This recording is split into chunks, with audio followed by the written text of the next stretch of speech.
Yes. Jawohl. Okay, sure.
The people who freely elect our voices in Parliament. The drum calls the people of Parliament through whom we govern together. And the sun is our country, healing our past, improving our lives, and energizing our potential. Together, our constitution, our people, our parliament, and our country are building our great South African nation. Parliament TV, channel 408 on DSTV.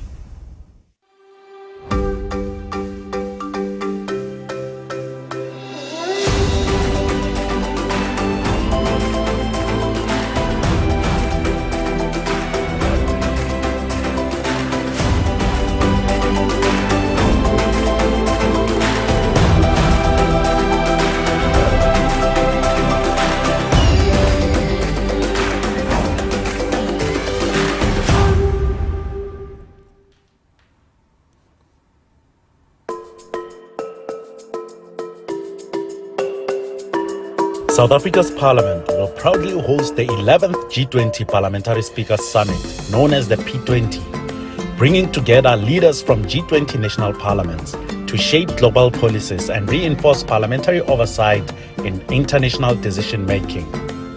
As the first African country to lead the P20, South Africa's Parliament is championing Africa's active participation in global governance and economic policymaking, ensuring the continent is a driving force in shaping the future we want. Parliament will play a critical oversight role, ensuring that South Africa's commitments as G20 president translate into real economic growth, job creation, and social development. The P20 summit will embed African perspectives in global decision-making, ensuring that policies on trade, technology, and governance reflect the continent's needs and aspirations. In alignment with SONA 2025's theme, Harnessing Parliamentary Diplomacy for the Realization of Global Solidarity, Equality, and Sustainability, Parliament is committed to fostering international collaboration for a better, more just world. Your Parliament, your voice, your future.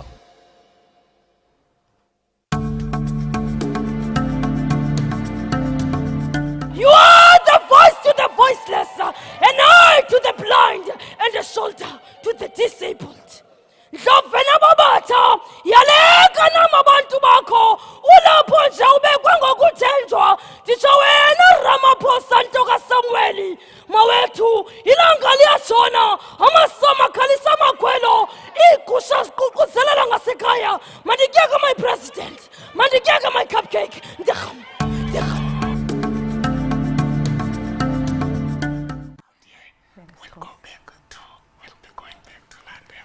A very good morning to you and welcome to Parliament TV's coverage of the debate on the State of the Nation Address 2025. Libito laka ke Tshepo Mori, and today is the last day of the debate that started yesterday afternoon. The debate is an opportunity for political parties to comment and raise questions on matters addressed in the President's speech last week. And good afternoon, South Africa. Igama lami ndinguThembi Nkosi Ngoma. And tomorrow the President will have his opportunity to respond to the debate on the State of the Nation address at 2 p.m.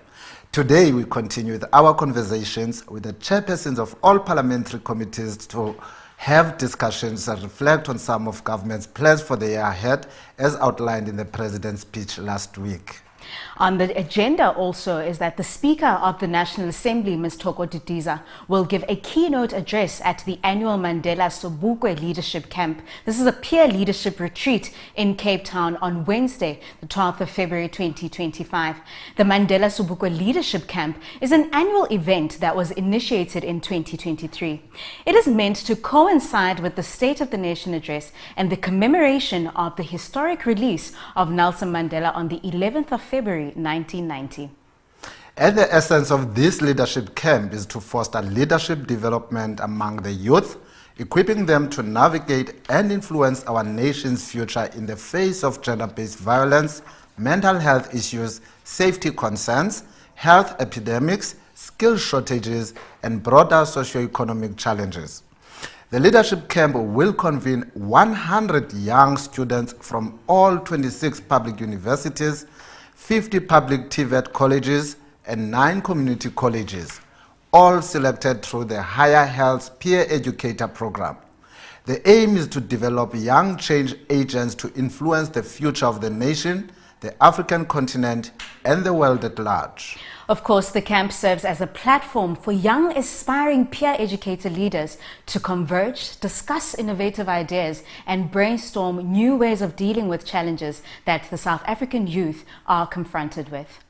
And yesterday, members of parliament took to the podium to share their views and those of their parties on various matters arising from the State of the Nation address delivered by President Ramaphosa last week. Members did not hold back though. The debate was robust, intense, and as expected, different views emerged. Intense indeed, and a wide-ranging debate already, and there's still today's debate to come. And if there's one thing that's clear, it's that the challenges South Africa faces are deeply interconnected. Now, the role of Parliament cannot be understated in ensuring that government delivers on its commitments. Absolutely, Tsepo, and the debate has already tackled a wide range of issues, from the diplomatic tensions with the United States to the state of the economy. The debate has also shown that South Africa is at crossroads, and the biggest question asked by many opposition parties is, can government deliver? Of course, the state of the economy also took center stage in the debate yesterday, and the president spoke about transforming the economy. But opposition parties are asking, where is the real growth? Where are the jobs? Youth unemployment remains a national crisis despite initiatives like the Presidential Employment Stimulus and SAYouth.mobi. And let's not forget Eskom and other state-owned enterprises, a debate that never fails to spark strong opinions. With the threat of load shedding, government is under pressure to clarify the future of Eskom and whether South Africa is finally ready to embrace renewable energies and a diversified electricity market. Some MPs argued that privatization is the only way forward, while others insist on fixing and professionalizing the state-owned entities. Of course, those are some of the things that were shared during the debate that we watched yesterday, and the theme of professionalizing the public service came up a lot. The president has promised a modern and efficient government, but questions remain. How do we end corruption, improve service delivery, and ensure that government institutions actually work for the people on the ground? And education was another topic, especially given the results of the matric class of 2024. There is now a standard to maintain as they enter higher education training, with over 900,000 students receiving NSFAS funding. The debate turned into challenges facing the fund and how skills development can be aligned with the demands of the modern economy. The president also mentioned the National Skills Fund disabilities programs, but MPs want to see clearer plans on how education translates into jobs and economic growth. So as MPs return to the chamber today, we can expect a heated continuation of these matters of national importance. There is already a lot for the president to respond to on Thursday after one day of debate, and we'll be here to bring you all the coverage. Stay with us for more as we build up on the second day of the debate on the State of the Nation address. You're still tuned in to Parliament TV. Stay tuned.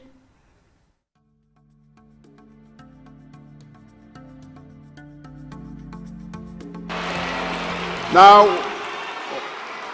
we want a nation that deals with corruption. Last year, we established the Investigating Directorate Against Corruption as a permanent entity of the NPA dedicated to investigating and prosecuting high-level corruption. We will ensure that the Directorate is fully resourced and have access to information that it needs to prosecute state capture cases and hold those responsible to account. We are establishing a world-class digital forensic lab to support the investigation of complex corruption and financial crime. we are making steady progress in implementation of the recommendations of the State Capture Commission, including signing into law several legislative reforms. The Special Investigating Unit and Asset Forfeiture Unit report that over 10 billion rand has been recovered in state capture-related cases. Now, this year, the Department of Justice and Constitutional Department will report on the review of the Anti-Corruption Architecture National Anti-Corruption Advisory Council. This is expected to streamline legislation to eradicate duplication of mandates and foster greater cooperation between law enforcement agencies.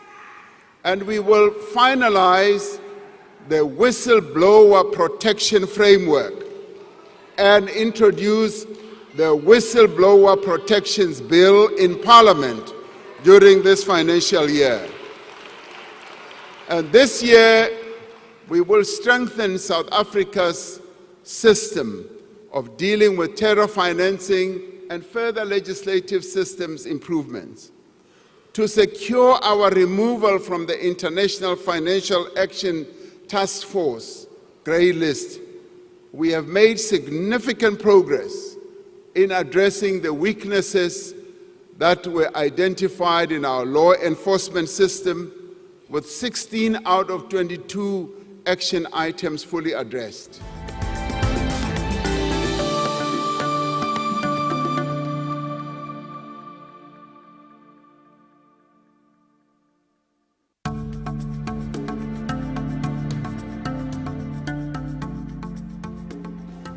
Africa remains at the center of our foreign policy.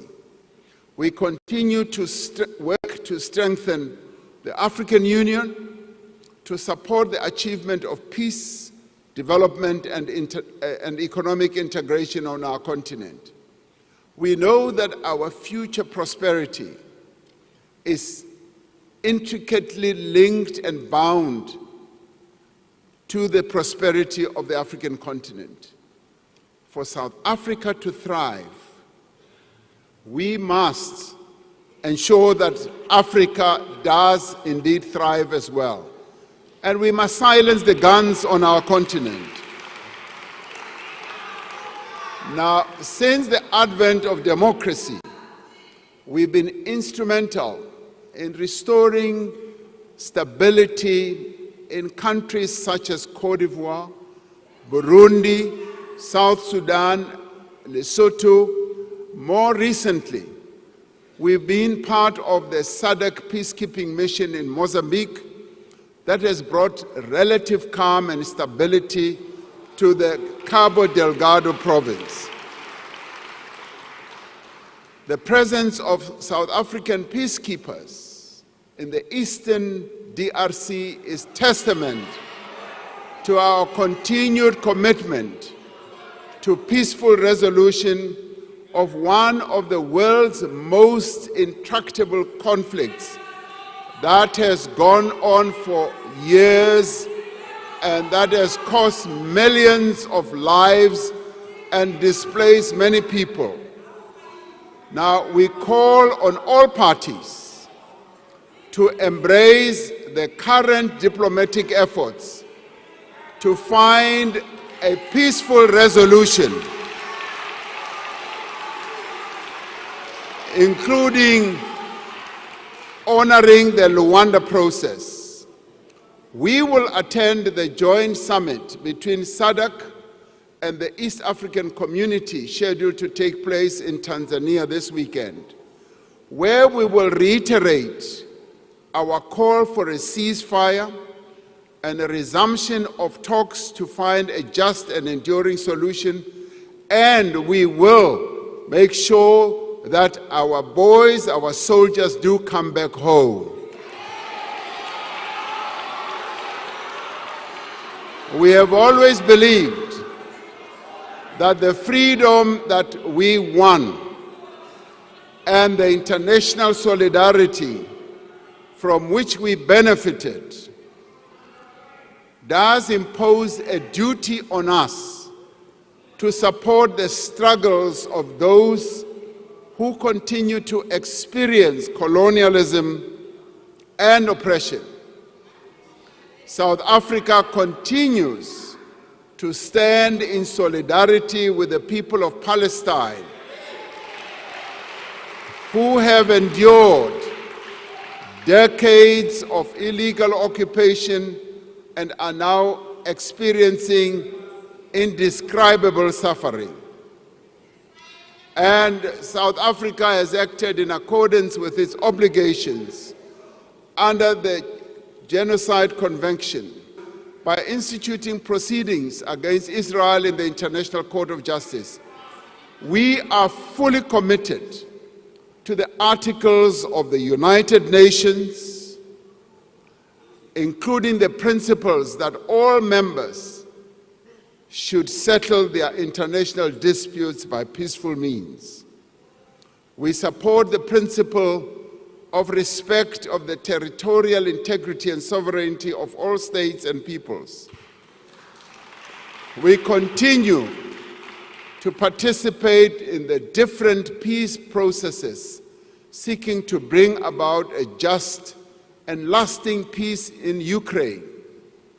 South African delegations have been instrumental in developing a framework for negotiations towards a just peace in Ukraine based on the UN Charter and international law. Our country continues to advance its agenda of cooperation and multilateralism through its membership of the United Nations, the African Union, the Non-Aligned Movement, BRICS, and a number of other international bodies. As humanity confronts unprecedented challenges, we are determined that a reformed and representative United Nations must be at the center of global affairs, and we will continue to push for progress on the reform of the UN Security Council to be a more inclusive, more effective body that is able to ensure peace and security. And we will work to ensure that the needs of the people of the world are advanced.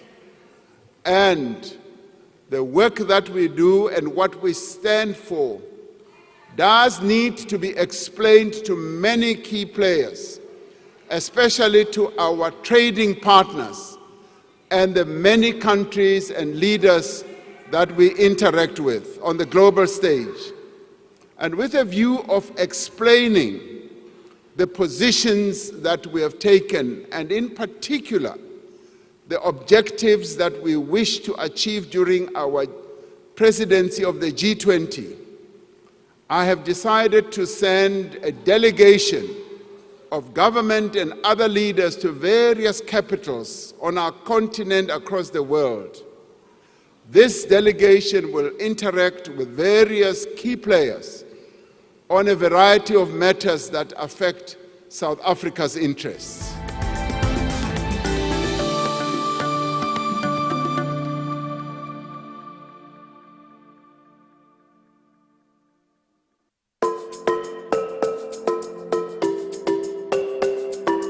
South Africa's Parliament will proudly host the 11th G20 Parliamentary Speakers Summit, known as the P20, bringing together leaders from G20 national parliaments to shape global policies and reinforce parliamentary oversight in international decision-making. As the first African country to lead the P20, South Africa's Parliament is championing Africa's active participation in global governance and economic policymaking, ensuring the continent is a driving force in shaping the future we want.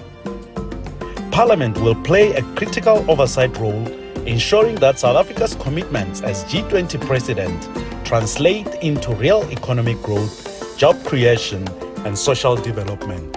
The P20 summit will embed African perspectives in global decision-making, ensuring that policies on trade, technology, and governance reflect the continent's needs and aspirations. In alignment with SONA 2025's theme, harnessing parliamentary diplomacy for the realization of global solidarity, equality, and sustainability, Parliament is committed to fostering international collaboration for a better, more just world. Your Parliament, your voice, your future. Welcome back. You are watching the live broadcast of Parliament TV, and we're coming to you live on DSTV channel 408.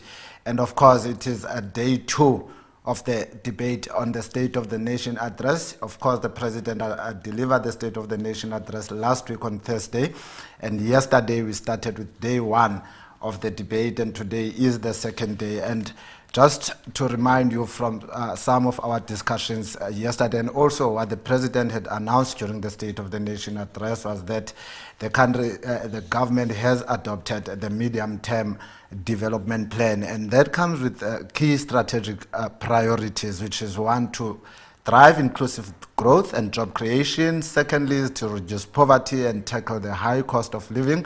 And thirdly, is to build a capable, ethical, and development state. And we know, Tsepo, that especially in relation to the third one, there's been a lot of talk on the strengthening of municipalities, because the President has raised a number of concerns with the shortage of technical skills, of the right resources, you know.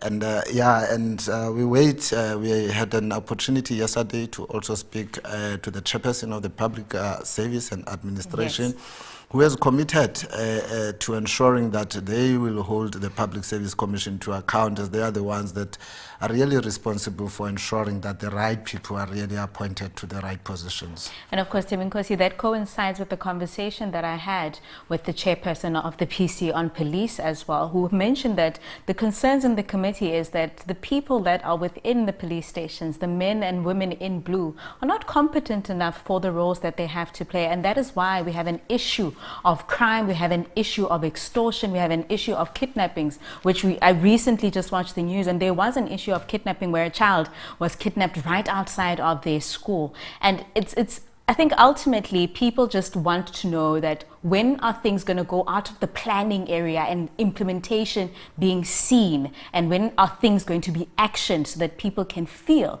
that government is indeed working and implementing the plans that are so talked about. And the one thing also that dominated the debates yesterday was the deteriorating relationship between South Africa and the United States, even though the ambassador to the United States, Mr. Ibrahim Rasool, has confirmed not having received any calls from the white Africans, speaking South Africans regarding the making move to the United States, even though the South African Chamber of Commerce has also indicated having received over 17,000 inquiry phone calls and messages about how people can actually move their families from South Africa to the United States. But like I said, the ambassador to the United States, Mr. Rasool, has confirmed not having received a single inquiry. And also what we learned this morning was that President Trump has not really confirmed his attendance of the G20 summit later this year, of course citing some of those problems that he had cited in his previous communication. And of course, Timinkosi, on Thursday last week, we spoke to the Deputy Speaker of the National Assembly, Dr. Anneli Lotriet, and the question was around how important it is for Parliament to ensure that information that leaves Parliament, that leaves government and goes outside is accurate, especially now in terms of what's happening now with the Expropriation Act. Because the contention there is that land is being confiscated and taken. And so when I asked her that, she said it's very important that when information is shared, it is accurate, and that if ever somebody does not understand, it's best to ask than to action something without proper, accurate information. And I think it's best to ask, as you said, Seba, because it's really embarrassing when we hear of the President of United States utterances on mainstream media.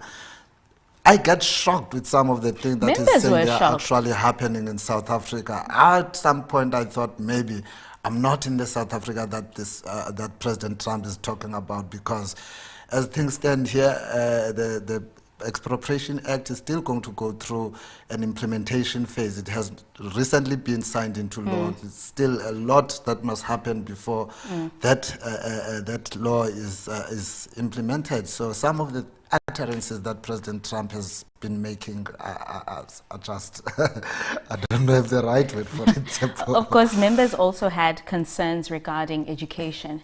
They had concerns about ensuring that there's proper employment to ensure that people get out of poverty. And the biggest chunk of that would mean the support of SMMEs to provide proper access and resources and capacity for SMMEs to employ more people and, of course, eradicate unemployment.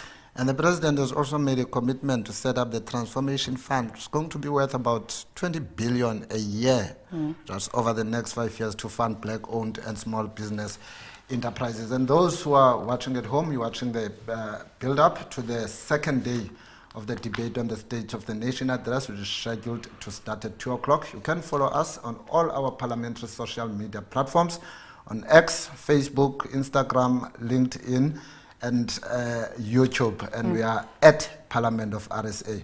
But for now, let's stay tuned.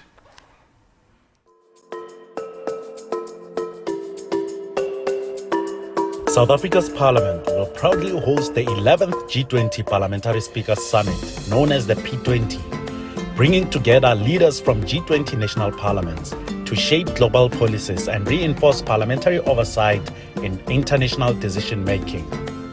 As the first African country to lead the P20, South Africa's Parliament is championing Africa's active participation in global governance and economic policymaking, ensuring the continent is a driving force in shaping the future we want. Parliament will play a critical oversight role, ensuring that South Africa's commitments as G20 president translate into real economic growth, job creation, and social development. The P20 Summit will embed African perspectives in global decision-making, ensuring that policies on trade, technology, and governance reflect the continent's needs and aspirations. In alignment with SONA 2025's theme, Harnessing Parliamentary Diplomacy for the Realization of Global Solidarity, Equality, and Sustainability, Parliament is committed to fostering international collaboration for a better, more just world. Your Parliament, your voice, your future.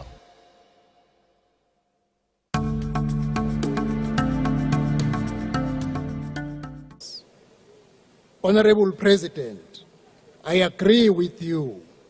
Municipalities must work. Basic services must be delivered and delivered efficiently.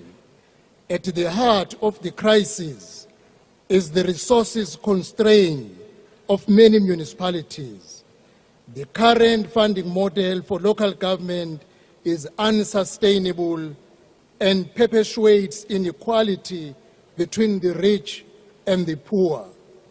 The new funding model is a must, one that considers each municipality's unique needs and challenges and provide a more equitable distribution of resources. Honorable President, you called for an updated white paper on local government.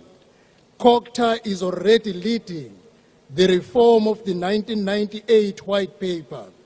Indeed, the White Paper Political Oversight Committee is already meeting next week.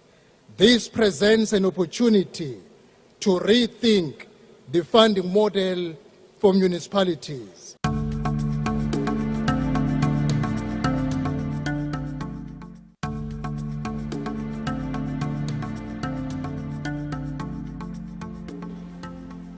Starting this year, we will work with our municipalities to establish professionally managed ring-fenced utilities for water and electricity services to ensure that there is adequate investment and maintenance. Many of the challenges in municipalities also arise from the design of our local government system. We will therefore undertake extensive consultation to develop an updated white paper on local government to to outline a modern and fit-for-purpose local government system. We will also review the funding model for municipalities. We will do so because many of our municipalities truly do not have a viable and sustainable revenue base. We will work with traditional leaders in the implementation of local development programs.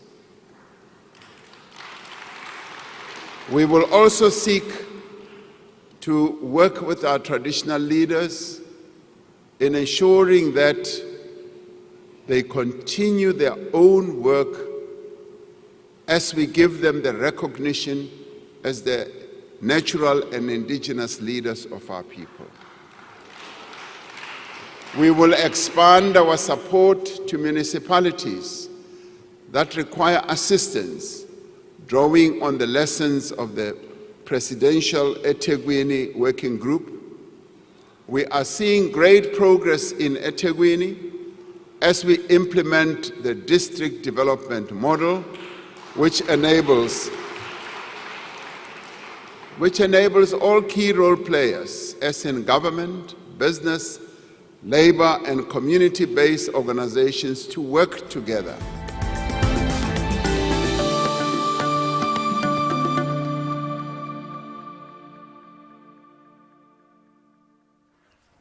Welcome back to our special coverage building up to day 2 of the debate on the State of the Nation address. One of the key priorities outlined by the President is the urgent need to strengthen local government, enhance service delivery, and build a capable and ethical state. The newly adopted medium-term development plan sets out clear objectives for the next 5 years, focusing on inclusive growth, poverty reduction, and professionalizing the public service. But with the ongoing challenges in municipal governance, service delivery failures, and financial mismanagement, how does Parliament ensure that government commitments translate into a meaningful change? And what role does traditional leadership play in strengthening governance and community development? To discuss Parliament's oversight and accountability role in ensuring effective local governance, I am now joined by Dr. Zweli Mkhize, the chairperson of the Portfolio Committee on Cooperative Governance and Traditional Affairs. Good afternoon, Dr. Mkhize, and thank you very much for taking time off your schedule to be with us here at Parliament TV. Thank you very much. The President stated that a capable state can only start where people live and work. And we know there are many challenges that are currently facing our municipalities, where I think that's exactly where it's supposed to start. And such challenges relate to financial mismanagement, poor governance, as well as service delivery failures. So how is your committee going to ensure that local governments improve their efficiency as well as their accountability? No, thank you very much. I think the focus of the State of the Nation address, it was important to deal with a number of key challenges that are facing the country. The issue of economic growth, how we should then be achieving more growth, and particularly I think the focus on working together with business to build the economy. On the other side, the investment on infrastructure, a huge investment on infrastructure helps to actually support growth.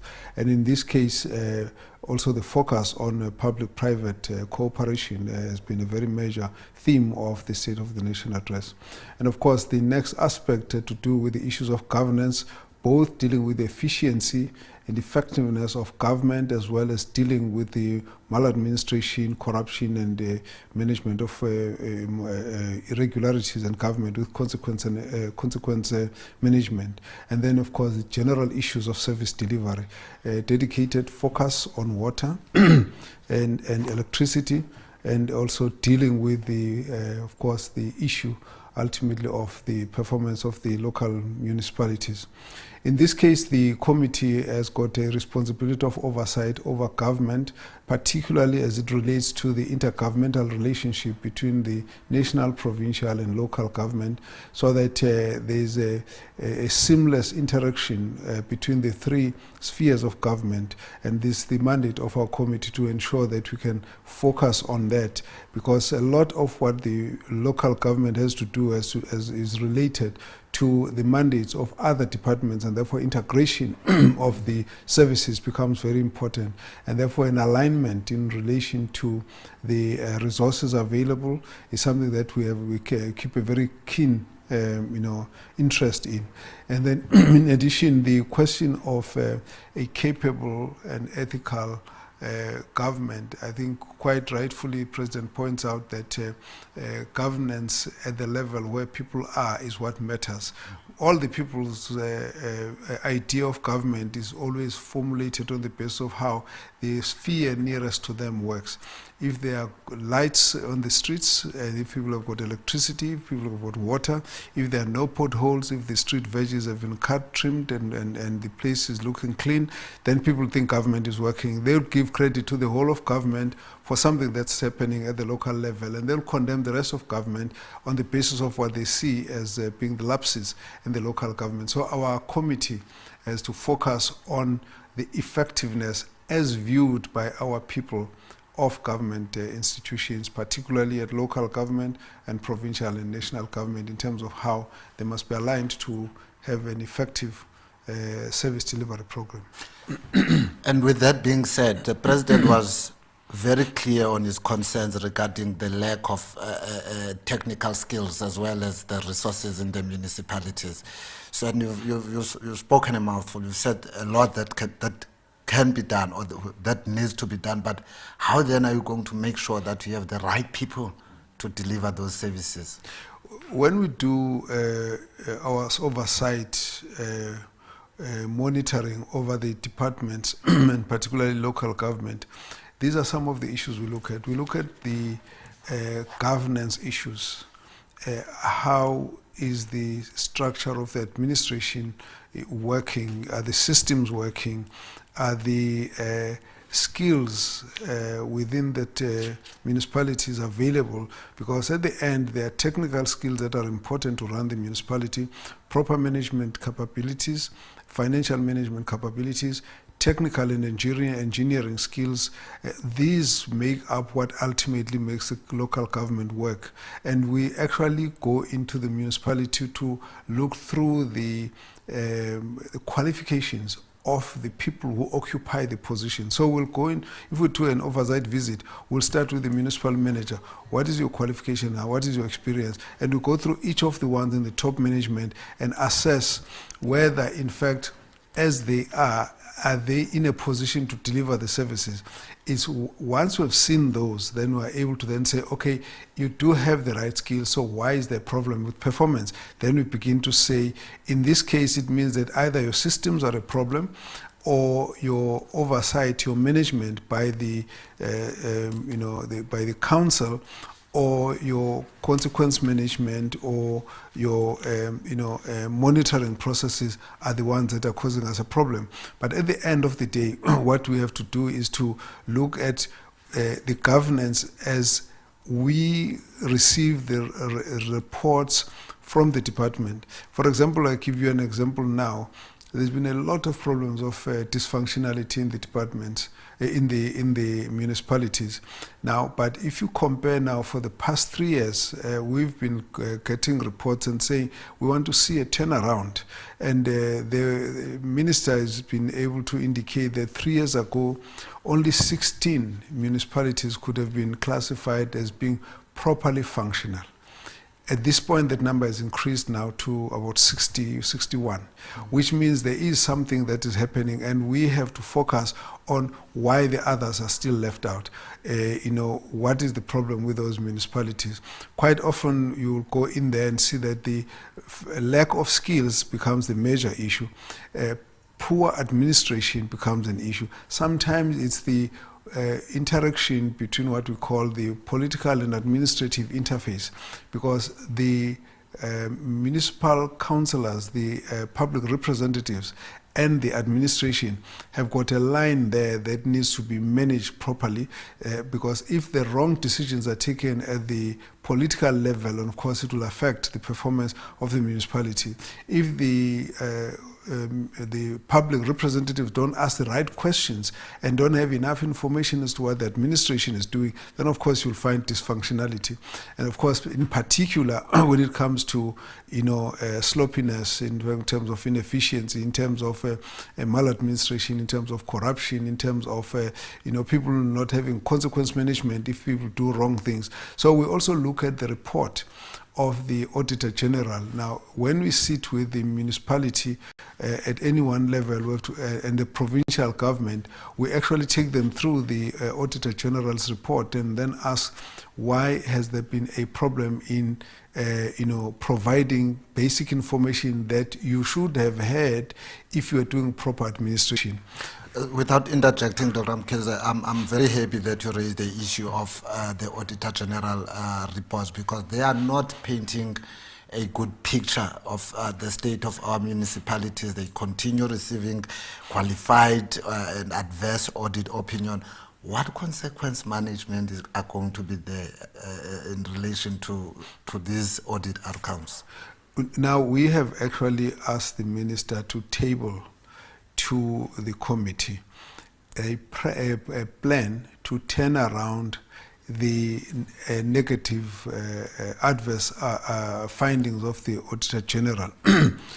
In particular, we want to understand what the minister's program is to ensure that what the Auditor General has pointed out as being the lapses in the municipalities, there is a plan for each one of them. Now, the minister has come back to say that they've actually put together a team that will then do the turnaround of various municipalities, but it consists of several ministers now. And we believe that that might be a way that would assist, because in particular, the COGTA minister and the minister on water, sanitation, the ministers of finance, all of those need to be hands-on when it comes to looking at what went wrong in the municipality. So as a committee, we are quite satisfied that that approach is going to take us closer to resolving the problem. But at the end of the day, what is important is that there has to be an understanding that the national government, we cannot abdicate everything to the local government and say everything is in the hands of only the municipalities. There is a role that the provincial and national government have to play in improving the performance of municipalities. As a result, we have also seen that where the Auditor General has pointed at an improvement in the performance of the municipality, it can be demonstrated that it was because of the support that came from the provincial government. In terms of what is called Municipal Financial Management Act, they have a role that they must play and intervene in dealing with the finances. At national government, the same. There is also Section 154 that says the government at the provincial level, and of course with the national government, has to provide support before they start intervening, because when some failure on the side of the municipality to perform their function, we need to be able to know that the provincial and national government did everything that was necessary to give them the support they need to perform. So that, for us, is what we're actually zooming into as a committee. And you've mentioned assistance and support that should come from provincial and national government, but we do know that these municipalities are located within the communities, and where there's traditional leadership that is in place. What role does traditional leaders play in terms of this cooperation with the municipalities? Because, as I've said, labo masipala basemhlabeni wamakhosi, and ukuze izinto zenzeke kumele nje ukuthi kube nendima etidlalwe ngamakhosi ekusizeni labo masipala ukuthi bayenze lokho basekelwe kona. Oqala nje ake ngithi omasipala uhulumeni wonke kufanele uma ngabe wenza noma yiluphi uhlelo lokusiza umphakathi ngeensiza ezifanele, kufanele ube nokuxhumana eduze nomphakathi. makwenziwa isabelo sezimali kufanele umasipala ube seduze noma kuwesifundazwe nawo uhulumeni wesifundazwe kufanele usondele emphakathini ungathi wenza izinto eceleni kodwa uthola ukuthi azixhumene nemizwa nembono yomphakathi oyiwona ofanele uthole lolo sizo oluvela kuhulumeni kakhulukazi ke amakhosi kufanele kube khona ukuxhumana okusondelene kakhulu phakathi kwamakhosi namakhansela nemikhandlu yomasipala ngoba zonke izinto ezenzekayo kufanele babe nako ukuthola imizwa nembono evela kulamakhosi ukuthi abonani okufanele kuyalungiswa ngoba abantu abaningi bahlala nawo amakhosi anombono ukuthi yini nani efanele kuyalungiswa okufanele ke umasipala ukwazi ukwalalela amakhosi ukuthi nazi izinto ezibonakalayo nokuthi kungabonakali nje sekufika umasipala esefaka imishini ehlenyuka ephendula umhlabathi efaka inhlelo okwezentuthuko kodwa ezingakhulunyiwe nabaphathi bendawo lapho kwenzeka khona so kubalulekile ukuthi iphele into ewukuqophisana kokuthi umasipala lo ngeke ubuze kumakhosi ngoba umasipala uyisigaba esithile sikahulumeni kufanele khona ukuthi kukhona ukuhloniphana phakathi kwamakhosi namakhansela ngoba ikhansela nekhansela lisebenza phansi endaweni enenkosi kufanele lazi ukuthi naleyo nkosi inomthelelo omkhulu ekutheni izinto ezenzeka endaweni kufanele ibe nambono wayo utholakele nokuthi uma kubanjiswene bonke abantu besebenza ndawonye lokho kuzokwenza ukuthi kube lula ukuthi noma kuyini eyenziwa endaweni yamakhosi endaweni emphakathini emukeleke emphakathini ngoba akukho ukubangisana ukuqophisana futhi ke ngokomthetho kagovernment ngomthetho kahulumeni ngomthetho sisekelo uhulumeni kamasipala nohulumeni wesifundazwe nohulumeni kwazwelonke ubophezelekile ukuthi kube khona ukubonisana nonhlaka zabaholi bendabuko ngaphambi baqhubeke nenhlelo zentuthuko noma imigomo ethile kahulumeni akufanele kube nembono etholakalayo ukubona kungaze kuthathwe inqumo bengathintekile yavuya ukuzwa lokho baba yavuya futhi ibeke yacaca ipheceleza indaba ukuthi ukuhloniphana nokusebenzisana ikona kubalekile just to move on upresident announced plans to harness the digital technology to improve the service delivery through the government.za platform and the digital identity system. So what role will your committee play in ensuring the effective implementation of these reforms? These are very, very important because they actually talk to the efficiency of the working of government. You know, when we talk about bureaucracy, it's actually the image of a lot of files that are moving slowly from office to office and the long time it takes before people can fill in the forms and get the responses and get the approvals and signatures and all of this. Now, once you bring in the issue of digital technology, you're basically increasing the efficiency because a lot of stuff will move quicker that way. You don't have to wait for someone to come and collect the file. You don't need to wait for someone. You can actually go into the system, pick up the file, work on it, and then process it further. But more than that, it's also going to assist us to track corruption because if you've got digital technology, it allows you space to know who has dealt with the file, at what time, and what they did with the file, and it can be tracked. And therefore, if there's any corruption, there's no such a thing as someone saying, well, somebody walked into my office and then did something on the file. So I think in the fight against corruption, as well as in the improvement of the efficiency and effectiveness of governance, digital technology becomes very, very important. So when we get to each of the municipalities and talk to the departments, we will be looking at what their plans are in relation to this so that we must be able to see since the last time your performance, what impact has this improvement in the digital technology has brought onto your government. Now, for example, if you look at most of the municipalities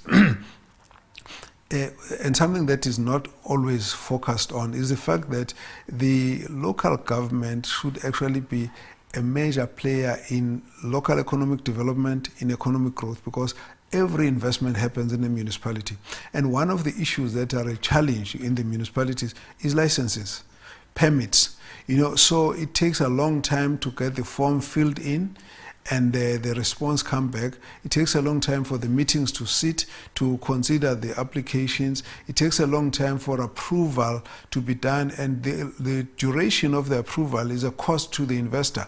So you might actually delay the processing of a permit to a point of bankrupting the investor, and then they have to cancel the investment, and that has impact on the economic growth in the municipality. It's got impact on the ability of the municipality to reduce unemployment in its own area. So in local government, it's not just about providing services to the people. It's also about servicing the economic needs of all the people, so that you can create growth, you can create more jobs. And so we believe the digital technology has that ability to improve on the efficiency. And we will be focusing very much on that to see how they are showing a change in the level of performance in the municipality. Now, when we're talking about digital technologies and our rural communities, because I understand here the aim is to assist, as you had outlined, our people to ensure that they access government services at a touch of a button. Correct. However, we know the challenges that are confronting our communities, previously disadvantaged, and those in the rural areas, like access to the internet. We know that the prices of data are quite high for some of those people, and others don't even have the gadgets to access the internet. So how is then the committee going to ensure that the municipality provides assistance to those communities who might have challenges in terms of accessing digital technologies? Yeah, one of the things we need to look at as a committee as we move around is firstly to say that we should have infrastructure in place that needs to actually help to improve access to the digital platforms. Then it also means that the municipalities and government should actually do something about the price of the data that people need, but also to provide centers where there could be free access to Wi-Fi services that will allow people to be able to have access to a lot of offices, a lot of documents, a lot of information that they need to be able to access the services. So this is something that we're going to be focusing on as a committee, because if you don't use technology, you don't invest in the technological infrastructure, you're basically making those who are in the urban centers much better off, and those in rural areas to be much more marginalized. And yet technology is supposed to help to bridge the gap. At this point, you will see now there are many places, most of the places have got access now to the signal, so you can use a telephone in almost everywhere. There are still places which are not having access. It's no longer seen as luxury. It is actually an essential necessity for communities to have a digital connection, and therefore we need to then move on to say, what about access to centers that will offer better access to communities where somebody doesn't own the gadget but can actually walk into a facility and find access that to be that easy. Of course, it goes beyond that. It also goes to the education, because if you haven't got people trained as young people on the digital technology, then of course they can't utilize this thing. And what we have seen with most of the kids is that kids actually adapt very quickly. So it's a matter of access now. There are many kids who can actually sit there, look at the gadget and start operating the gadget without being trained, because they can actually follow the thing and prompt them and so on. Now, if you've got children who have got no access completely, that means we've actually left people centuries behind, which is not what you need if you want to develop the whole society. Because freedom is about having access to all the services. Freedom is about having access to all information, to all the knowledge that is necessary, and therefore utilize it to develop your own potential. And in this case, this is a huge challenge for government to reach out to the rural communities and make sure they're not left behind. And also, Dr. Mkhize, just advice from my side is also maybe if we can have a particular focus on the Tusong centers. We know how the Tusong centers helped out our communities, how they were packed up with people going to access government information from those centers. But to move on in fact, those Tusong centers were supposed to help in accessing information, for community to access information. This could be some of the areas where you could put in free Wi-Fi and free gadgets that people can actually use to interact with the government. Yes, just to move forward then, we know that most municipalities are struggling with the rising debt of ESCOM as well as the debt from the water boards, and that all affects service delivery. So what is the Parliament, through your committee, going to do, or what will be the approach to seeing a reduction in municipal debt to ensure that reliable electricity and water supply to our citizens? It's part of the aspect that we inquire into when we do oversight. There are three types of debts that we worry about. The debt to water utilities by the municipality, the debt to ESCOM by the municipalities, but also the debt to municipalities by different government departments. Because at the end of the day, there's also a huge debt that's disabling the municipalities. So we actually always want to know what is the status of the debt and what is the plan to actually reduce the debt over a period. And we have been involved in discussions as well, where with the Minister of COGTA, the Minister of Electricity, and in the past was Minister of Minerals and Energy, in terms of what would be done to restructure this debt in such a way that the municipalities are able to pay it back.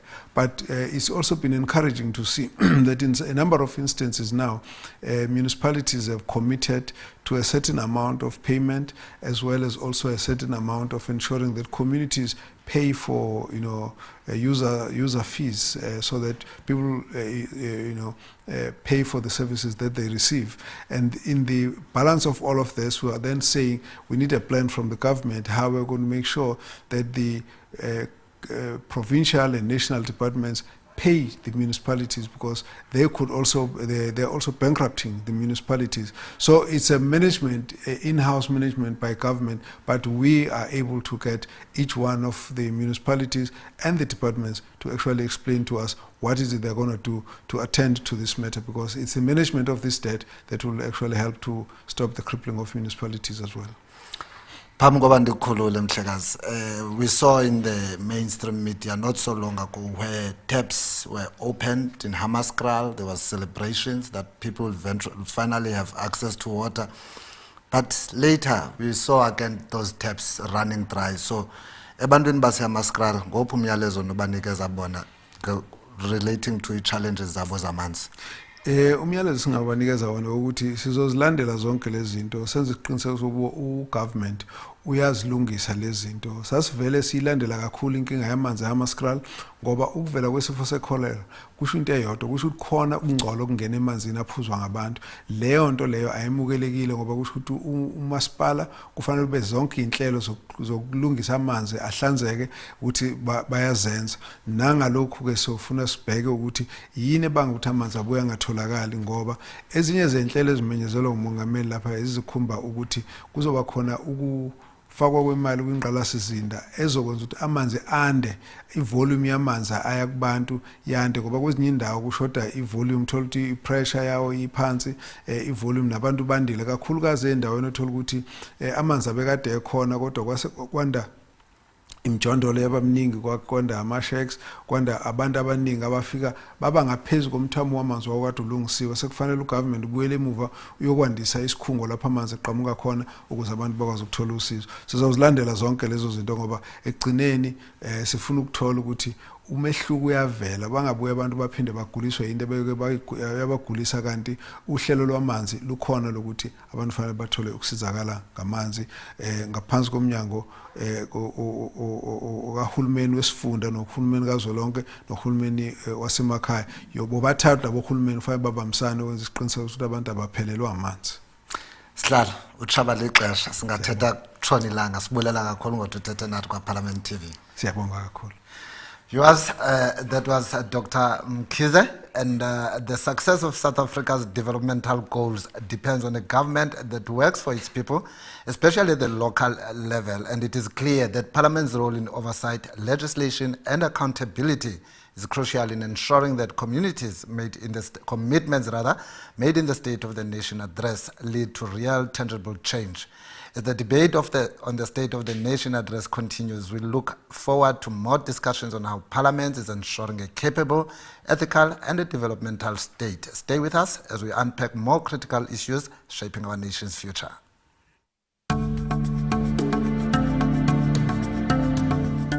Government will spend more than 940 billion rand on infrastructure over the next 3 years.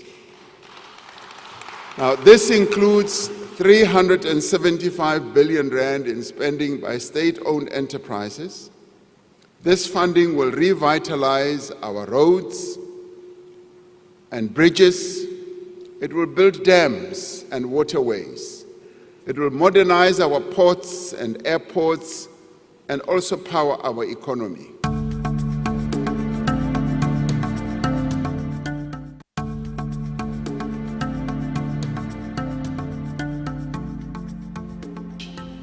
We want a nation with a thriving economy, an economy that benefits all. To create this virtuous cycle of investment, growth, and jobs, we must lift economic growth to above 3%. To achieve higher levels of economic growth, we are undertaking massive investment in new infrastructure while upgrading and maintaining the infrastructure that we have. We are developing innovative ways of funding infrastructure. We are engaging local and international finance institutions and investors to unlock 100 billion rand in infrastructure financing. A project preparation bid window has been launched to fast-track investment readiness. This includes revised regulations for public-private partnerships, which will unlock private sector expertise and funds. And government will spend more than 940 billion rand on infrastructure over the next 3 years. Now, this includes 375 billion rand in spending by state-owned enterprises. This funding will revitalize our roads and bridges. It will build dams and waterways. It will modernize our ports and airports and also power our economy. Through the infrastructure fund that we launched some time ago, 12 blended finance projects worth nearly 38 billion rand have been approved in the last year. These are projects in water and sanitation, student accommodation, transport, health, and energy as well. Construction of the M10 bridge in the Eastern Cape, the construction continues. This bridge will rise above the river between Port Edward and Lusikisiki and will become the tallest bridge in Africa.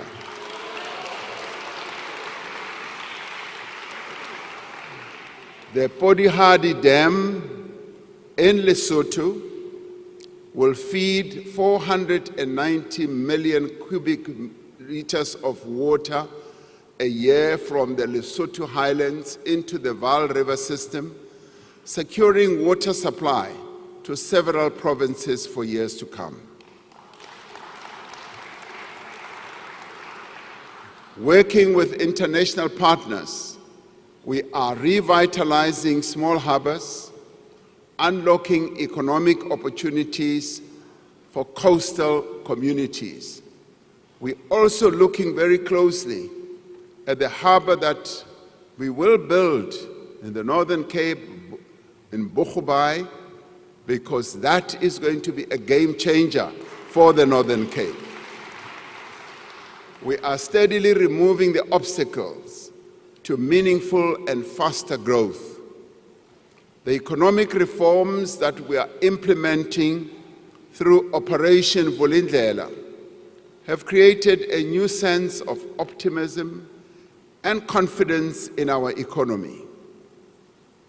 Investors are looking at South Africa with much more interesting eyes as they see the reforms that we are implemented through Vulindlela. We have made progress in rebuilding and restructuring a number of our network industries. We are seeing positive results in the improvement of the functioning of our network industries, as well as the investment opportunities that are opening up and are being taken up by investors, leading to job creation. Working together with business, labor, and other social partners, we must now finish the work that we started.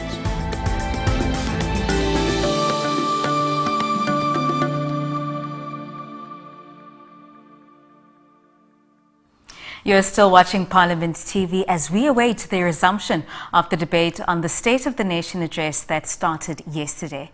As we continue unpacking the key themes of the State of the Nation address, we now turn to our focus to economic development and trade, and how South Africa's positioning in a rapidly evolving global landscape is affecting the local economic landscape. The President outlined a vision for the industrial policies and regional trade integration and the expansion of key sectors like the renewable energy, mining, agriculture, and digital services. However, the potential shifts in global trade relations, including concerns over US funding, how does Parliament ensure that economic policies align with national and provincial interests? Now, joining me now is the chairperson of the Select Committee on Economic Development and Trade, Ms. Sonia Boshoff. Chair, thank you so much for joining us. Thank you, Tsepo. Now, Chair, let's start off by the fact that we know that the National Council of Provinces plays a pivotal role in ensuring that provincial economic interests are considered on national level. How does then Parliament exercise its oversight to ensure that economic and trade policies benefit all provinces equally? Thank you very much for that question, Tsepo. It is a role in the NCOP that has to be played very, very diligently, because every province needs to be treated the same. Yes. And as you know, in the NCOP, we represent our provinces. So whenever we have the opportunity to go out and do oversight, we do that. And then when bills are presented, each representative, as a permanent delegate, then goes out to the various provinces, and they then discuss the bills, and it is taken further with public participation and so forth, and then whatever decision the province then takes, it is brought back to the NCOP permanent delegate, and that mandate then has to be tabled as the vote. Can you then briefly explain the relationship then between the economic and trade policies and employment within different provinces? Okay, you must remember that there are national competencies and provincial competencies. So we concentrate more on the provincial competencies. And at this stage, it is very difficult to go into any national policies with regard to trade, especially the sensitivity around the United States and their take on what is going to transpire. Now, with that, Chair, the President highlighted the importance of the African Continental Free Trade Area. What role then does your committee and the NCOP play in terms of an oversight role in trade agreements that can drive economic growth and job creation? We have to ensure that every policy that is tabled is truly implemented. We cannot just sit there and give lip service to every policy that is tabled.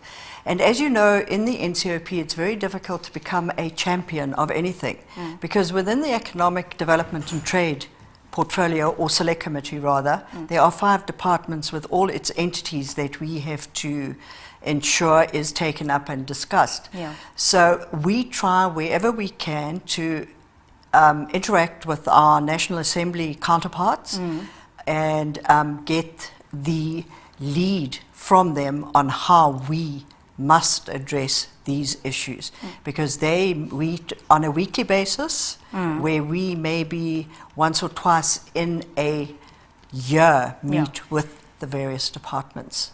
Now, we've had other conversations, for example, with the Deputy Chairperson of the NCOP, and the idea there is that the NCOP does not want to rubber stamp everything that comes from the National Assembly. I just want to know what kind of approach then, especially in mind with that you don't want to rubber stamp anything that comes from an NA. What approach has your committee then adopted to ensure that the voices of the people from the provinces are heard? Okay, thank you. That's also an important question. When I was sworn in as chair of this committee, I had a meeting with the staff members, and I said to them that there is going to be an absolute cultural change. We're not going to do what we did in the 6th and the 5th and the 4th Parliament. Yeah. I want to see that this committee is given the mandate to drive issues relating to provinces, Yes. and wherever national policies are also tabled, that we engage on that. Because in the past we have unfortunately seen the officials taking the lead in our committees, and that is not going to be allowed under my watch. Now, earlier you briefly alluded to the issue with the US and funding. And of course, given those potential shifts in foreign trade and funding, what steps then is your committee and of course the NCOP taking to mitigate these economic risks and ensure continuity? Okay, at this point in time, we find ourselves in a very precarious situation, as well as in a sensitive situation. Yeah. So in respect of the AGOA agreement and the United States and whatever has been said is something that has not been tabled in the NCOP. As you will recall, we were meant to see the Minister and his department last week to get a brief. I was also asked to be on hold the Tuesday prior to the meeting so that the Minister could brief me. To date, nothing has happened. So we, as committee members of Economic Development and Trade, have no idea what government's decision is with regard to the utterings of the United States President, Honorable Trump, and I would like to not get involved at this point until we have a solid brief from the Minister. Now, Chair, moving on, the President spoke about revitalizing industrial policy and expanding support for SMEs and informal businesses. Now, how does the NCOP then ensure that these initiatives are effectively and efficiently implemented across all provinces, especially in the rural areas? Another good question. My take on that is that every single policy has a master plan. Okay.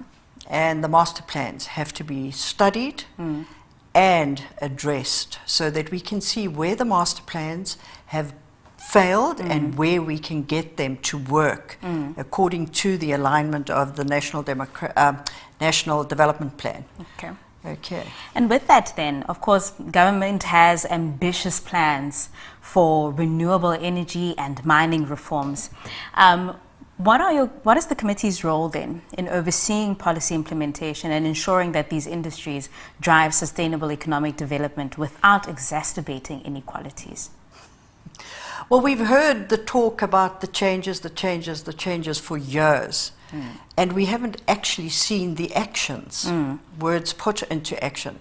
So going forward, I would like to see the committee, because our committee has to ensure that there is economic growth, that job creation is there, but it's not for government to provide that. We must ensure that we interact with our partners outside to ensure that we have economic growth, that we have job creation, that all the entities that are involved with it come together so that we have a whole of society approach to ensure we are able to make these policies work.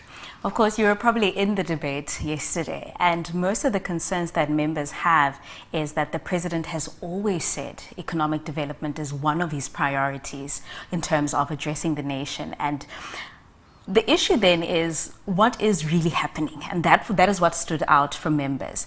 In your view, do you think there is real, proper economic development, and if not, why? I haven't seen any economic development.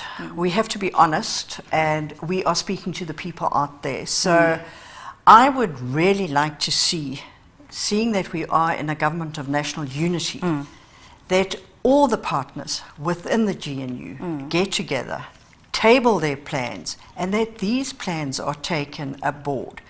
We cannot allow one-party dominance anymore. We have to look at everybody's take on how to grow the economy, and then from there see how we can draw up a plan to ensure that it is taken forward. As I said in the beginning, we can no longer have lip service. There are too many unemployed people out there. We cannot allow them to be dependent just on a grant. But understand me correctly, no grants will ever be taken away. But I think everybody out there would like to be able to have a job and be able to look after the families and whoever they have to look after. And of course, Chair, I think everybody and even the president have mentioned the importance of collaboration between the private sector and the public sector. In your view, why do you think the private sector could be so almost hesitant to join in, especially in terms of ensuring that there is employment throughout the country? An easy answer. Have a look at the policies. What has it brought about for private sector? Not much. So is it then that you think that there should be a change within the policy, the red tape and everything? Absolutely. We all know what red tape has done to our country. That is the biggest concern among businesses, is trying to start up. The regulations around starting up a business is really hampering the way forward for businesses. And of course then, one of the most important things, especially when it comes to economic growth, when it comes to job creation, is investing in skills for the digital economy especially, and the initiatives like the Jobs Boost Fund.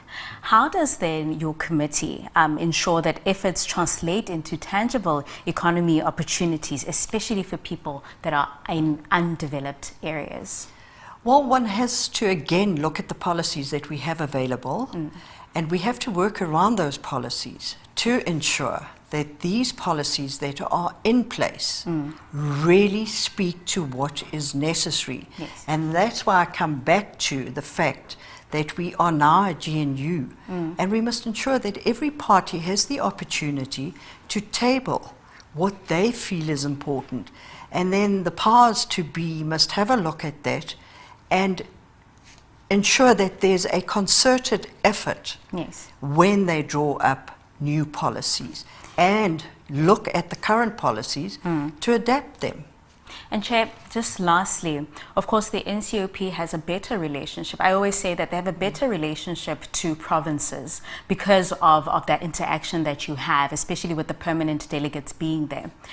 Has there been any reports on why there is such small economic development and economic growth within provinces? And then what are some of the key challenges that seem to have this golden thread throughout all the provinces as to why we're not having proper economic growth?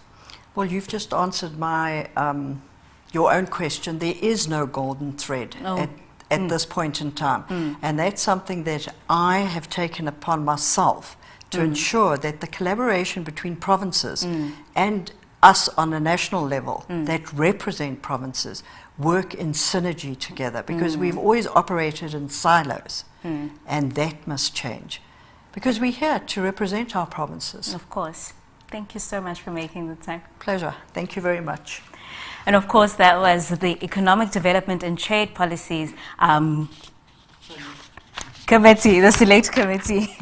That was the chairperson, Ms. Sonia Boshoff, who is the Select Committee on Economic Development and Trade chairperson. Of course, for more information on the trade, on the committee, you can visit our website at www.parliament.gov.za. Of course, economic development and trade policies are at the heart of South Africa's growth trajectory, as Parliament continues to play its oversight role, ensuring that national policies reflect provincial and realities remains critical. Ms. Boshoff, we appreciate you so much, and hopefully viewers at home will appreciate the insight that you've given us today. Thank you very much. You're still watching Parliament TV. Stay tuned.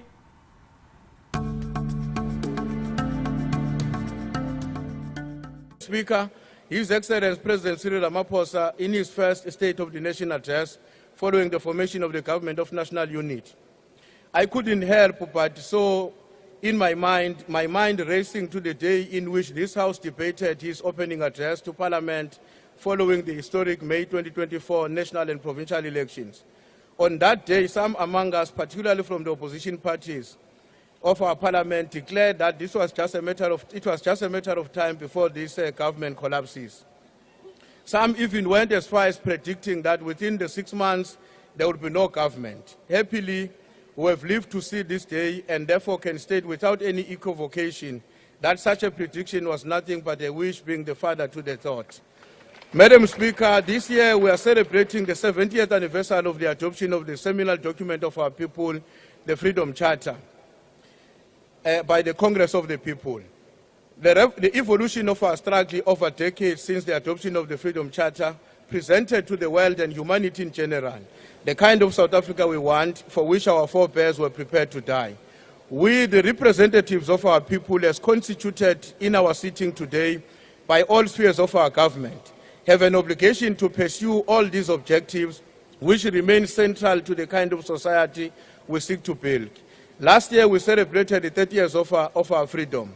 In terms of measuring the progress we have made towards the creation of a non-racial, non-sexist, equitable and prosperous society to which we remain committed.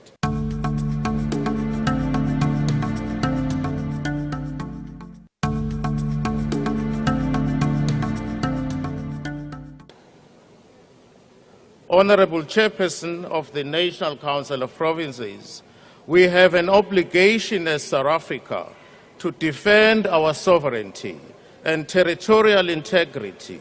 And in doing so, we should appreciate that our sovereignty as a nation should necessarily include the protection and sovereignty and the territorial integrity of all African countries. As we stated in the matter of urgent debate yesterday, South Africa should never surrender the Democratic Republic of Congo to the rebels, because these rebels are funded by foreign role players, including the foreign governments and businesses which use rebels as conduits and militia to loot our natural endowments and wealth. If we run away and surrender DRC to the rebels, they will gain confidence and cause destabilization in the whole of East Africa, and then proceed to Southern Africa like they have already started in Mozambique.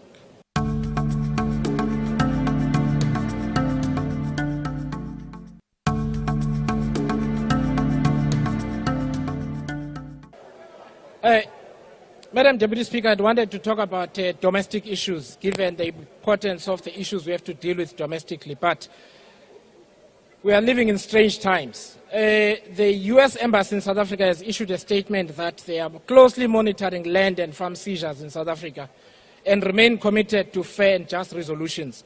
This is obviously untrue. It's a lie. As are many statements the second Trump administration makes about other countries and agencies of the U.S. government itself, such as USAID. These untruths have led to decisions affecting 17% of our HIV/AIDS funding and 15,000 jobs in the related sector. So these are not for casual observation, but deadly serious for us and other developing nations. This is an administration that engages in acts of bullying such as the use of tariffs and other punishments our international partners like Canada, Mexico, and China have had to endure just in the last 2 weeks alone. We are not exempt from this new dystopian world. The US is one of our largest trading partners, and so this affects the state of our nation in the immediate future. In 2024, we exported 157 billion rand in goods and services to the US, while importing just over 120 billion. Mineral product and chemical imports from the US into South Africa amounted to 35 billion, while we exported over 20 billion rand of the same. Exports of vehicles, aircraft, and the like amounted to 35 billion. There are tens of thousands of jobs involved and many more livelihoods. We are joined at the hip, but this deep relationship is about to undergo serious strain, with potentially devastating consequences for South Africa's economy and jobs. Mr. President, we must not be caught napping. It is only a matter of time before we are removed from the AGOA arrangement, and God knows what other consequence. Now is the time to build export and foreign exchange earning streams and to guard jealously trade and other relationships we already have elsewhere in the world. We must act with urgency and speed while being calm and considered in how we respond to a clearly irrational administration across the Atlantic. After all, it is this new government rather than the American people in general that want to break apart an enduring relationship built over the decades.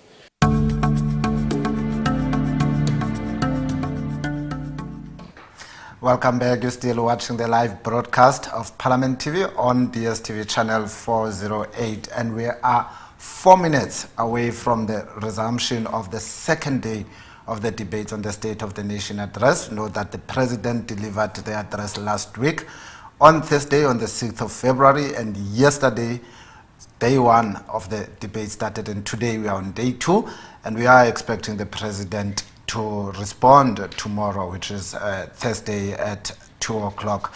Tsepo earlier had some great interview speaking to issues of trade and economic development with Ms. Sonia Boschman, and some great insights that she had to share there, and also the emphasis on the cooperation in terms of governance, in terms of working together, the 3 spheres of the state. And earlier I also had an opportunity to speak to Dr. Mkhize, who shared some wonderful insights on the state of the municipalities, and also made some commitments that as the Parliamentary Oversight Committee that they will be looking at addressing some of the issues that are facing our communities. Of course, Ms. Sonia Boschman explained and reiterated the fact that the problem is that there is no synergy and that golden thread between all provinces and the national legislature in ensuring that there's proper economic growth.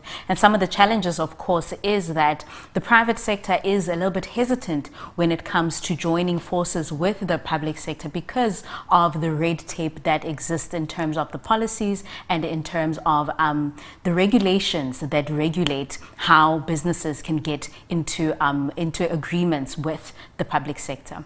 And we have a speakers lineup for today's debate. Who are some of the speakers that we can expect to hear from them today? Well, Timikosi, viewers can expect the Honourable Chief Whip of the National Council of Provinces. They can expect the Minister of Public Works and Infrastructure. They can expect the EFF's Honourable M. Maute. And they can expect the Minister of Health, Honourable Lekhwase.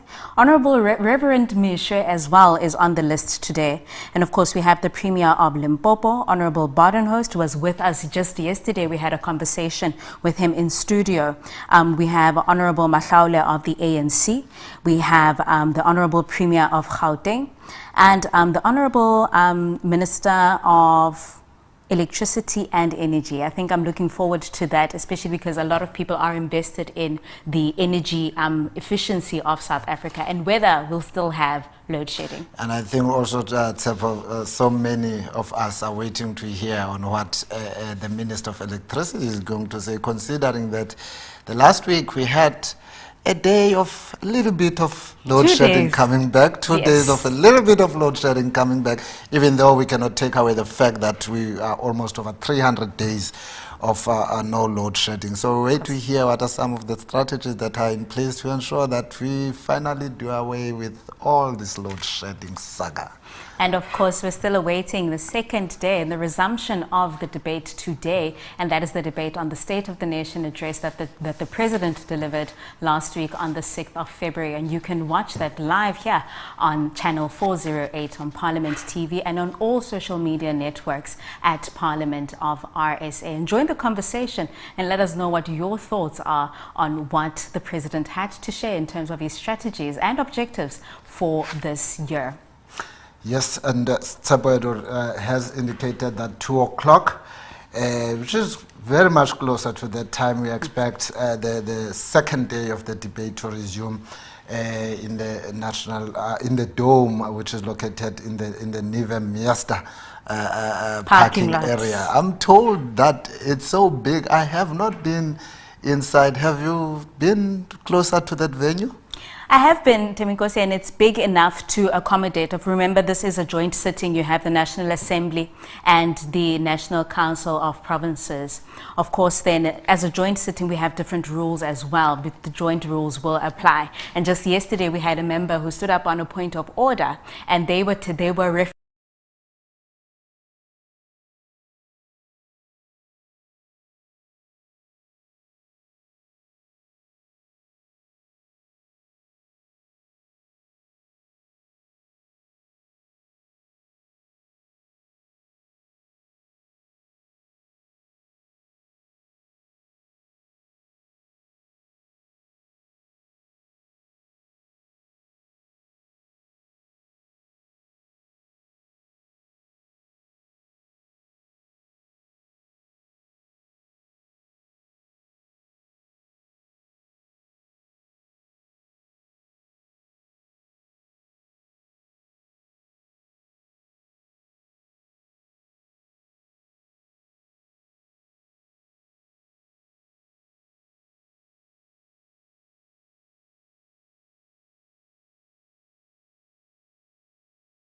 of the largest non-partisan link on social issues, public opinion and democratic trends, is credited for having invested the term whistlers or whistling. The meaning of whistlers is concisely defined by Professor Witten from Massey University in the article titled "The Whistle's Politics," the new pitch of an old narrative as meaning, I quote, an overt intentional speech or act that is designed with intent to allow two plausible interpretations with the sole intention of peddling information. Lies and half-truths in such a way that the audience is unaware of the existence of the second and coded interpretation. Professor Jennifer Saul from the University of Waterloo, in a seminar titled Political Manipulation and Philosophy of Language, also cautions us to be aware that those who resort to whistling often covertly and intentionally seek to divert attention or distort the true state of affairs through witch hunt distortion that is intended to pursue narrow political gains. Honorable President, through you, House Chair, the history of literal and metaphorical whistling gives us crucial insight into some of the speeches that have been made on this podium since yesterday. They were, to a larger degree, less substantive, less meaningful, but deliberate manipulation of facts to divert attention from the real issues that the President has presented to the nation last week. Honorable House Chair, we stand firmly with the President and the people of our great nation, and we will not be deterred, we will not be silenced, and indeed, we will not be bullied. As once affirmed by the supreme Pan-Africanist and intellectual nationalist revolutionary poet, Amilcar Cabral, I quote, "Hide nothing from the masses of our people, tell no lies, expose lies whenever they are told, mask no difficulties, mistakes and failures, and claim no easy victories," unquote. Honorable President, the African National Congress has always identified the democratic state in all its configurations, and especially Parliament as an elected tribune of the people, as a contested terrain of struggle in the battle of ideas for the victory of the national democratic revolution. This makes a compelling case for this debate to assure our people, among other things, how Parliament is going to reposition itself to oversight and ensure that there is successful implementation of the strategic priorities that the President has outlined. Indeed, this is especially so against the backdrop of a sustained falsehood and distortion by some sections of political parties in this august House that the GNU is not a popular choice, but an elite pact. Honorable House Chair, Honorable President, these whistlers among us have been sustained despite the hard evidence that none but our people united in diversity have gone in their great numbers to vote for the political parties of their choice. Honorable President, we stand before this august House not just to engage in debate, but to reaffirm to our people our unwavering commitment to the fundamental visions that we outline of the Freedom Charter.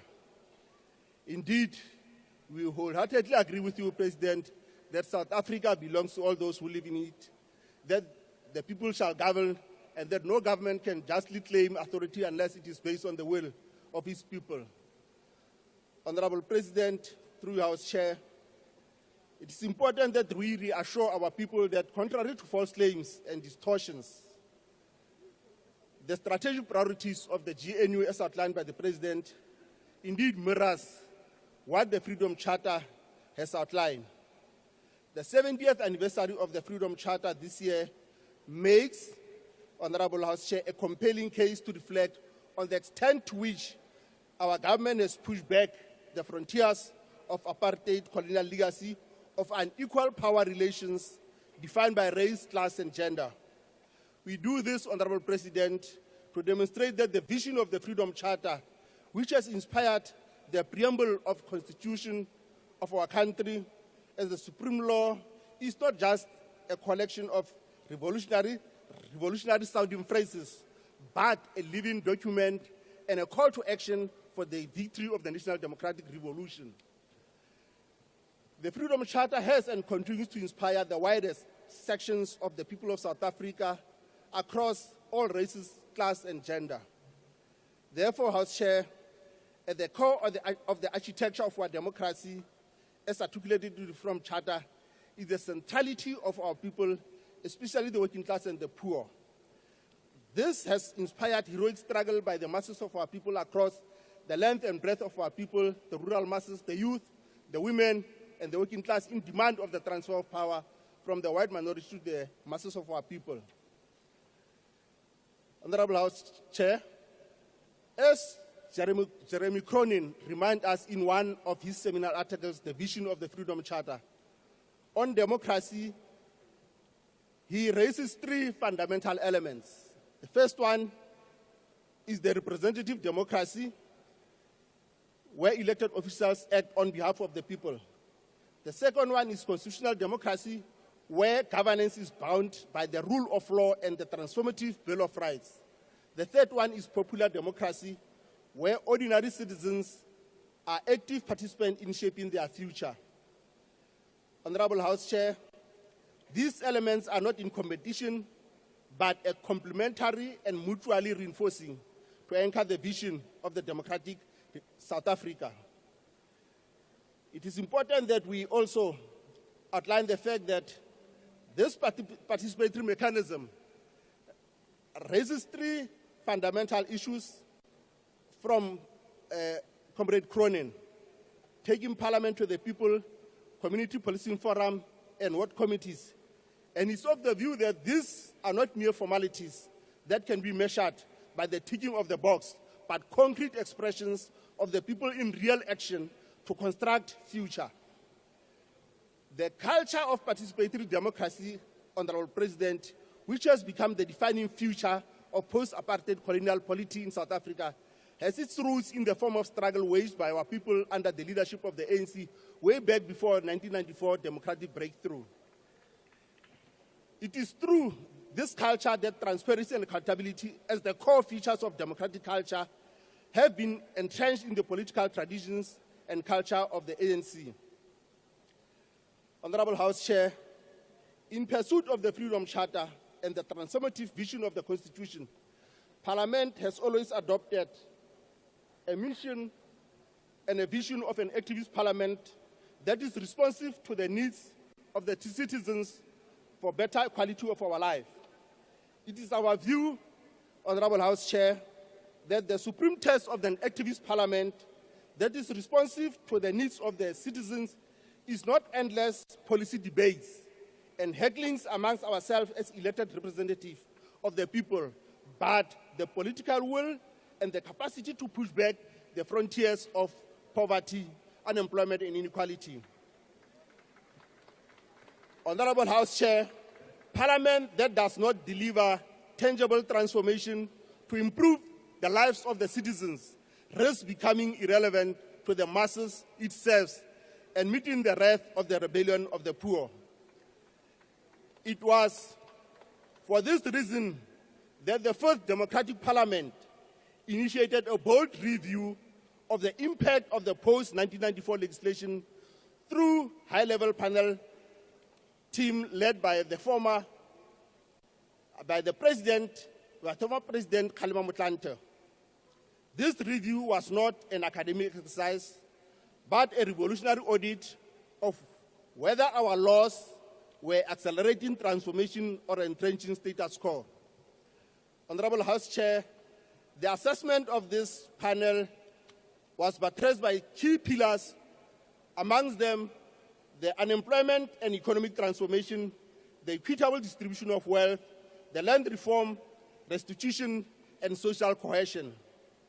Indeed, this initiative will forever remain in the annals of history as an indelible demonstration of the people and also the people's movement that is self-critical in pursuit of the aspiration of the masses of our people. The finding and recommendation of this panel, House Chair, was indeed processed by Parliament through its select committees and portfolio committees. House Chair, the sixth democratic parliament marked the coming of age of our parliament as a critical institution of democracy as it coincided with the 30th anniversary of our constitutional democracy and building on these lessons, achievements, and setback of the preceding period, this Parliament has accomplished a myriad of qualitative strides in pursuit of a better life for all, with a targeted focus on the elimination of triple challenges of poverty, unemployment, and inequality. Critical among these strides are the robust oversight and repositioning of various state-owned entities.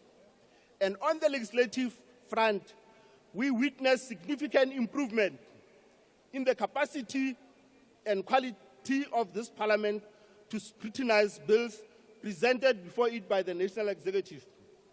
And indeed, this is more illustrated by less number of bills that were returned by the President to Parliament.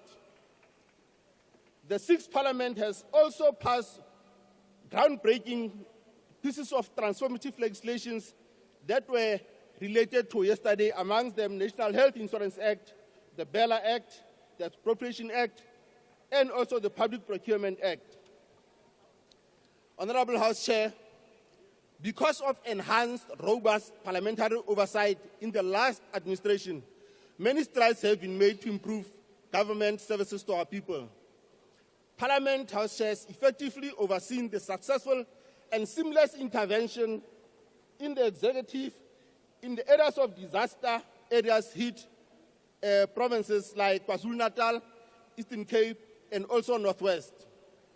Honorable President, it is for this reason that we support the strategic priorities of the GNU and your commitment to accelerate economic transformation through Transformation Fund, assisting municipalities, and also to address the challenges of infrastructure and basic services to our communities.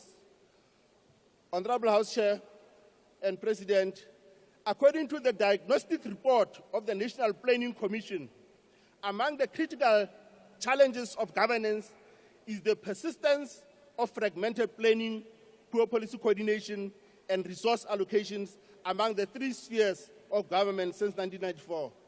And therefore, Honorable President, we acknowledge and welcome your policy intervention as part of strengthening the capacity of local government through the district development model and also specialized technical support, as is the case with eThekwini Metropolitan Parliament. Thank you, Honorable House Chair. Thank you. Thank you. The next speaker is the Honorable Ndlela.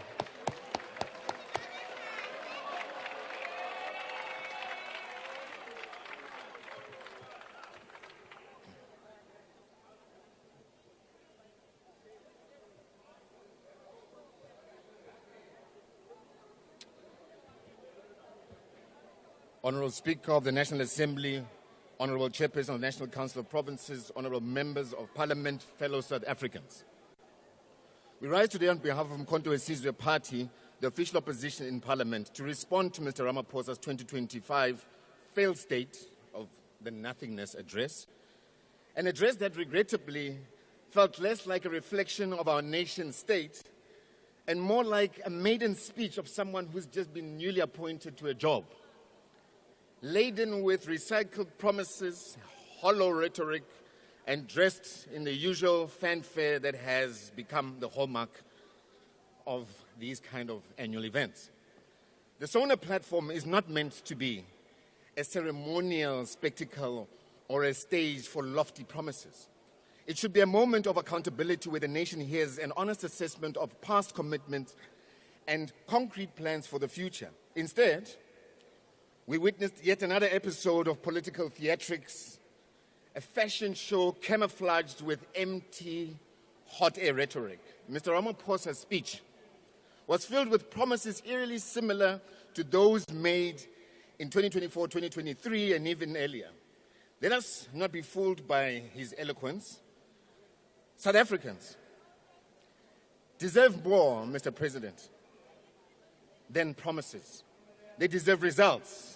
We have listened to these commitments before, and yet the realities on the ground tell a different story. A story of betrayal, neglect, and failure.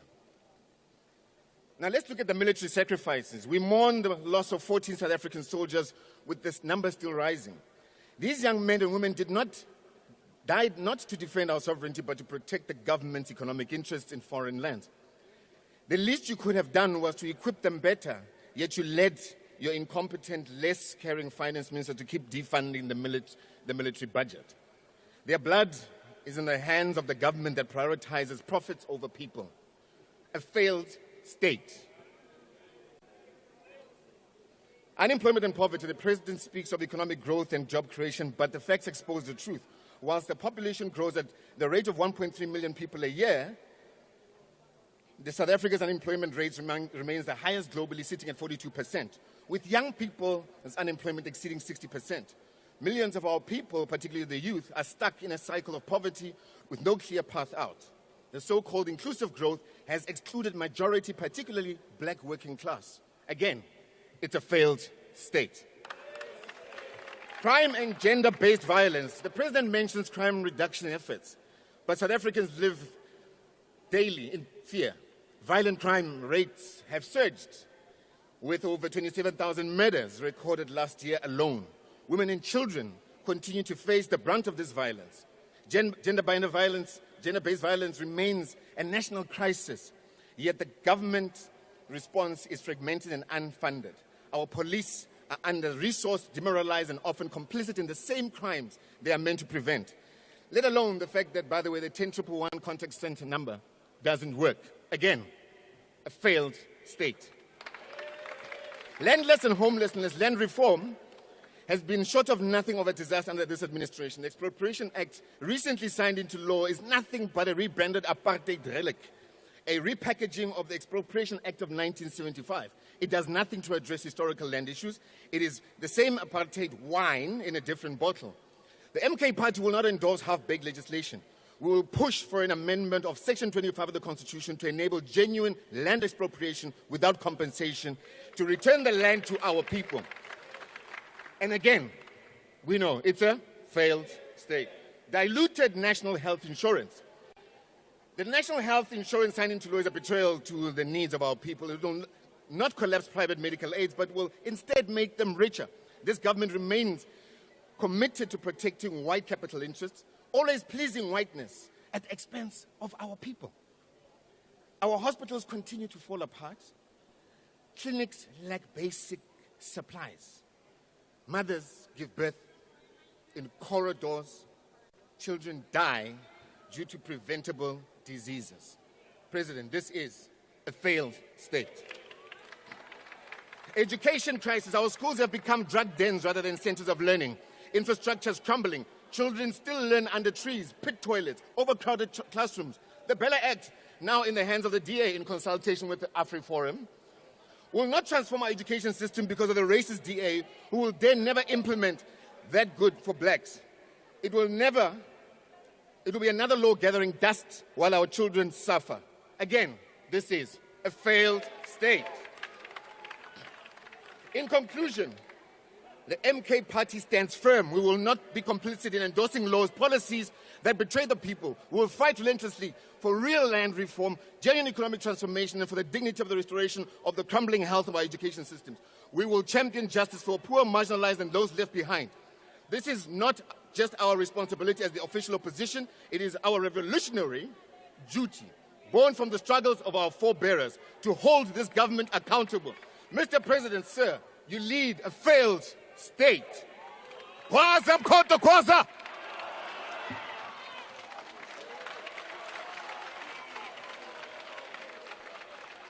Order, honourable members. The next speaker is the Honourable Minister of Public Works. Order, honourable member.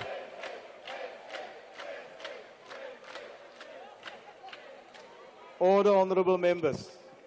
The Honourable Minister of Public Works and Infrastructure.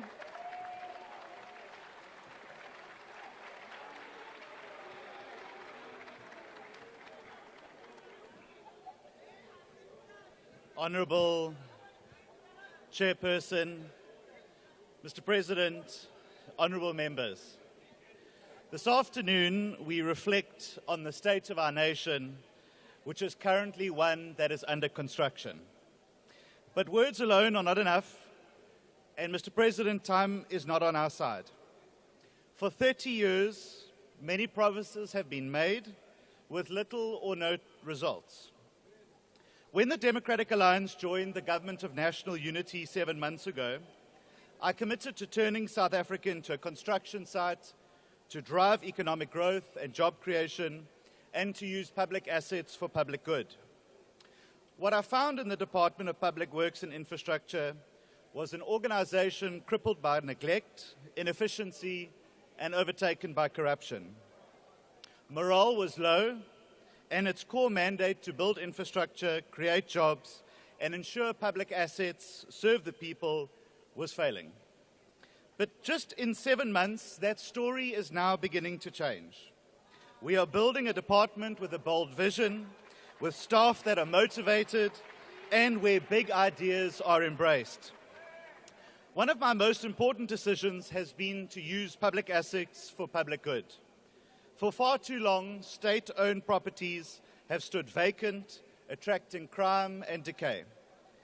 In a major policy shift, we have released public properties for request for proposals, inviting both the public and the private sectors to submit their ideas.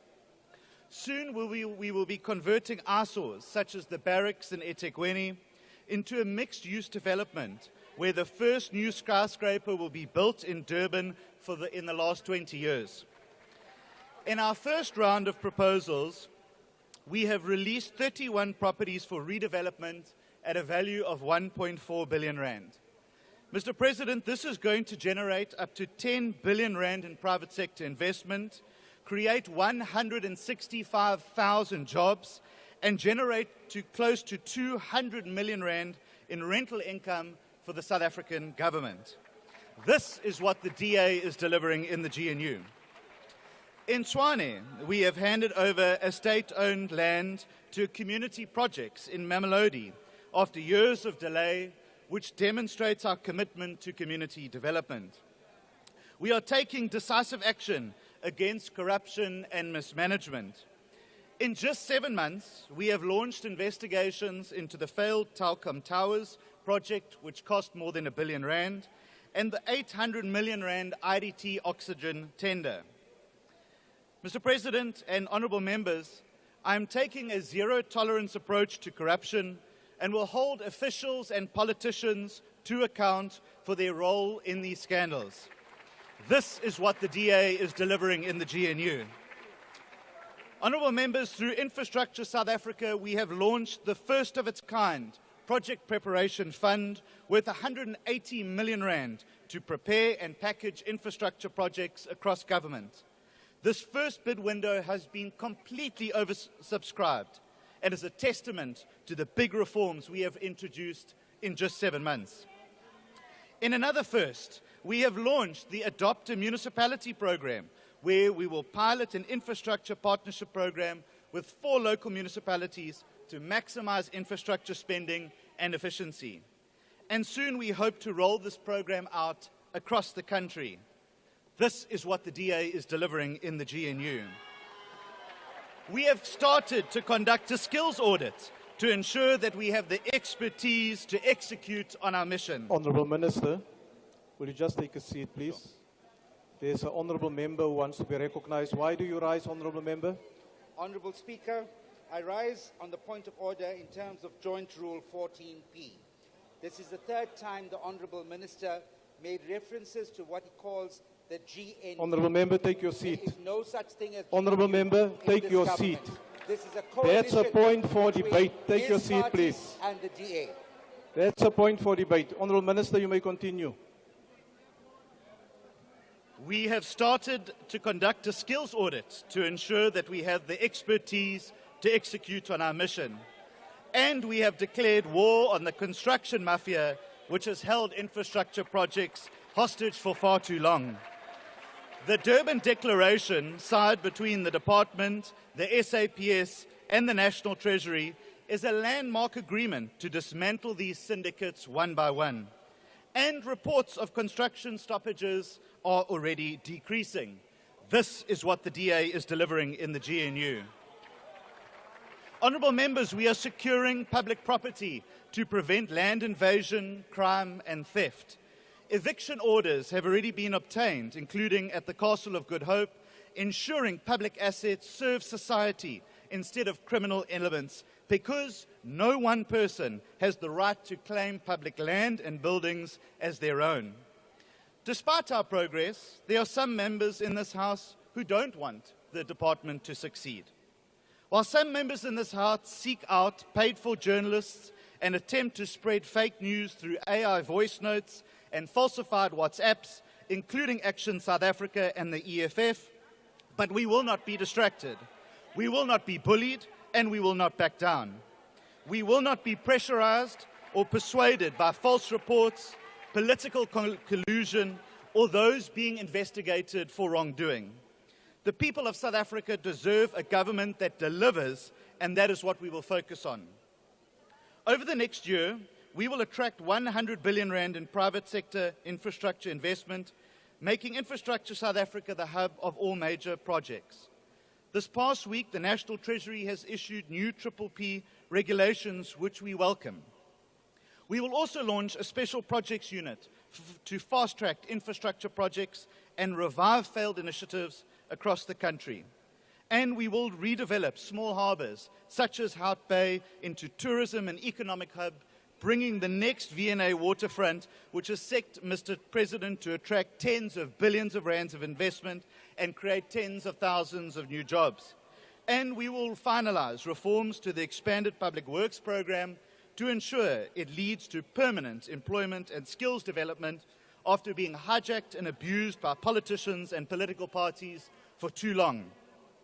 This is what the DA is delivering in the GNU. In just 7 months, we have achieved what others have failed to accomplish in decades. The department is no longer a department of empty slogans, it is a centre of delivery. We are no longer exist to advance personal interests, but the interests of South Africans that want our country to work and who want to get to work. Across the country, thousands of public servants in our department are working diligently to build a better South Africa. This is why, Mr. President and honourable members, the DA will play its role and its part in the GNU to drive the tough economic reforms in public works and infrastructure, which will drive economic growth and job creation. This is what we have achieved in just a short 7 months. Imagine what we will achieve in a full 5-year term. This is what the DA has been delivering in the GNU. And the GNU depends on the DA to keep delivering to South Africans, and South Africans know that. This is why we will continue to turn South Africa into a construction site, one that drives economic reforms, growth and opportunity for all South Africans. This is why we will continue to build South Africa. Thank you very much. Thank you, Honourable Minister. Order, honourable members. The next speaker is the Honourable Dagmo.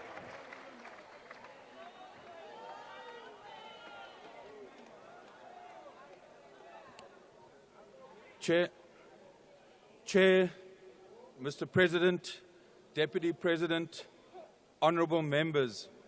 President, on Thursday at the City Hall, you made us proud. Proud to be South African, proud to be African, and proud to be part of a movement and a country that strives for a better world. Your words reminded us of our resilience as a nation and the strength we have, especially when we are united in our diversity. The immediate dangers of a changed global context and our own challenges we face reminded me of what ANC President Oliver Tambo said in 1977. Comrades, he said, you might think it is very difficult to wage a liberation struggle. Wait until you are in power. At that stage, you will realize that it is more difficult to keep the power than to wage a liberation war. People will be expecting a lot of services from you. Be prepared to learn from other people's revolutions. Learn from the enemy also. The enemy is not necessarily doing everything wrong, but at the same time, avoid the enemy's mistakes. We drew strength, Mr. President, from your reference to the Freedom Charter. The wealth of this country shall be shared. that vision is now enshrined in our Constitution, a Constitution which commits our country to redress in favor of those historically disadvantaged who suffered unfair discrimination. The GNU Statement of Intent itself embraces redress. Speaker, Chair, President Ramaphosa delivered the ANC's January the 8th speech in Khayelitsha on the 11th, and he said, the false notion that the character of the ANC and its strategic objective of the NDR have now been redefined by a single tactic of forming a broadly inclusive GNU is a distortion of the realities our movement faced, and this should be dismissed out of hand. Asinomona, asinanzondo, siyayidumisa i-ANC. President, you signed the Bella Bill into law, enabling access and equity to basic education, compulsory grade R. The myth that the Bella Bill is teen Afrikaans, that is a leak story. You've exposed that.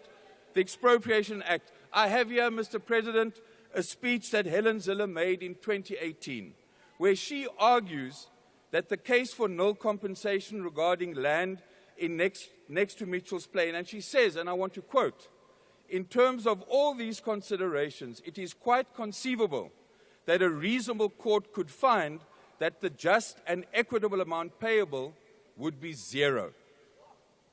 Now, with the help of Honourable McPherson, she goes around and creates a smokescreen and seeks common cause with the likes of AfriForum, Solidarity, Donald Trump to project this legislation as about land grabs. You passed the Public Procurement Act, the National Health Insurance Act, and yes, Mr. President, there will be differences. We do not need megaphone diplomacy. We need dialogue, finding practical solutions, trust and respect.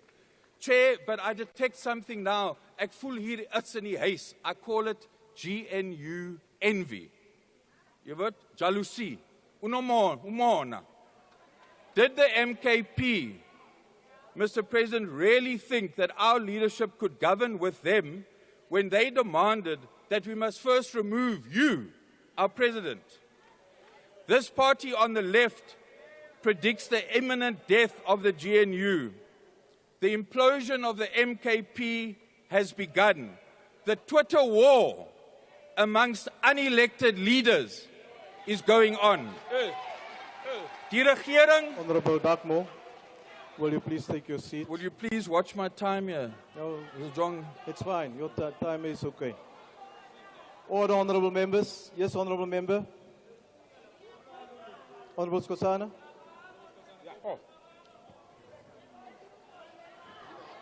Order, honourable members.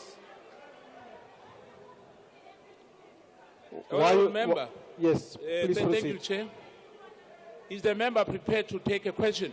Honourable Dagmo, are you prepared to take a question? No, he's not prepared to take a question. Order, honourable members. Please proceed. Die regering van nasionale eenheid is wat ons land nou nodig het. Speaker, did the EFF really think that they are seen to be a trusted party? Its leader is central to internal conflict within the EFF. Honourable Malema, you have actually forgotten what Kosas taught you, each one, teach one. You have forgotten that. President, you have called on us to focus on fixing local government. Building a capable and ethical state is critical to growing our economy at 3%, creating jobs and lowering the cost of living. We've seen the intervention in eThekwini. Our people want implementation. The vehicle is a district development model.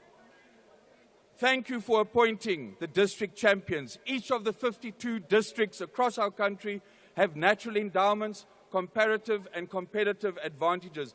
An example is the initiative to build on the Knysna Investment Summit, attended by our Deputy President, and convene a garden route district summit. The founder of this initiative wants the district champion there, he wants the Premier there, the Deputy President, and he also wants you there. There are black farmers in the Southern Cape already trying to secure the Chinese market for honeybush tea. But in this province, We have the Human Settlement Grant underspent by 250 million rand. 222 million rand returned because this DA provincial government refuses to upgrade informal settlements. Dis is skande. The mayor of Hessequa was recorded on the tape telling residents of Melkfontein to lie about the income to qualify. Alan Winde does nothing. John Steenhuisen, I'm going to give the recording to you to expose this liar in your ranks. But we also know, and I'm not sure if you're aware, that some within the ranks of the GNU are giving oxygen to those that want to secede.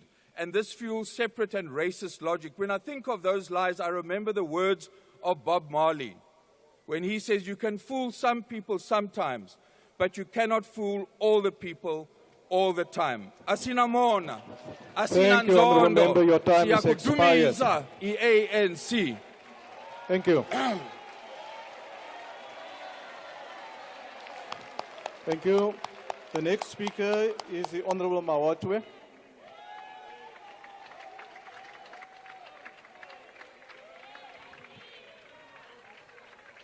Greetings to the President and Commander-in-Chief, Julius Malema, officials, EFF members of Parliament, the people of South Africa, grand forces of this protest movement that is taking the fight to the picket lines this year. House Chair, year in, year out, Mr. Ramaphosa comes here and make promises without accounting for the promises he made the previous year. It's as if he's permanently on a reset button. And the sad thing is, every time he opens his mouth, more and more people become statistics of unemployment, of poverty, of rape and murder. Mr. Ramaphosa, why don't you rather keep quiet and go look after your ankole in Palapala farm? Because you are the elephant in the room. There's no hope for our youth. Men and women are lingering in the streets of South Africa in absolute poverty and despair.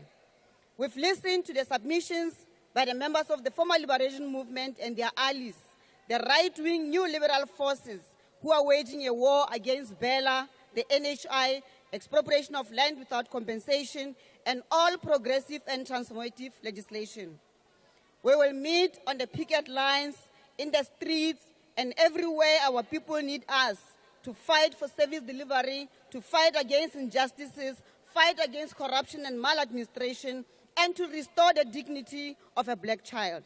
We will never retreat. Commander-in-Chief, when President Cyril Ramaphosa said in his first and second State of Nation addresses in 2018 and 2019 that they had a plan for critical areas of investment that would support structural transformation, growth and job creation, what exactly was he talking about? Because since then, we've seen nothing but suffering, deepening unemployment and rising cost of living.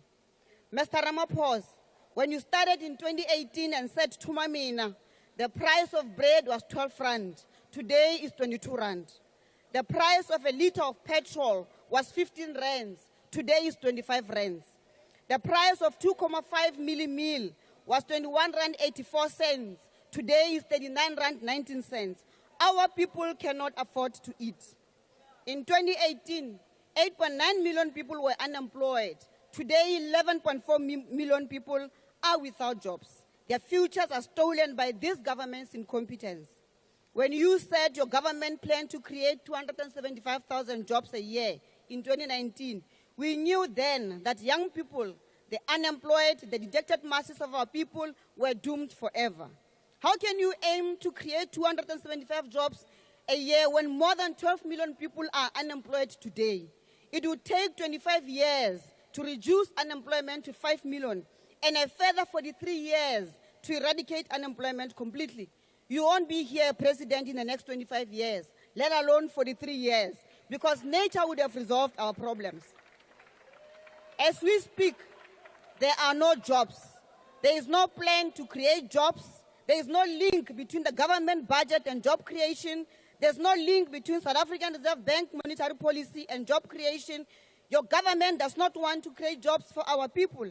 It just refuses to create jobs for our people. In 2018, 83 municipalities received a qualified audit. Today, 85 municipalities have failed to meet financial accountability standards.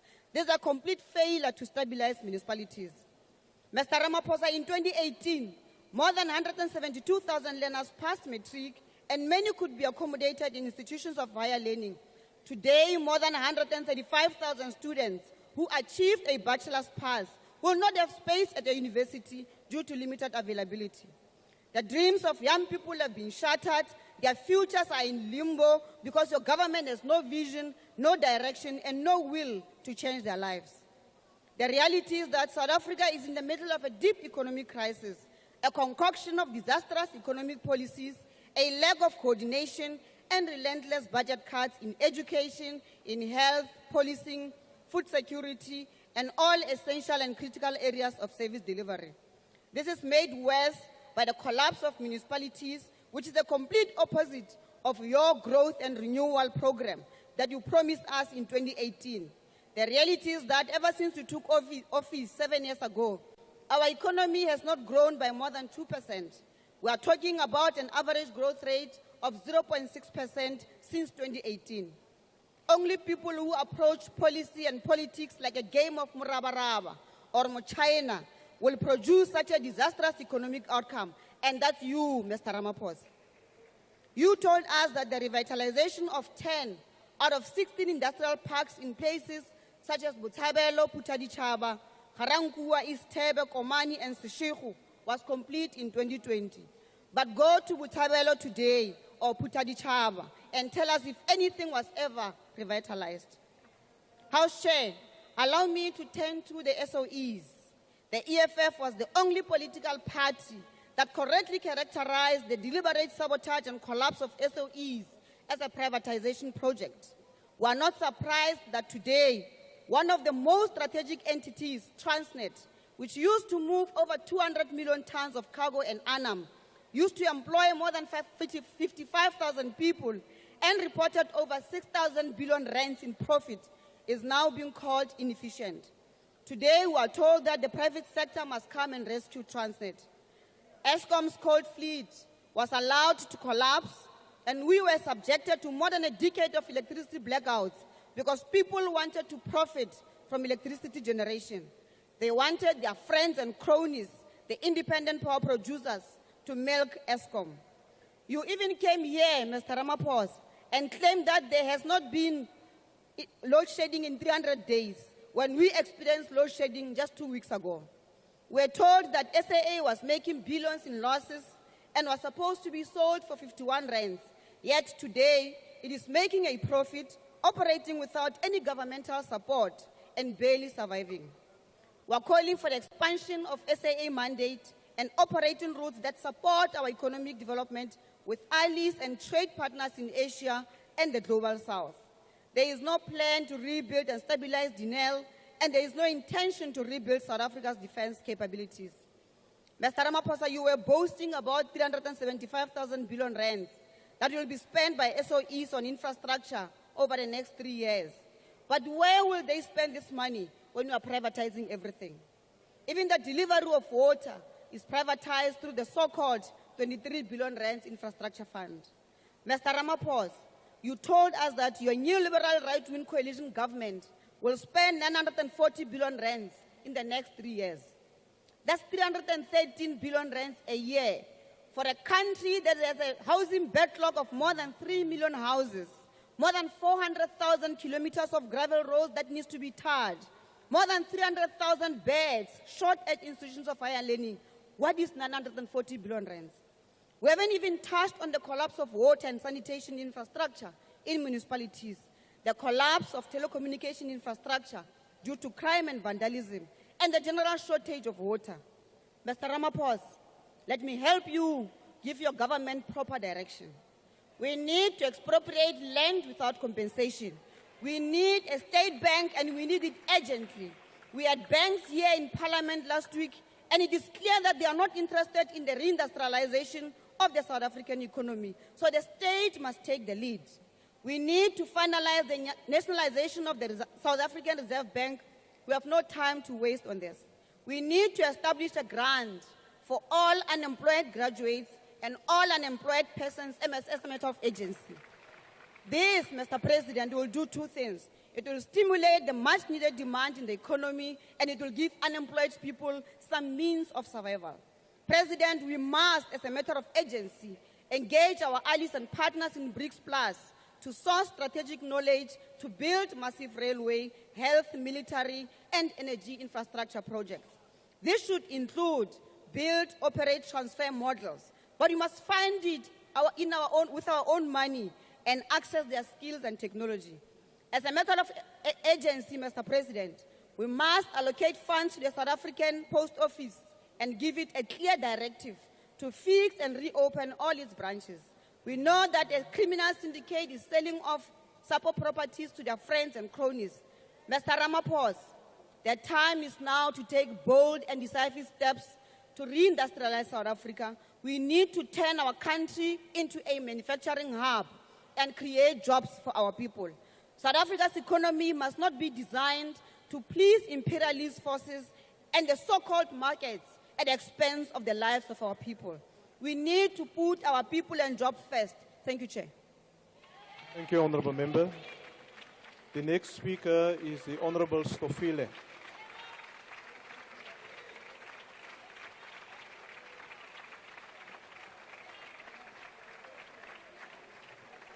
Thank you, Honourable Members.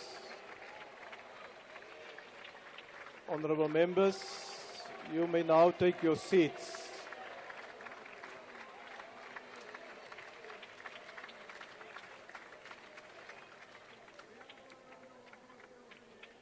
Thank you very much. Thank you very much, Chair. Greetings to the President of the Republic, the Deputy President, the Speaker of National Assembly, the Chair of the NCOP, and Leadership General that is present in this. The State of the Nation, it helps us as local government to reflect on what it was tabled by the President on Thursday last week. To us, it means different things. It means a moment in which we celebrate at long last that the President of the Republic, in his reflection on the state of the nation, reflect on the key fundamental questions that confront the nation, such as South Africa. One of those issues that he raised, it was the funding model of the local government system in South Africa. The second part, it was the manner in which the 1998 white paper on local government was constructed and the manner the developments that have taken place in our country had to be relooked and redesigned. And for this basis, local government, as we see it, as a center of economic activities, as a center in which move forward the needle of development in making sure that there is a success in our communities. One thing that we need to present in this debate on the state of the nation is that President will request few things to be looked at by yourself and your team. One of them is to relook on the EPWP and what it means, this issue of EPWP, in the general economy in which we are operating. The second thing that we wish President to look at is the state of rural roads. And we call and request the President probably to lift the issue of rural roads. I've heard the Minister of Kokda speaking about this issue of traditional leaders. Part of supporting traditional leaders is to support the rural development. And rural development, roads is a key fundamental question that it must be looked at. And in developing roads, you then open opportunities of economy, because through road, it creates centers in which economic activities can partake and play a role. It is our belief that it is important to relook on this issue of road differently and approach it differently. Part of the suggestion that the local government wish to present in this debate, probably President can lead the debate about, or the program about paving the road. Because the gravel roads today, President, with the global warming and the challenges, cannot resist the current environment in which we are operating. And therefore, it requires a different thinking insofar as investing on that. South African local government and the entire municipal system in South Africa, 44 districts throughout the country, we are committed to partner and work with you with regard to this. It is indeed we hope and believe that all of us, we accept that and appreciate Minister Professor Ramkhupa. I don't know where is he. For a moment, President, when we faced a dark cloud as local government, when the House approved the taking away of electricity regulation and distribution, our engagement showed to be a person that is willing to listen. And he listened to us about the importance of reviewing at this section insofar as definition is concerned. And thank you very much for that, to have leaders that listen when they are told about challenges that we are facing. So as Minister Stella Ndabeni, we are in agreement that economic development cannot prosper if the economy at township is not forecasted. And therefore, small business enterprises in our communities need to be lifted. It is important for us to look at that. And I believe as we drive forward and making change into communities, we need to consider this, because that's where people are and that's where people live. And they expect all of us in sitting in Parliament, in Council, to look into their challenges and deal with the challenges decisively. The other issue, President, to us as local government, we want to present here.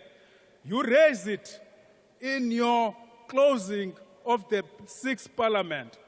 Few issues that resonate very well with us. And we hosted the Deputy President just last 2 weeks. He resuscitated the issues that you have raised to us. One of the issues that you raised with us as local government practitioners is about your unhappiness to see our towns, townships be dirty.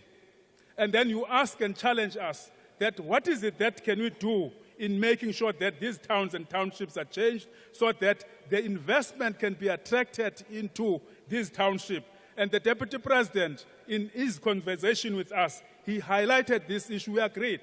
And we want to call and request that the Cabinet, through your leadership, accept to launch a massive cleaning campaign in the country as a whole, in which, in that cleaning campaign, we must then inject the issues pertaining to competition and give awards to best performing municipalities in the categories of metro, district, local, and smaller municipalities.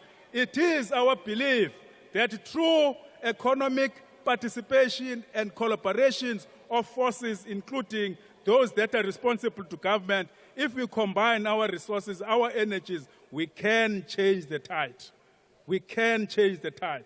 The other issue, President, that we wish to implore on you to lead us on it, as much as there is a skill challenge in local government, but there is also invisible hand in local government. There is a moment in which local government is hamstrung to develop and prosper. How do we cut that invisible hand? But it's visible. We can deal with it. We know what is happening in local government. It requires working together in dealing with that challenge. It is important for us to make sure that we deal with that issue. President, we wish to also to implore on the leadership here today to relook the definition. The definition, it says that on the law that you have signed, you reduce the 132 to 139 volts on electricity managed and retitulated by municipalities. You reduce it to 11. Whereas the white paper and all related policies that you have adopted, it says the key fundamental instrument for local government to make revenue is through electricity and water.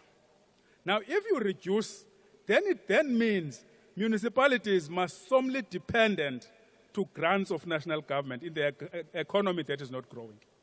It is important for us to relook at this. It is important for us to deal with that. And thank you very much, at least Professor Ramkhupa, in dealing with this. We are committed to deal with this and find solution to it. The other issue, President, that we wish to highlight before this, as we move towards reviewal of the 1998 white paper, we request it should not be a middle-class discussions. It should be encompass of all those that are involved benefiting in local government. Remember, the law that you have signed in South Africa, it says, more in particular, the Municipal Structures Act, it says municipality is three-legged pot. Is the administration, is the council, is the community. Now, in the debate about the type of municipal system that we want in South Africa, it is important to ignite that third leg, to play an active role, including the way in which, President, we are not using the institutions of higher learning. In your 44 districts in South Africa, each of these districts, they've got 1 or 2 centers of higher education. How do we use them, and how do we partner with them and work with them and change the economic outlook of our country? And it is indeed our belief as South African local government, informed by President Mandela when he launched us in 1996, that the function and the role of local government is to represent the interest of the communities, is to represent the interest of the local government practitioners, is to drive and push back the difficulties that our people are facing.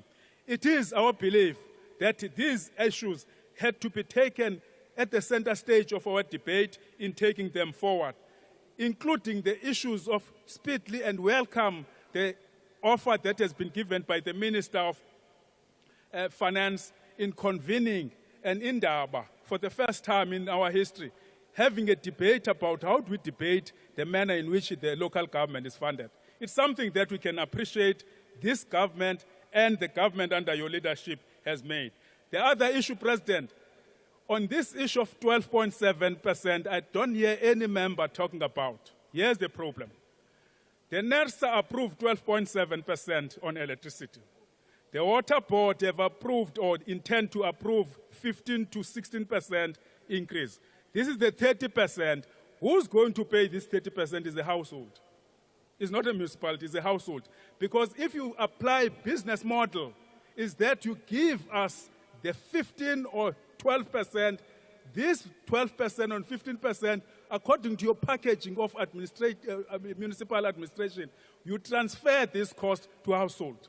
And household income today is shrinking every day. Honourable Member, it's an issue that we your need to look at. time is Thank you now very much. expired. Thank you. The next speaker is the Honourable Farmer.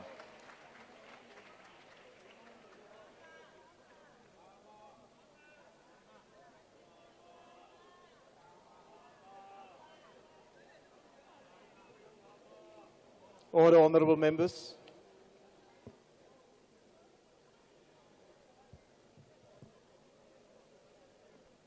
Achtbare spreker, achtbare voorzitter, achtbare president, achtbare lede, mede-Suid-Afrikaners en spesifiek konings en stamhoofde van ons eerste nasie, die Khoi Nisan, wees gegroet in die onfeilbare naam van Jesus Christus. Die Patriotische Alliansie verwelkom die stand van die nasie toespraak en neem kennis van die sentiment waarmee die president dit aan ons oorgedra het. Dit kom voor asof die president eerlik was met ons en die nasie en dat die uitdagings wat deur die president gelys was eerlik en opreg is. Ons dankie daarvoor, meneer die president. Hierdie paar minute tot my beskikking wil ek graag poog om 'n saak te argumenteer wat u nie direk aangespreek het nie. Die visbedryf. Meneer die president, u stelling, herlewing van klein hawens in samewerking met buitelandse vennote om ekonomiese vooruitsigte vir kusgemeenskappe te bevorder, word deelhartig deur ons vissergemeenskappe verwelkom. Ons spreek ons hoop uit dat die implementering hiervan vinniger sal plaasvind as wat die norm tans is. Die waarhede egter is dat die visbedryf is 'n biljoen-dollar bedryf, maar ons kinders moet in die visgat skrap vir iets om te eet. Kleinskaalse vissers was effektiewelik sonder meningsvolle kwotas sedert 1998. Die tydsgelewe dui daarop dat die departement geen investering gedoen het om hierdie gevalle aan te spreek nie. In terme van visbronne wat besig is om in duie te stort, is die stilte van die departement oorverdowend. Die toestand van bedreigde visbronne soos Weskuskreef onder andere het tot so 'n mate verswak dat NGO's as ook kommersiële entiteite die verkoop van die spesies gestop het. Die perlemoenbedryf wat hoofsaaklik aan die suidkus voorkom, is in 'n totale chaos. En al wat die vissermanne vra is, vir 'n geleentheid om na geluister te word. Dit is tragies dat hierdie departement nie met 'n oop deur beleid bedryf word nie. Die jarelange ondervinding van die visserman, opgebou vanuit herhaaldelike trotsering van die elemente op die seewater, word nie na waarde geag en toegelaat om insette te gee nie. E-posse of kommunikasie met die departement word nie eens op reageer nie. In my gesprekke met vissers wys Imani en Arendse van Mamre my dat die wegskuif van kreef om deur die groot maatskappye gevang te word, was dit werkskepping wat weggeneem was van kleinskaalse vissers.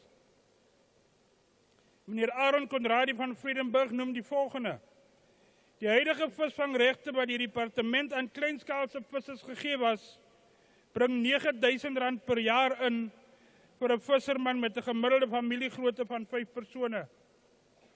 Aldus meneer Conradi was groot maatskappye deur die departement gevra om vissers by te staan, maar dit het nooit gerealiseer nie. Elmondo Polse noem dat die visbedryf na 30 jaar van demokrasie nog nie getransformeer is nie. Vissers kan nie lewe dit wat aan die kleinskaalse vissers gegee word nie. Ons stem elke keer maar word nie na omgesien nie. Aldus meneer Polse. Groot maatskappye word uitgesorteer, maar die visserman word misgekyk. Meneer die president, die Suid-Afrikaanse visbedryf is besig om op 'n ramp af te stuur. Groot besighede probeer om soveel as moontlik in te oes voor die bedryf ineenstort. Die visserman word forceer om te stroop vir 'n lewe. Die lewende visbronne sal dit nie oorleef nie. Dit wil voorkom of ministers net die bedryf aan die gang probeer hou tot hul termyn verby is. Hierdie bedryf is die derde grootste bydraer tot die bruto binnelandse produk in die Wes-Kaapse ekonomie. Tog is van ons gruwelikste gevalle van armoede in hierdie bedryf. The Marine Living Resources Act is outdated and is heavily skewed towards big business, while it does nothing to protect the resource, nor does it offer any assistance in the fight against poverty, inequality, and job creation. This act needs to be reviewed as a matter of urgency. Ten opsigte van bereising, meneer die president, sit ons vandag met 'n kriteria van R3.500, 'n kriteria wat nog bepaal was deur minister Joe Slowbo in sy tyd en tot op hede nog nie verander is nie.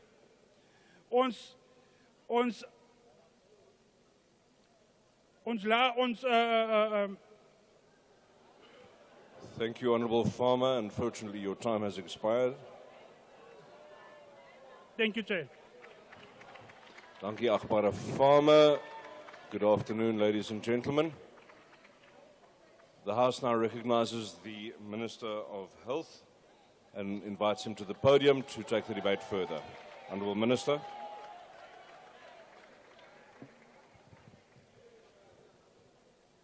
Honourable House Chair, His Excellency the President and Excellency Deputy President, honourable members. Mr. President, in your State of the Nation address last week, you confronted critics and doomsayers by saying something that they believe will never be said. And if I may quote you, you said this year we'll proceed with the preparatory work for the establishment of NHI. Regardless of this, some doomsayers still persist in their denial. Yesterday, during this debate, Honourable MJ Cuthbert said that he's happy that NHI is no longer in the MDDP, it's off the table. Sorry, sir, it is there, and it ought to be there, and it's going to continue being there. I've listened to people talking about NHI without even having read the Act, and they start by distorting the definition of NHI. NHI, or universal health coverage, is not a new system of health care, as some of you are prone of saying. It is not a system which people implement because they are rich. But NHI is a health care financing system that covers everybody regardless of their socio-economic status. That's what it means. And it has got two dimensions. The first one is that all people receive quality health care. And all means all. Regardless of how poor you are, it means all. And the second dimension is that when you receive that quality health care, you must not suffer financial hardship or what the World Health Organization called catastrophic health care expenditure. Mr. President, this second dimension was brought about because the World Health Organization realized that there are many people around the world who are not classified as poor, but they become poor because somebody got sick in the house and they have got to seek health care. That is the concept of catastrophic health care expenditure. This type of people are counted in billions, not millions around the world. And in South Africa, we have got many such people. So NHI is about money. It's about how money is distributed to the whole population. It's about how much each citizen has got for the provision of their healthcare system. That's why the former Director General of the World Organization, Dr. Margaret Chang from Hong Kong, summarized it. He said NHI is an equalizer between the rich and the poor, close quotes. Now, that's exactly why we've got the problem in South Africa. The moment you mention the rich going to be in the same place as the poor, people start getting stomach aches immediately. That is why when you say Bella Egg, people get stomach aches. When you say expropriation, people start getting stomach aches. When you say NHI, they get stomach aches. Because these are all transformative programs about the poor. Yesterday, I listened carefully to my colleague in the GNU, Honorable Minister Hlabisa. Minister Hlabisa, you said you propose a more incremental approach to implement NHI. You are spot on. We agree with you 100%, because what you put as a new proposal is actually Section 57(1)(b) of the NHI Act itself, and I want to quote it verbatim.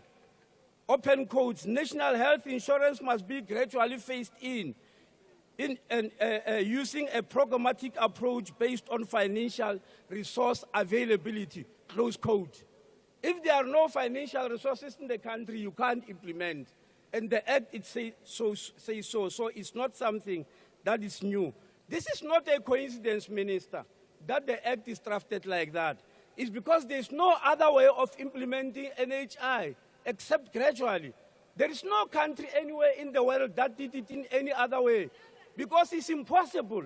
It's just impossible, because it's not a once-off event. It's a gradual event that gets implemented over many years.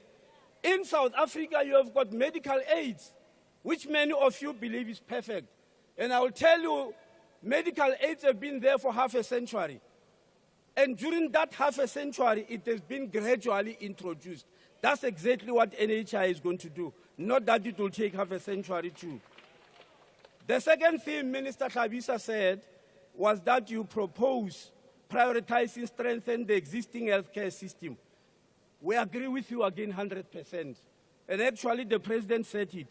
He said our most immediate priority is to strengthen the healthcare system, improve quality of care, and he said a vital part of this modernization improvement is maintaining of existing health facilities and construction of new hospitals, close quotes. Now, I just want to say something.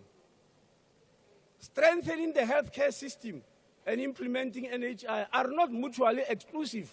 One doesn't have to follow the other, for the simple reason that all of them are lifelong processes.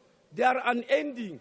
So you can't say we must start with one, because it will never come to an end, because they are not once-off processes. Due to unavailability of time, I'm not going to give you a list of the hospitals that the President is talking about. You will hear that during the budget speech, and you realize that they are placed very strategic for NHI. Now, the belief that countries implement NHI because they are rich, they've got a big tax base, is not true. There is not a single country in the world that has got NHI. which can be described in those words. The UK started in 1945 and implemented in 1948 specifically because of the crisis of the Second World War. The British were poor, they were unemployed, and they were sick because of what Hitler did to them. And they wanted to rebuild their economy. They were told that no one can build an economy with sick people, and that's why they launched it. Same as Canada. Thailand, when they launched it in 2002, is because of the Asian financial crisis of 1977. So is Indonesia. They did it exactly because of the same reason. And I can go on and on and on to show all the countries that has got NHI. Now, yesterday, the chief whip of the DA, Honorable Machalakis, was very angry and said he's tired of hearing from me. You know, his level of anger was so much that I felt pity for him. Ik had mal raak. Maar, soos 'n broer, ek wil jou raad gee. Jy moet asielkind gaan sien. Voor raadpleeg, want NHI is nou hierso. Dat gaan nergens. It is here to stay, Mr. Machalakis. Thank you, Minister. Thank you very much. Thank you, Minister Motsoaledi. The next person at the podium. Order, honourable members. We now call to the podium the Honourable Letlape.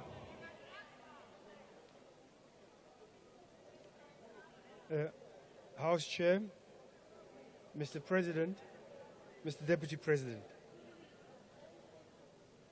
As long as we remain South Africans, we will remain divided, covered with copious amounts of makeup. Remove the makeup and nothing has changed. We're the only country that calls itself free, where we choose to go by our slave name. Rhodesia became Zimbabwe. Southwest Africa became Namibia. We remain South Africa. And I can tell you all, South Africa has not changed. If you're black like me, you're a second-rate citizen in South Africa. Until that changes, Mr. President, we're going nowhere. And I hope for leadership from you to give us a name. 3 quick things, Mr. President. GBV is a sport in this country driven by culture and traditions. Unless we change them, more of us will lose our children. We plead with you, Mr. President, let's have the discussion in our communities to change our values around that issue. As the minister will tell you in some of his presentations, our problem is not finance in health. We're spending enough of the GDP. What you should insist on, Mr. President, is until you realign what we spend on the GDP, not a cent more. NHI is another medical aid. The medical aid is under the authority of the minister. Let him change that. Our problem is not money. Lastly, on municipalities, our problem is not money. Our problem is cadre deployment. Our problem is leadership. See what Tshwane has done without an extra cent because of a mayor that says, I'm not a mayor of a party, I'm a mayor of the people of Tshwane. Let's put South African first and not money first, Mr. President. Thank you, Honourable Letlape. Taking the debate forward, we now recognise the Honourable Lekhwasi.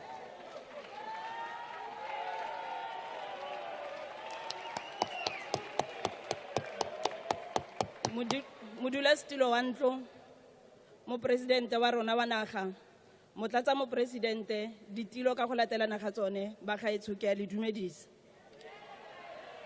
House Chairperson, in the SONA debate, our point of departure must be the preamble of our Constitution, wherein Parliament, through its elected representatives, adopted a supreme law of the Republic, which is to build a united democratic South Africa, which is able to take its rightful space as a sovereign state in the family of nations. And I want to underline the sovereign state in the family of nations.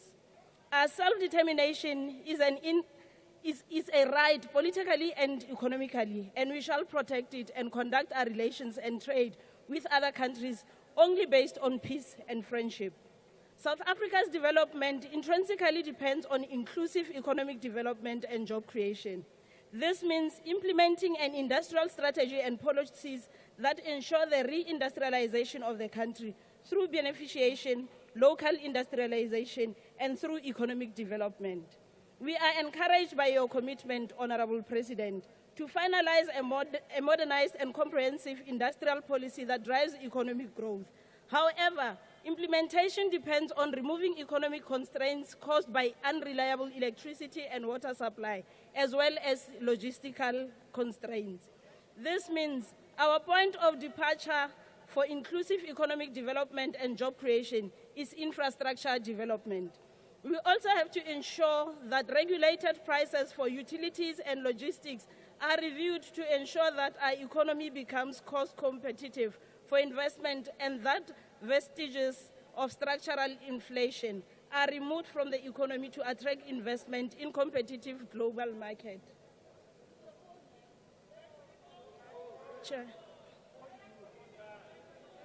Chairperson, there's a noise that... Honourable members, we are aware of the challenges with the sound. There are technicians trying to deal with it. If I can ask you to just be patient, and if we can ask Honourable Akwasi to please continue with the delivery. President, we need to chip in the cost of doing business in the country to enable... On a point of order, House Chair. Honourable Akwasi, please take your seat. Yes, ma'am. What's your point of order? Thank you, House Chair. I think she might just want to answer that phone call. It might be Helen Zeller telling her which direction her speech must go. That's not a point of order. Please take your seat, Honourable Member. Thank you very Honourable much. Akwasi, please continue. Thank you very much, House Chair. We will not waste our time. The South African people are listening to this SONA for a purpose and what we are here for. Mr. President, you have accurately articulated our developmental priorities as expressed in the medium-term development plan. In the main, our priority is job creation and inclusive economic growth through beneficiation and a manufacturing-driven industrial process. The backbone of economic growth pathways lies in intensifying the manufacturing output and boosting exporting growth. Beneficiation by local industries will increase value addition of our natural resources, which remains our valuable competitive advantage. This requires proper planning and efficient inputs in the economy. Further, we must reposition our state-owned enterprises as engines of rapid inclusive economic development. As SOEs operate in 30% of the economy, which is no small part of the economy, there is a need to recognize the progress made in stabilizing the SOEs in the 6th administration, as many of them in the minerals and transport sector have recovered and are going concerns. We need to drive those on an investment path in infrastructural development while we ensure that other critical SOEs recover fully from state capture. Others such as PRASA and ESCOM are recovering well with much more work to be done. Transnet requires shareholder support to ensure that logistic constraints are removed from the economy. Inland provinces rely on logistics to get exports to ports and receive imports. As Howard Zinn famously said, and I quote, "The problem is not that we aim too high and we miss it, but we aim too low and we reach it. We must aim high and transform our financial system to support not just the wealthy few, but all South African, promoting development that lifts everyone. The issue of steel industry requires our attention and is an industry which we must safeguard and protect local jobs and grow the economy. It is necessary for both local construction and manufacturing, especially in the automotive sector. There is a necessity to harness a vicious cycle of investment, jobs, and economic growth through a modest target of at least 3% growth in the short term. However, given the correct conditions and sufficient investment in infrastructure and industrial development, our government is poised to surpass this modest target. We have already laid the base for in the 6th administration. We have a robust financial sector, and as former President Thabo Mbeki rightfully observed, We must work together to create a South Africa where everyone has access to opportunities and resources that enable them to thrive. By strategically allocating financial surpluses towards infrastructure projects, we can stimulate economic growth and address the disparities that exist in our communities. This is not consumption investment, but investment in productive sectors, increasing gross capital formation and strengthening the balance sheet of our country. There is a need for unblocking the unutilized financial capital outside the state productivity for economic development in terms of infrastructure-led industrialization and increase DFI capital by mobilizing, guiding, pooling public and private across institutions. The financial sector must be transformed to invest in productive sectors of the economy and not merely ensure increase in household debt. There is a need to increase productive development through industrialization as well as diversifying the ownership and control patterns of our economy to eradicate the economic exclusion which we had in the past. What type of capitalism or free market economics leaves the bulk of the population outside the market due to limited purchasing power based on color? The dominance of financialization does not translate to growth of the productive sector, such as manufacturing, construction, and agro-processing, for example. Honorable President, too often, financial institutions have perpetuated a cycle of exclusion rather than fostering inclusivity. In terms of the FinScope 2020 survey, 80% of SMMEs are banked. However, of those that are banked, 30% of SMMEs have business bank without the remainder using owner's personal account as a dual account for both business and personal use. Even with the use of personal account for business purposes, 18% of micro enterprises, which are informal of course, are excluded from the formal banking sector. We have successfully implemented 6 industrial master plans, these being sugar, poultry, automotive, shoe manufacturing, as well as clothing and textile. These master plans have worked and need to be deepened, and new ones need to be implemented in other manufacturing sectors. Logistics bottlenecks need to be resolved so that manufacturing sector can efficiently access the domestic and export markets.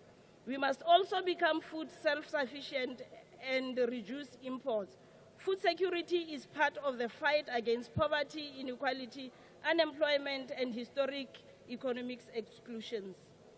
Honorable House Chair, the massive job creation and economic growth path we want to advance requires fundamental structural changes in the architecture of our economic system. We must diversify our international trade and open up new markets. The Africa Free Continental Trade Agreements, BRICS, G20, and the EU has presented to us opportunities, and those opportunities are waiting to be harnessed. Honorable House Chair, as the ANC, we remain resolute in our march to ensure a better life for all and inclusive economic transformation. We will not be distracted by naysayers and by serial opportunists who bark at the glory and our historical achievements simply to claim easy victories. We will certainly engage in enhanced and systemic oversight of progress, as there need to be qualitative and impactful spending in all our programs and projects. As Honorable Supra has said, Honorable President,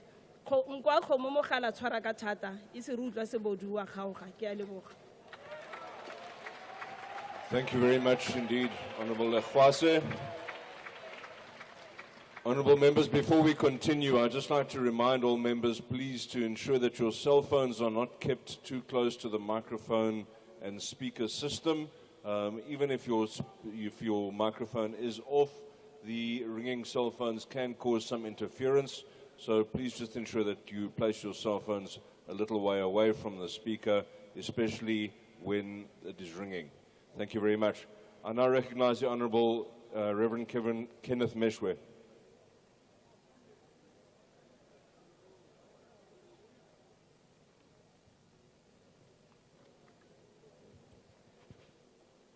House Chairperson, Honorable President, Honorable members, At the top of the list of priorities mentioned by President Ramaphosa during his SONA speech last week was economic growth.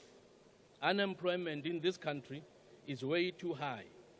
For almost 30 years, we have seen unemployed people protesting, marching, and toing in the streets, yet jobs remain elusive.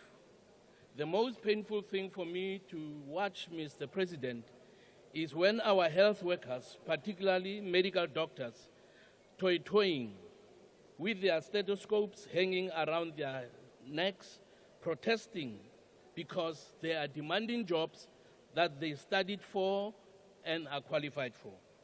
South Africa has an abundance of talented, capable, unemployed doctors and nurses who are desperate for work.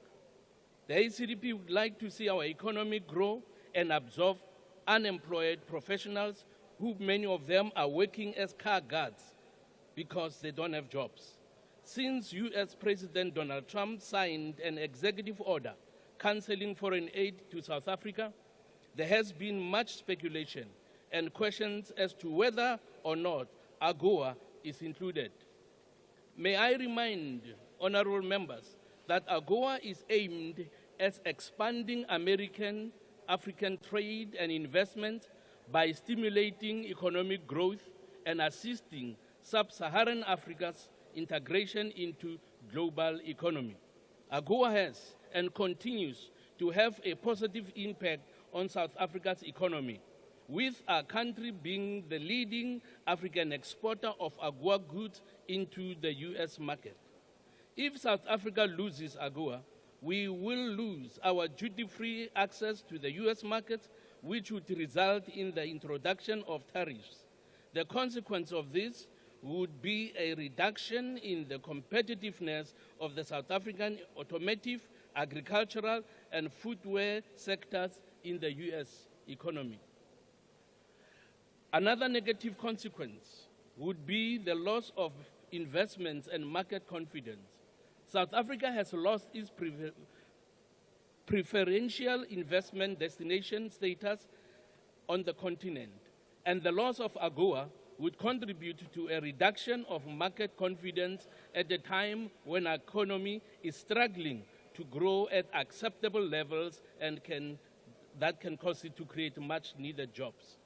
The ACDP supports government's plan to send a delegation to the US to meet with the new US administration in an effort to iron out their differences and improve relations. We need AGOA and duty-free access into that market for AGOA goods to help stimulate our economic growth. Lastly, Mr. Chairperson, I want to appeal to members of this House to show maturity in bilaterals with the US and others, and to overcome the temptation of playing a tit-for-tat with them, because that would not bring us any economic benefit. I also want to appeal to the ANC and the EFF to discard their plans to rename Santon Drive to Leila Khalid Drive. Leila Khalid is not a South African. She's not known by the majority of our people, and she has done nothing to benefit our country. The ACDP does not want to see the US consulate closed permanently due to an unprofitable name change that will not contribute a time to our economy. Neither does the ACDP want to see employees of the US consulate in Johannesburg lose their jobs because of an unwise, unpopular, and foolish decision. We believe we need more jobs and not less. We don't want anybody to lose their job. I thank you. Thank you very much, Honourable Meshwe. Honourable members, I'm noting the volume in the House rising. If I can ask you please to just observe the rule not to converse aloud, not to drown out the speaker. Honourable Swart, what is your point of order? On what are you rising? Thank you, House Chair. I rise on Rule 34 of the joint rules. And whilst the leader of the ACDP was speaking, the Honourable Reddy stood up and took a photograph. And I would remind the House that that is infringement of Rule 34I, and I'd request you to call the Honourable Member to order. Thank you.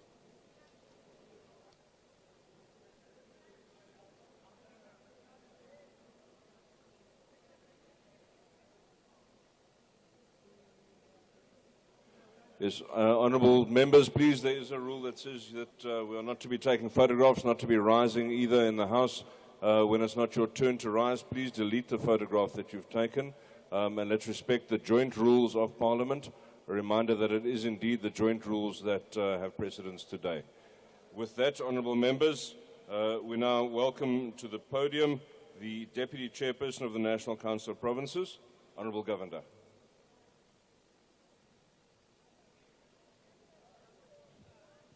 Thank you very much, House Chair. The Honourable Speaker of the National Assembly, Honourable Chairperson of the NCOP, the Honourable President of our country, the Deputy President, the Honourable Leader of the IFP, the Honourable V.F. Slabisa, all Honourable Members of this House.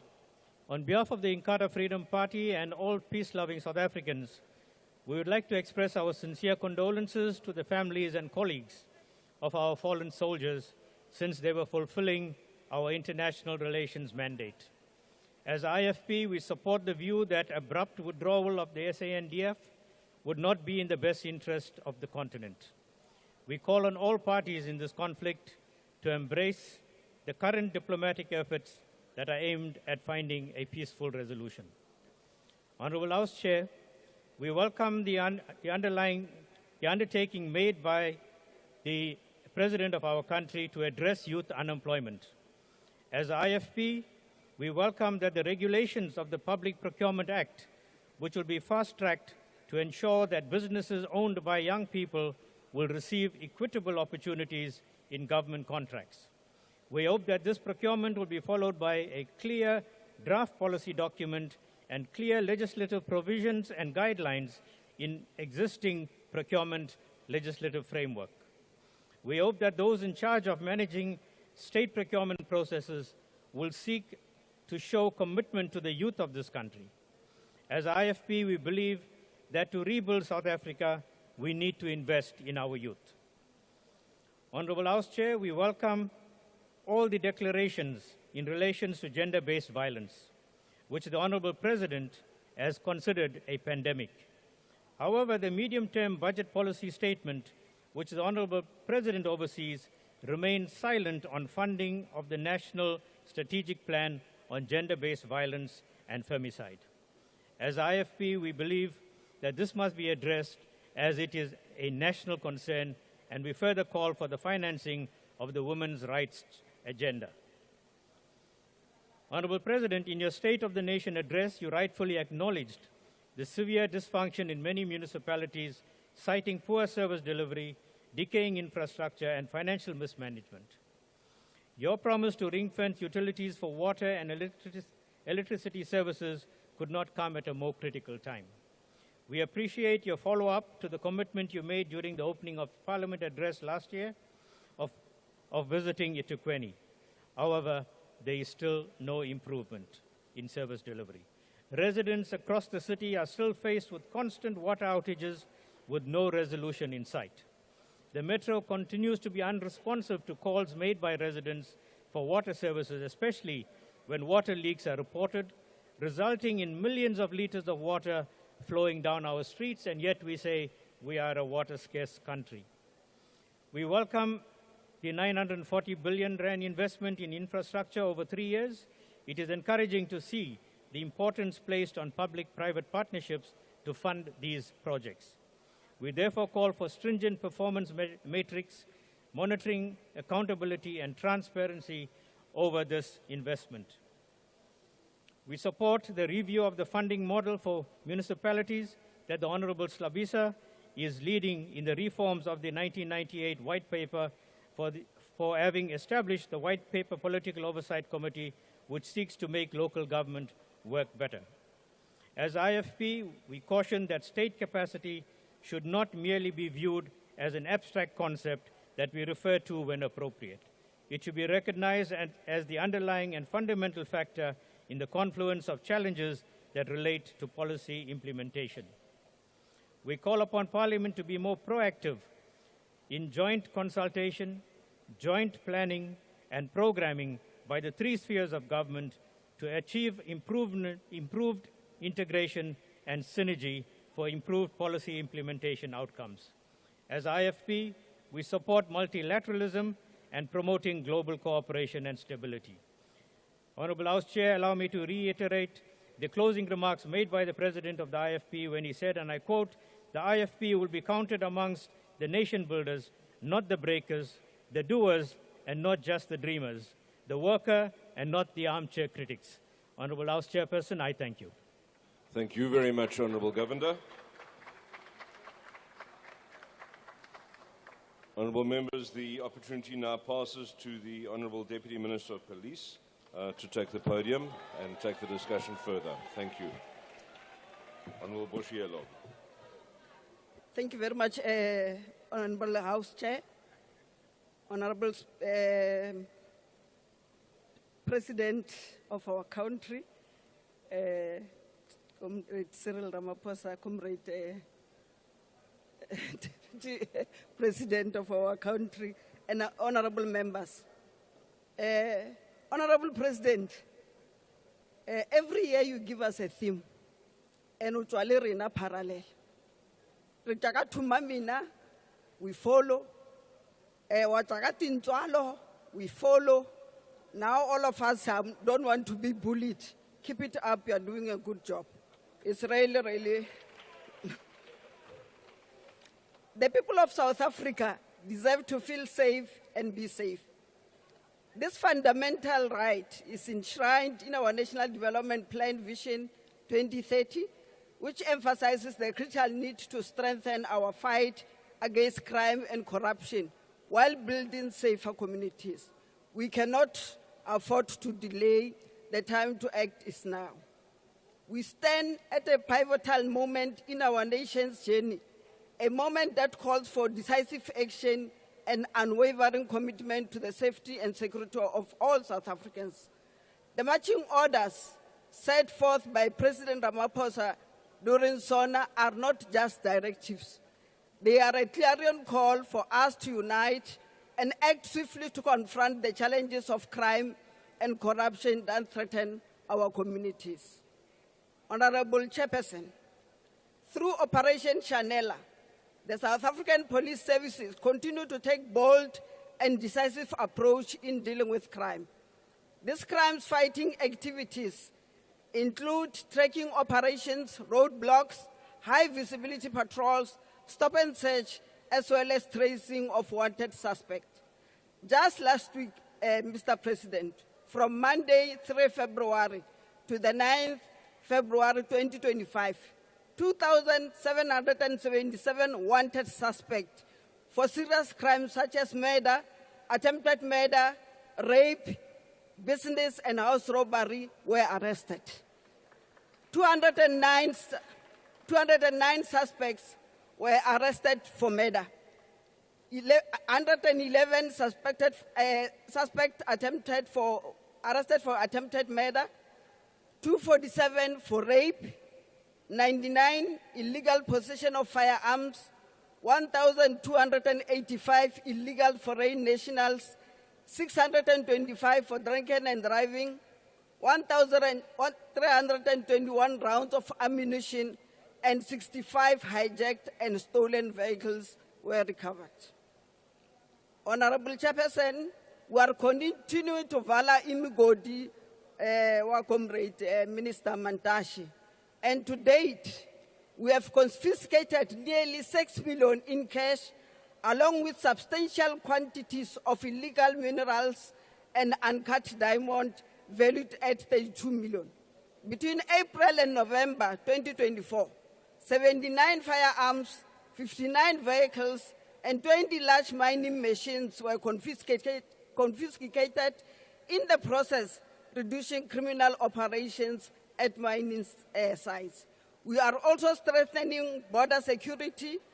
Over 611,910 security actions were conducted to curb illegal activities at borders, leading to the arrest of 6,713 individuals for crimes such as illegal immigration, drug trafficking, and possession of illegal firearms.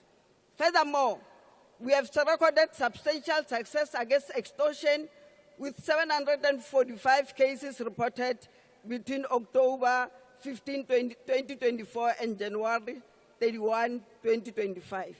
In KwaZulu-Natal, 2 suspected hitmen were arrested after they allegedly shot and killed a 40-year-old ward councillor and injured his 42-year-old wife in Tsomdumbi. Another joint intelligence-driven operation led to the arrest of 55 years of suspected drug trafficker with main drug tablets of 9 million in command. The Directorate for Priority Crime Investigation, the Hawks, have adopted a multi-agency task team approach to tackle the scourge of corruption. A total number of 1,452 suspects, of which 1,409 natural persons and 43 juristic persons were secured before the various courts in the country. Of these arrests, 451 represented 32%. Yes, 32% are South Africans, whereas 958 represents foreign nationals. So, President, we have a problem of illegal immigrants coming to our country to commit crime. It's because they don't have any fingerprints on our system and they are never even arrested. In Stilfontein, 1,924 people or illegal immigrants, which were Zamazamas, were arrested, and out of it, only 21 were South Africans. So it is a real problem that we need to do that. We have also have safer city cooperations with 6 of our major cities, and we are already working with them and have what we call a force multiplier, bringing our resources together and making sure that everything is going fine. And Mr. President, after all, we are enjoined by the Freedom Charter, which declared in Clipton in 1955 that there shall be houses, security, and comfort in an environment of peace. We are also working with our community policing forums, private securities, business against crime, and we are ensuring that we are fighting the crime. Comrade President, we are not going to allow to co-govern with criminals. We are going to deal with them, and they must run, because we are going to deal with them decisively. Thank you very much. Thank you very much, Honourable Boshielo. Deputy Minister. Honourable members, I would like to just remind you of the lessons that were learnt yesterday when we took our break about how long it takes to leave and return to the precinct. We are about to again suspend proceedings for the day for a period of 30 minutes. I therefore ask you to go and take a comfort break now that the opportunity presents itself. Bells will be rung to alert members when the business resumes, but I do ask you to be back in the chamber by 20 minutes past 4. Thank you, honourable members. Business is now suspended.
speaking yesterday, so what other members of parliament had to say in relation to the president's address.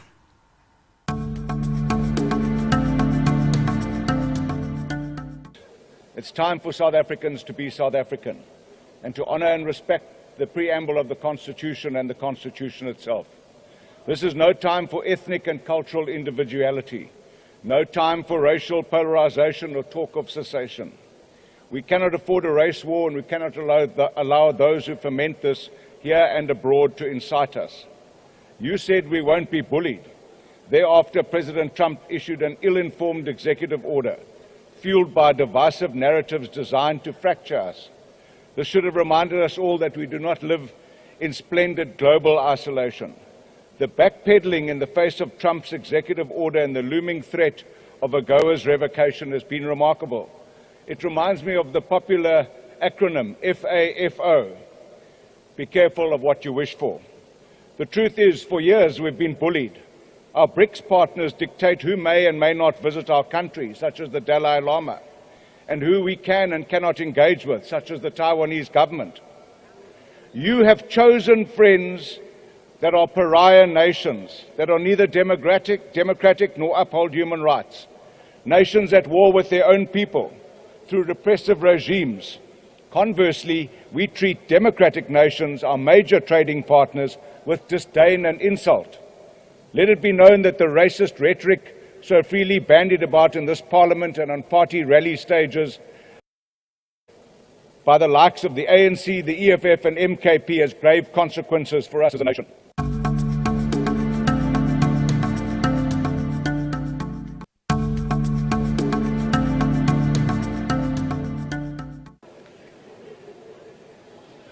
President,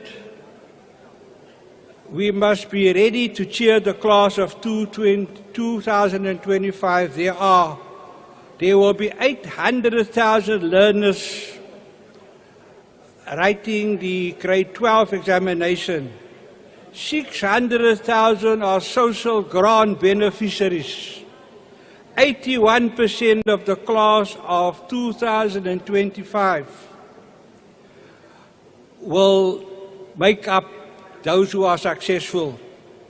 300,000 of social grant beneficiaries will automatically qualify for NSFAS bursaries, nearly 50%. This indicates that the investment government is making in the lives of the poor and vulnerable children is yielding positive impacts in breaking intergenerational poverty. In the midterm development plan, provision is made for best practice in terms of the Bella Act to give grade R learners world-class foundational education. The plan also provides for government to look after children for the first 1,000 days of their lives.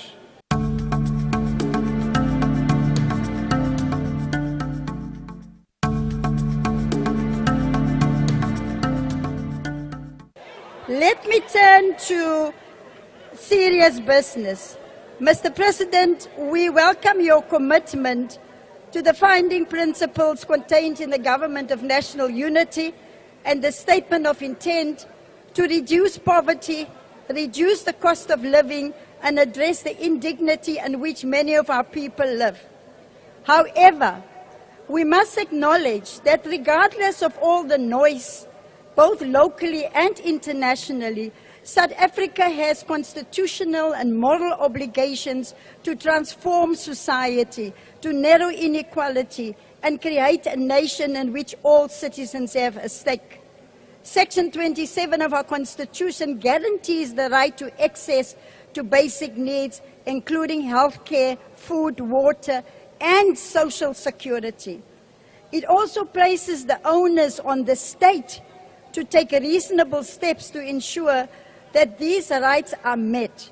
And already we have got the Grootboom Constitutional Court judgment to this effect.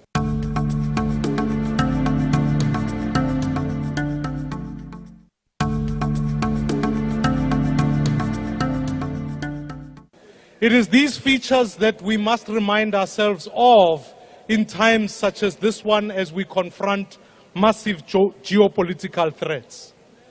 Mr. President, your injunction for us not to be bullied is an important one. I want to urge, Mr. President, there are times such as this one we must remind ourselves to remain united as a nation. When others at this moment, when another murder takes place both in the farm and in the streets, we must remain united. When others say to all of us that the demand for justice, as espoused in our Constitution, is put on the table, we must remain united. When ultimately, Mr. President, there are those who seek narrow interests and find voices from elsewhere, we must remain united. And ultimately, Mr. President, when the hopes of one become the fears of another race, Mr. President, let us build one South Africa, for we must remain united.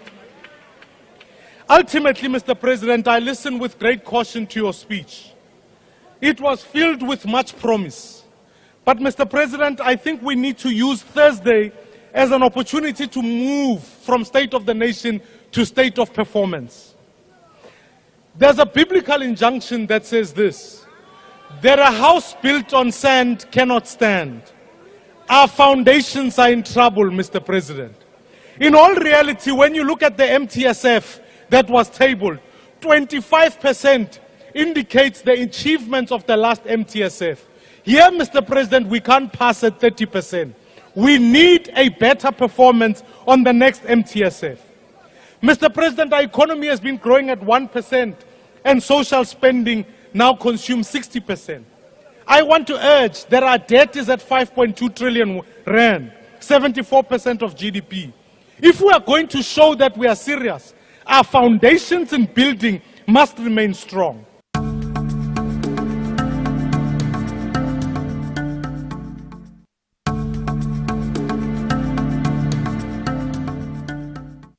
The Labour Department enforcing labour laws on all companies, whether it is in the hospitality, construction, farming industries, would significantly reduce unemployment. The PIC must fund manufacturing-driven initiatives. There can never be economic growth and job creation in a consumerism-driven economy. There are factories all around the country, Mr. President. They are lying idle. There are people who are eager to work, and there's a market for the goods. Why are we importing goods that we can produce in South Africa? Mr. President, our communities cannot be defined by alcohol and drug abuse. We have young kids drinking their future away because they've got nothing to do. There must be a heavy investment in sports and arts infrastructure in the townships and villages. We cannot accept that a black child is more likely to be exposed to drugs and alcohol than schools and sports facilities in the townships. The alcohol culture is stealing our future, and the government must act. Enyobeni and countless incidents of alcohol underage drinking are great examples of this. The government must take unpopular decisions and save the future of this country rather than being popular in a country with no future. There must be harsh penalties on anything that kills our children, who are the future of the country. It is an embarrassment that our kids died of food poisoning, yet foreign spaza shop owners were just requested to register. Mr. President, spazas selling fake and expired foods will not be solved by registration. The solution lies in strict enforcement of immigration laws and mass employment of environmental health practitioners.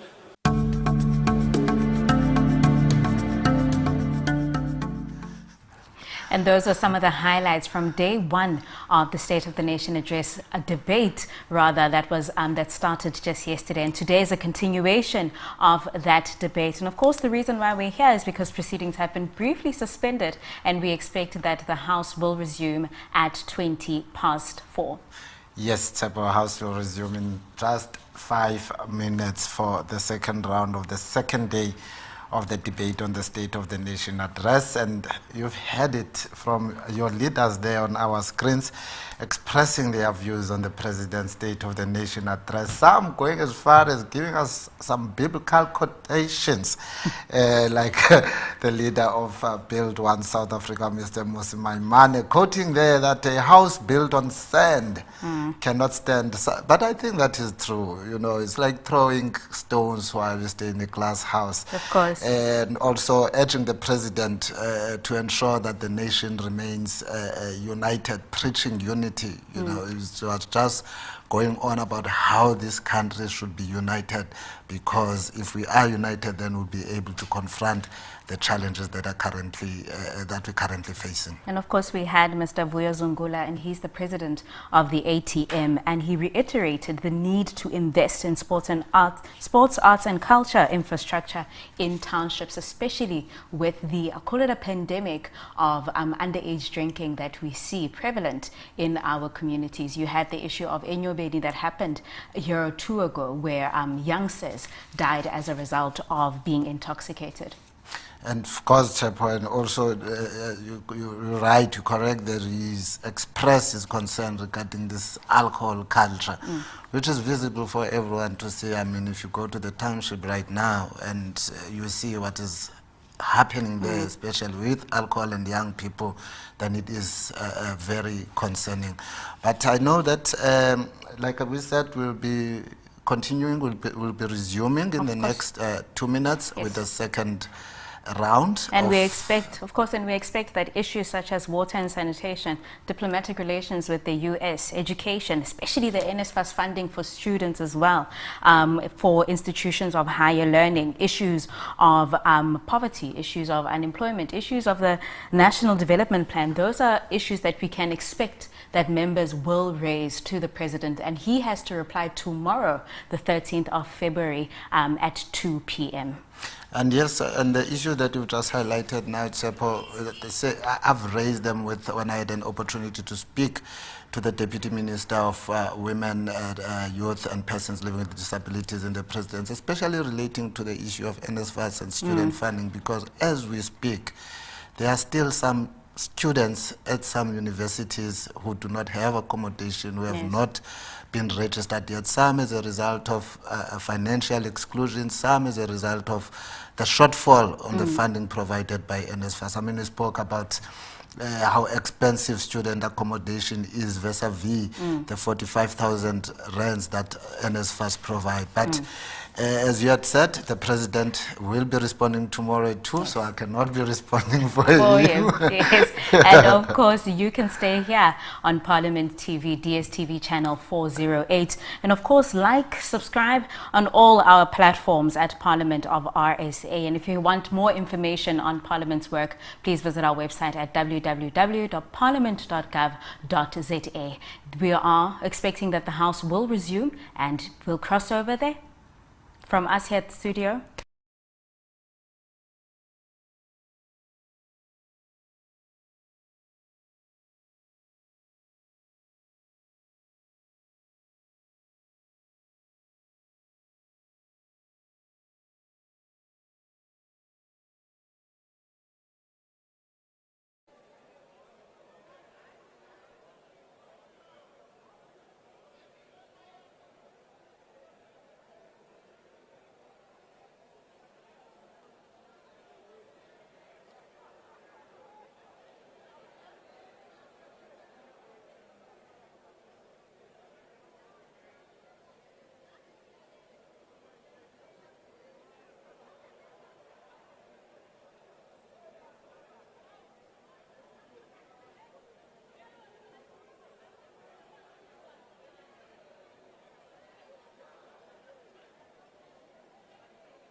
the House Chairperson.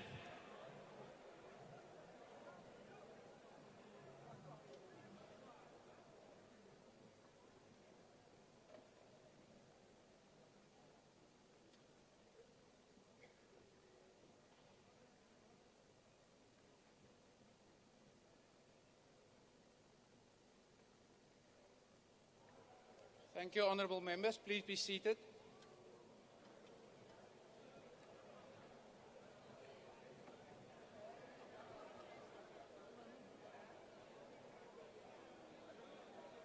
Order, honourable members.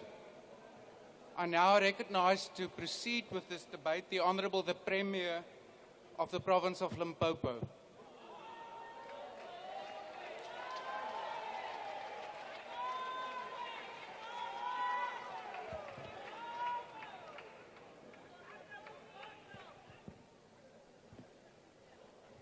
Is it on? Is it on?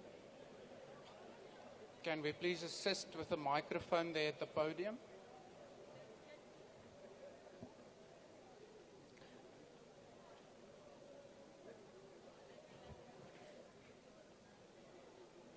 Oh, no.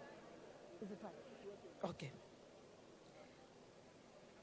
House Chair, Mr. President, Honorable Deputy President, esteemed members of this joint sitting, and fellow South Africans.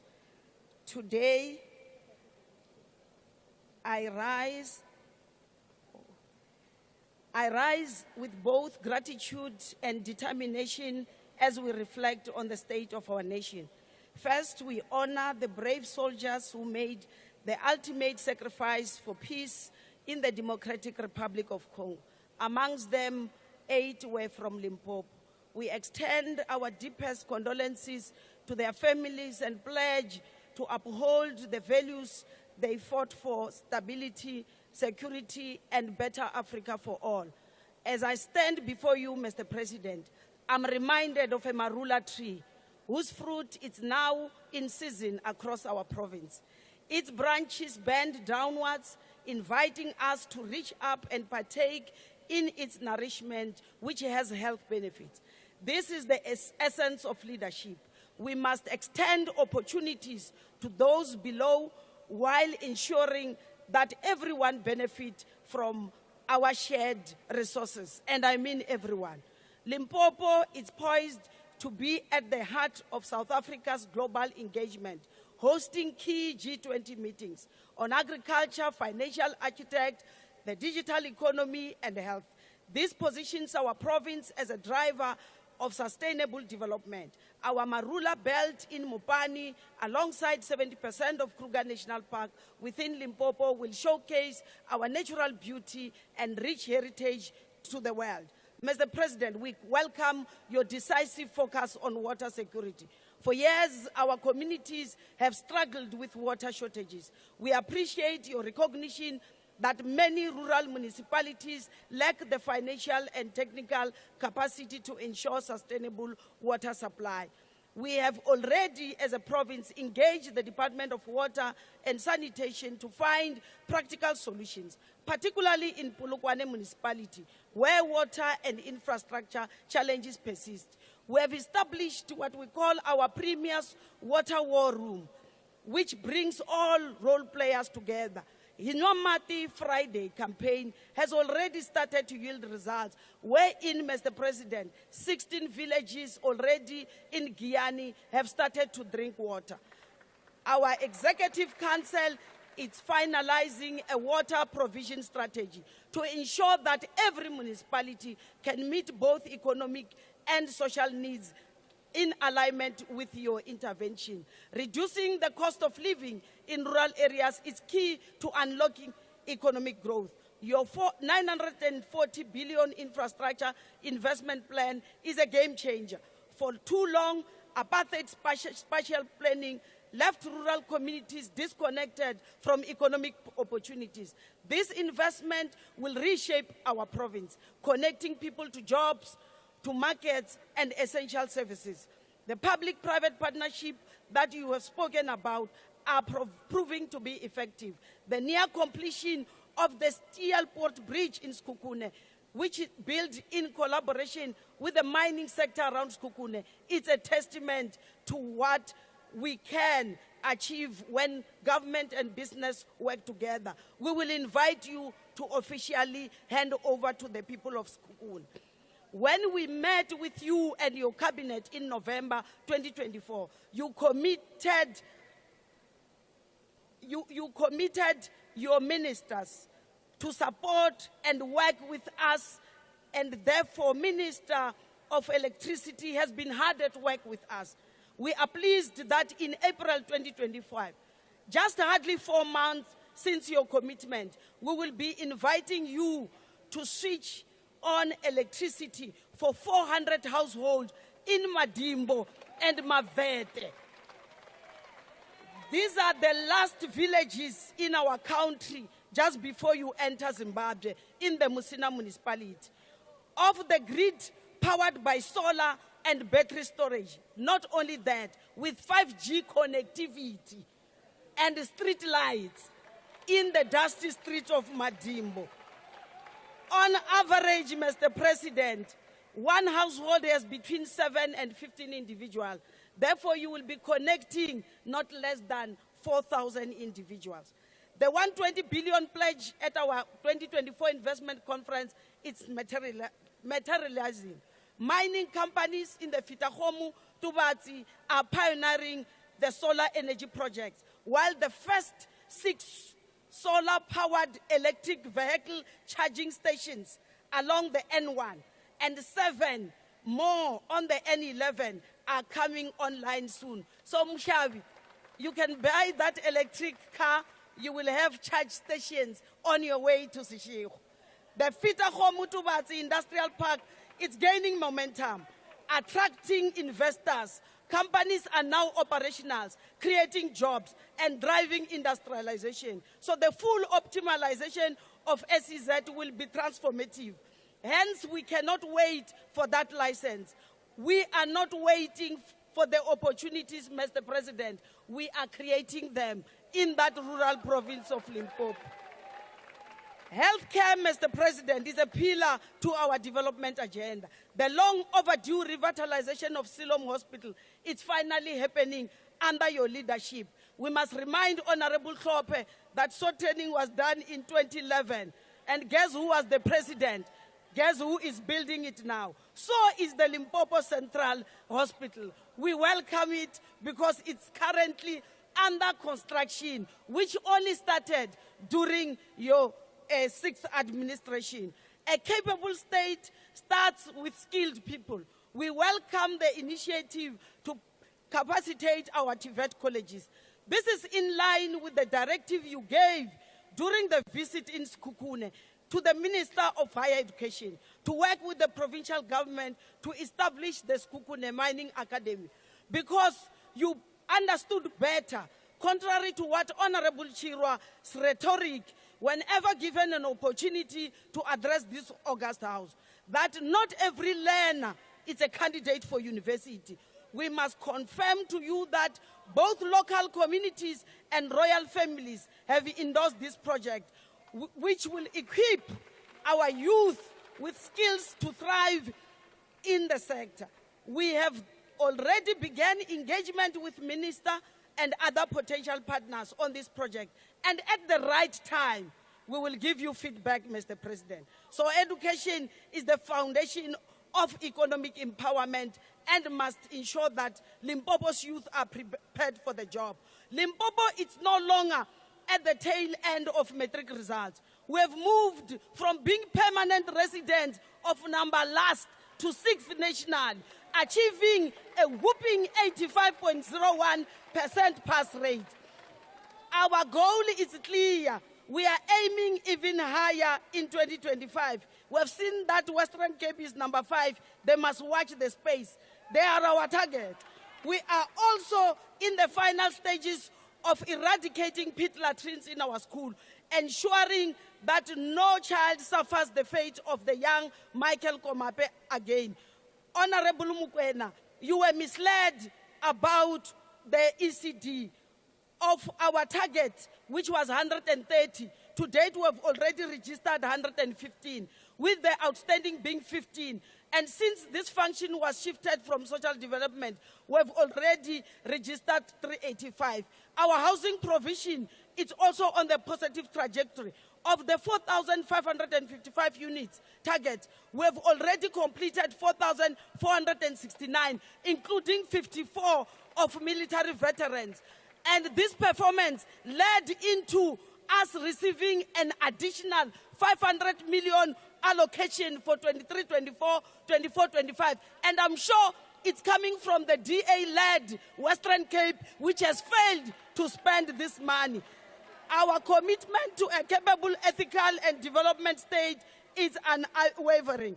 Mr. President, fellow leaders, let us extend our branch like a marula tree to uplift those in need. Let me remind Honorable Ndlela as I conclude that this government is committed towards fighting gender-based violence. That is why you see us, anyone who impregnates a child, any man who unzips on a child, it's currently being prosecuted. But we have a message from the women in Mpumalanga to you, to pass to your Deputy President, that women in Mpumalanga says, invite us during the day, not at night, because that will be harassment, and we will report it as sexual harassment. Charity begins at home. Thank you. Honorable Premier.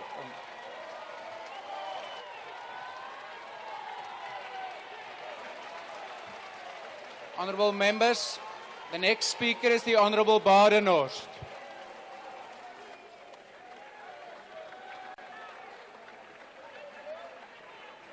Order, honorable members.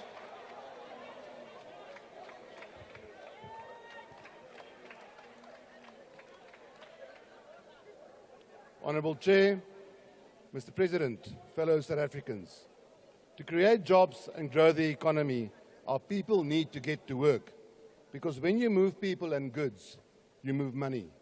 Sadly, the lucky few with jobs are spending nearly 60% of their earnings on transport and electricity alone. Mr. President, on the 12th of September last year, you stood in the National Council of Provinces and you spoke about raising your gaze to interprovincial rail travel. You envisioned Johannesburg to eThekwini. You called it a major commuter artery.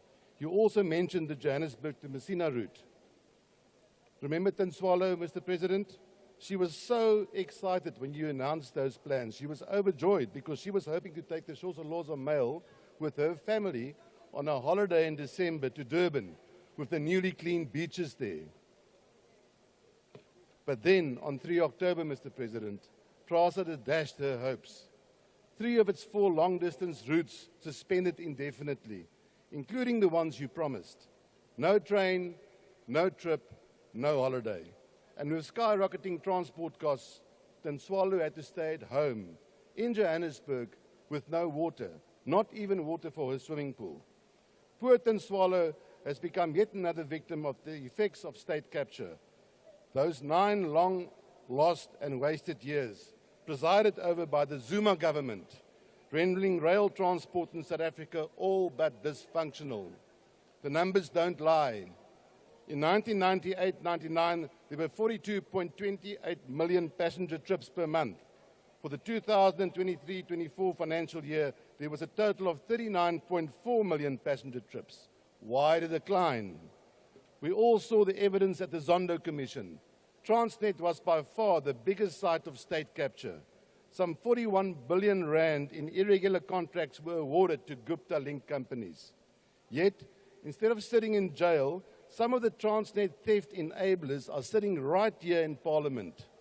Some of them are trying to hide behind camouflage some of the time, but we see them and we know who they are. Meanwhile, our debt to GDP ratio climbs at an alarming rate. In fact, South African taxpayers currently spend a staggering 300 billion rand per year on debt service costs. The main reason, over the last decade, is that taxpayers had to fork out 500 billion rand in bailouts for failing state-owned entities. Mr. President, the Democratic Alliance, your biggest GNU partner, shares your vision of growing the economy and jobs through an effective rail system. But we will not support Transnet's request for another 50 billion rand bailout. As a governing partner, we take our role seriously. We joined the GNU to address the multitude of challenges left by years of incompetence. We joined the GNU to promote stability and collaboration. We joined the GNU to prevent a coalition of breakers, their behavior on display for the whole of South Africa to witness over the past few days in this House. But, Mr. President, we did not join the GNU to rubber stamp ANC mistakes. Here's a reality check. Transnet is a train smash in slow motion. It owes 140 billion rand in loans and can barely cover interest and maintenance of current earnings, let alone upgrading infrastructure. And pretending, Mr. President, that private operators can somehow thrive on a collapsing network is pure wishful thinking. Throwing more money at Transnet is like throwing water on a person busy drowning. What we need is rehabilitation. What we need is real reform. What we need, Mr. President, is for you to be a statesman, putting South Africa first. Just like South Africa needs ministers that lead the change we want to see, like the DA ministers in the Government of National Unity, bringing the type of change you can boast about in your SONA address. For example, modernizing the agricultural sector, large-scale agricultural exports to markets that have been closed for many years, hemp and cannabis to exports to follow, digital transformation at Home Affairs, eliminating backlogs at lightning speed, turning South Africa into a construction site of public works, 940 billion rand in infrastructure investments to come. The list goes on. With regards to Transnet, this is what we must do together. Break up Transnet's monopoly and allow private sector investment to restore rail efficiency. Empower and fund competent cities and provinces to run locally focused services that suit their specific economic and social needs. The recently signed service level plan between PRASA and the DA-run City of Cape Town is a step in the right direction. Provide policy certainty so investors know where they stand. Ensure that the next injection of funds into Transnet comes from the private sector, not the taxpayers. What we need, Mr. President, is to get our country moving as economically and as fast as possible so we can move more money to grow our economy and create jobs. Mr. President, it seems that we are all on the same page with regards to what needs to happen. What we really hope you also agree is that this needs to happen now. Thank you. The Honourable Mahlaude.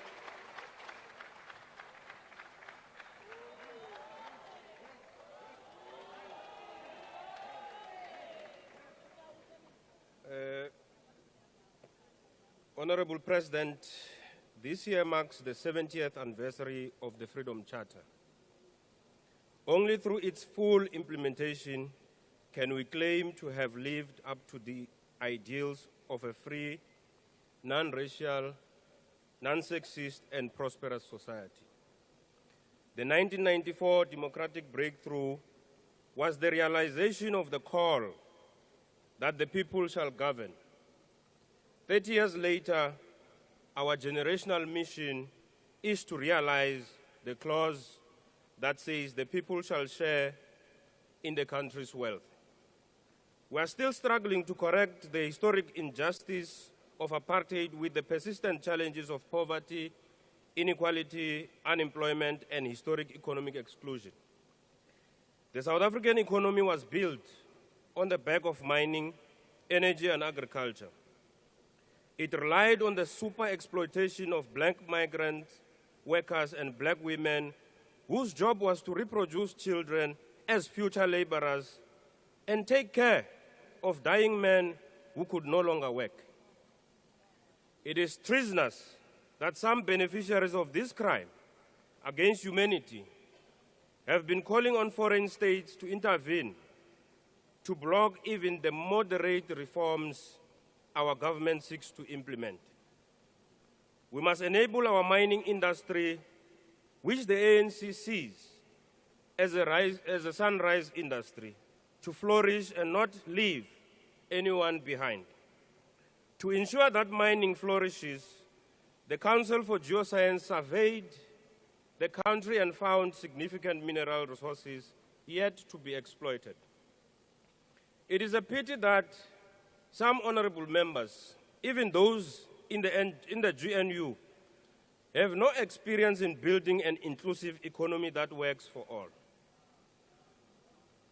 One political party is stuck in state capture, another one in a vault in VBS in Venda, another in 1948, daydreaming about being called Bas again. We must ensure that the next gold belt, which could be bigger than the original one on the reef, is mined to benefit all sections of South African population. Our national endowments must fund the NHI and the reforms in the education sector called for by the Bella Act. We must use the rare earth minerals, steel, copper, hydrocarbon reserves, and platinum group metals, among others, to ensure that no section of our society gets to live like the biblical Lazarus and survive on crumbs, which is what the likes of the racist AfriForum and Solidarity yearn for. Mr. President, Honorable Mantashe demonstrated the practicality of how we must respond to bullies. When he said, "We are not beggars, we must stop acting like beggars." We need to ensure that mining charter is implemented. The state must have a carry stake in new mining projects, as is the case in petroleum, to fund the Sovereign Wealth Fund and other empowerment funds for the economic development of our country. We must consider significantly increasing exploration funding, which enables the development of new mining and hydrocarbon opportunities.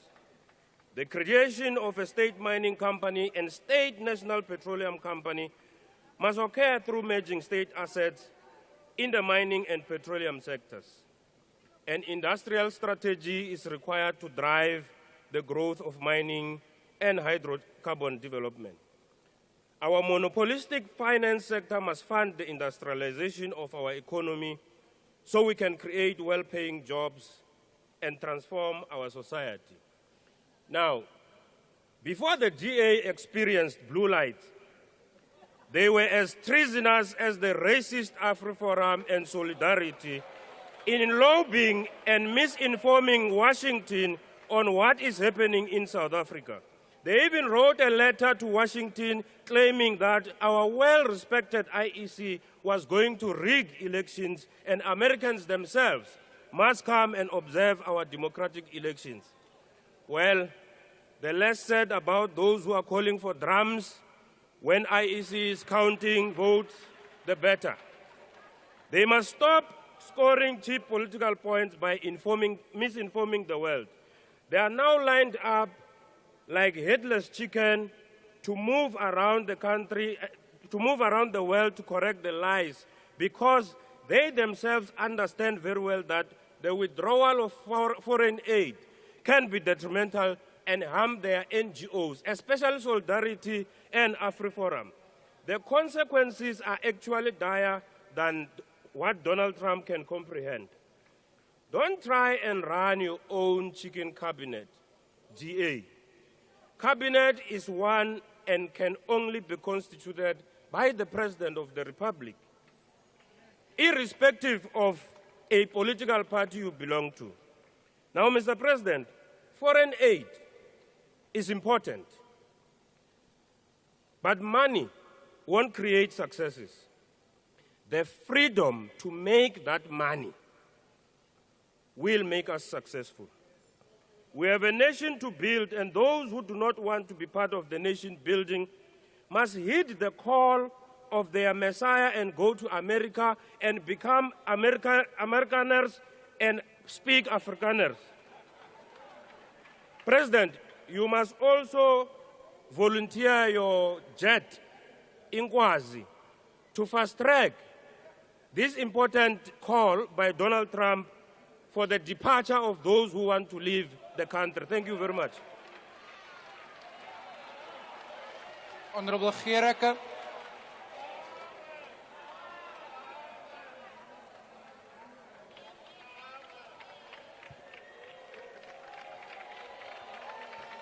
Thank you. Thank you. Thank you, Chairperson. Greetings, President Julius Malema, all the commissars and fighters and colleagues. Voorzitter, die EFF neemt kennis van president Ramaphosa's verwijzing in zijn SONA-toespraak oor die uitdagingen en problemen met betrekking tot dienslewering in Suid-Afrika. Maar die blote verwijzing daarna is nie 'n waarborg dat daar nie 'n herhaling van korrupsie, vervalle infrastruktuur en swak dienslewering sal wees nie. Inteendeel, die land het al dieselfde beloftes jaar in en jaar uit gehoor. Dit is 'n gemeene saak dat plaaslike regering die eerste punt van kontak is vir die publiek. Artikel 152 van die grondwet stipel baie duidelik uit die doel en funksie van plaaslike regering. En dienslewering word gedefinieer as die lewering van basiese en essensiële dienste aan die burgers van ons land. Dit spyt my egter om u mee te deel dat u regering vir die laaste 30 jaar onbevoeg was om effektiewe basiese dienste te lewer. Daar was 'n landwyse verval van kwaliteitsdienste en baie gemeenskappe word nadelig beïnvloed hierdeur. Dit is hoofsaaklik toe te Order, skryf. honourable members. Honourable Gericke, my apologies. Honourable members, please keep the noise levels down.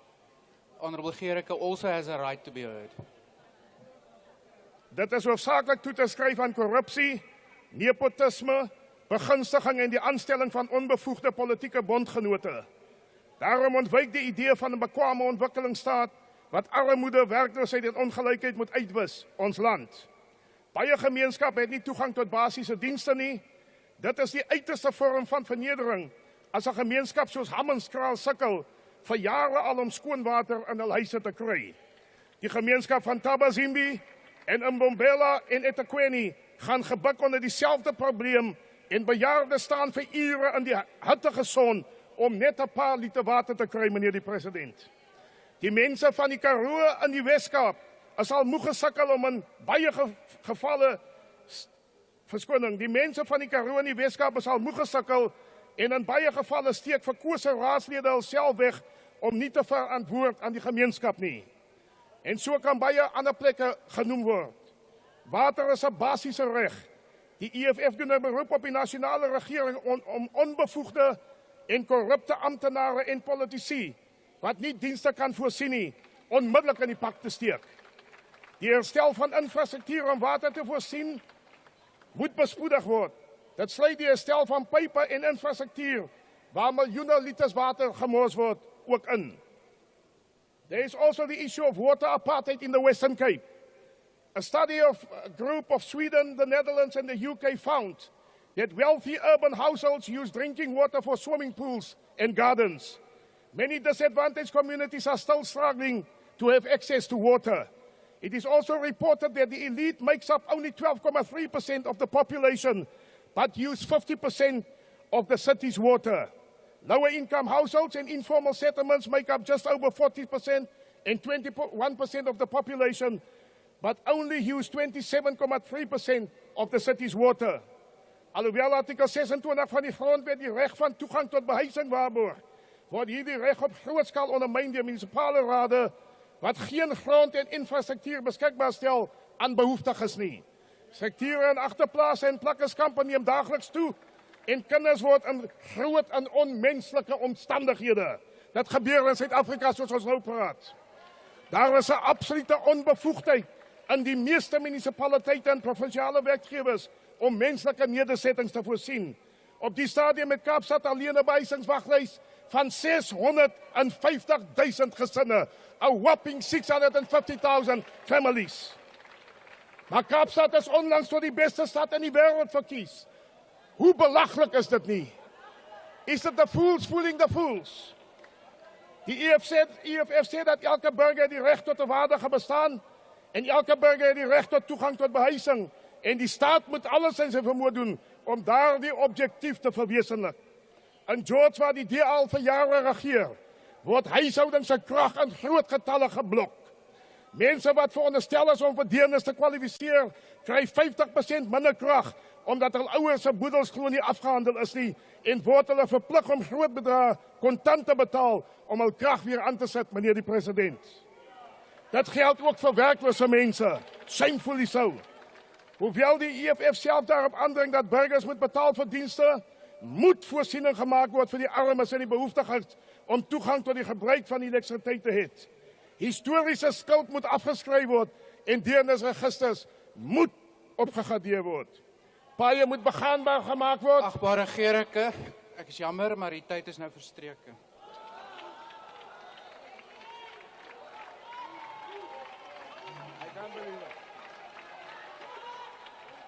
Dr. Burke.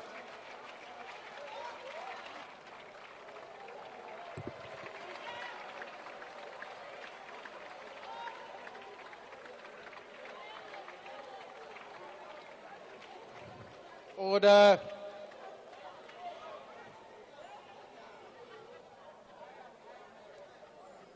Bullying. Bullying. There's been a lot of talk, Mr. President, about bullying.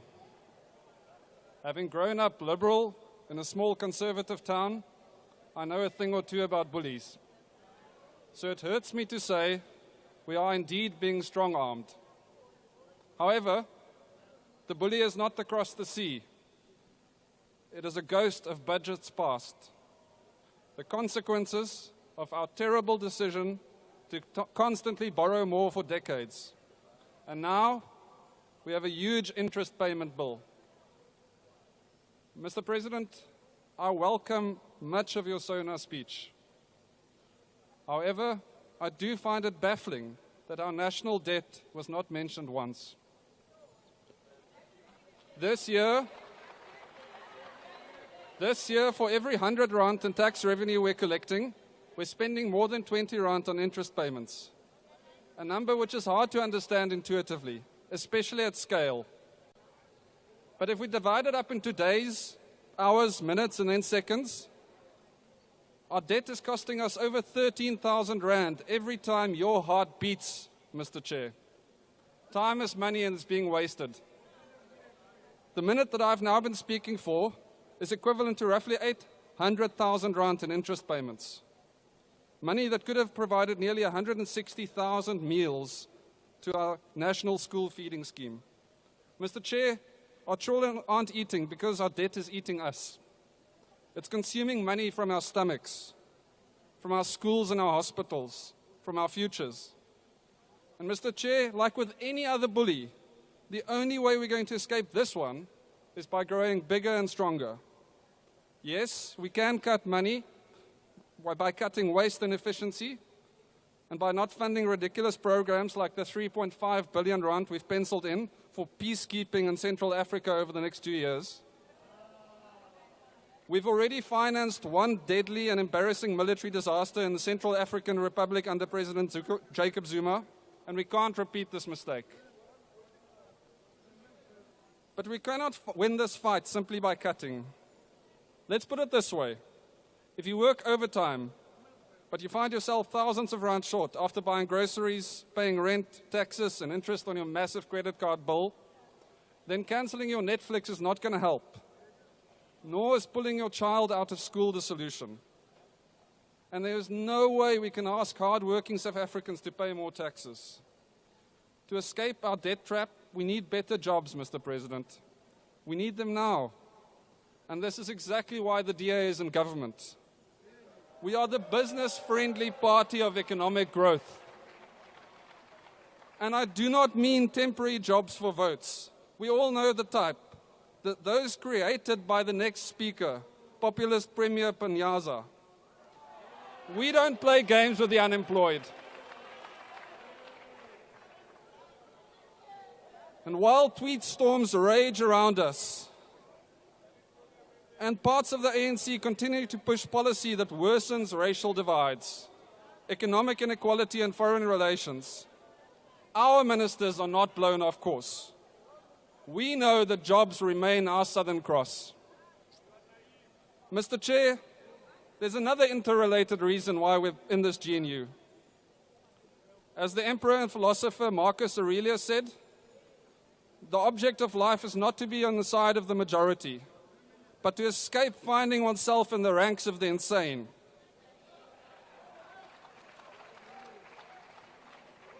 We have to ask, how much money would farmers feel comfortable spending on tractors last year if the Honourable Molefe was the Minister of Agriculture? And how do you think the Expropriation Act would be implemented if the Honorable Malema was the Public Works Minister? The DA puts in place competent people to run the government. Our DA ministers turned around Home Affairs quicker than most people could get a passport under Jacob Zuma.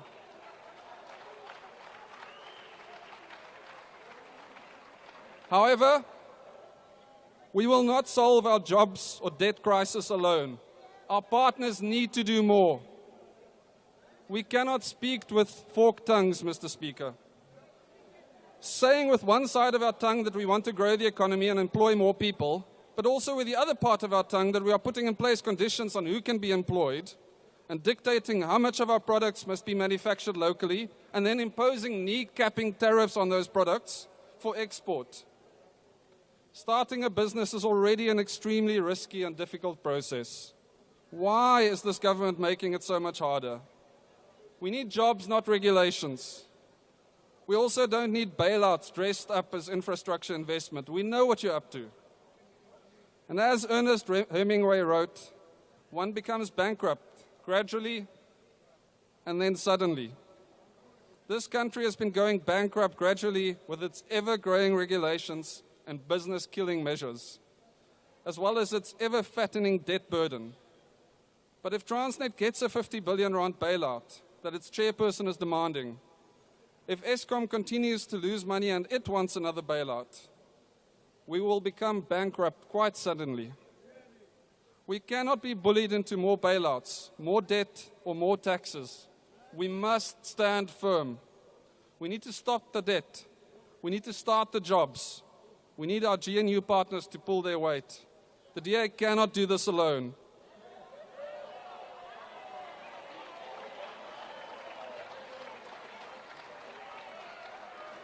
The DA is not in the GNU to be an enabler to the drunk parts of the ANC. We need a Ministry of Finance that won't be bullied into more debt, more taxes, or more bailouts. Mr. Chair, I've been speaking for 6 minutes while allocated 7. I'll be giving back the equivalent of exactly R1 million in national interest payments to the House. Will our government do the same?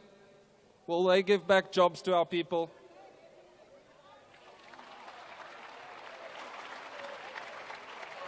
The next speaker is the Honourable the Premier of the Province of Gauteng.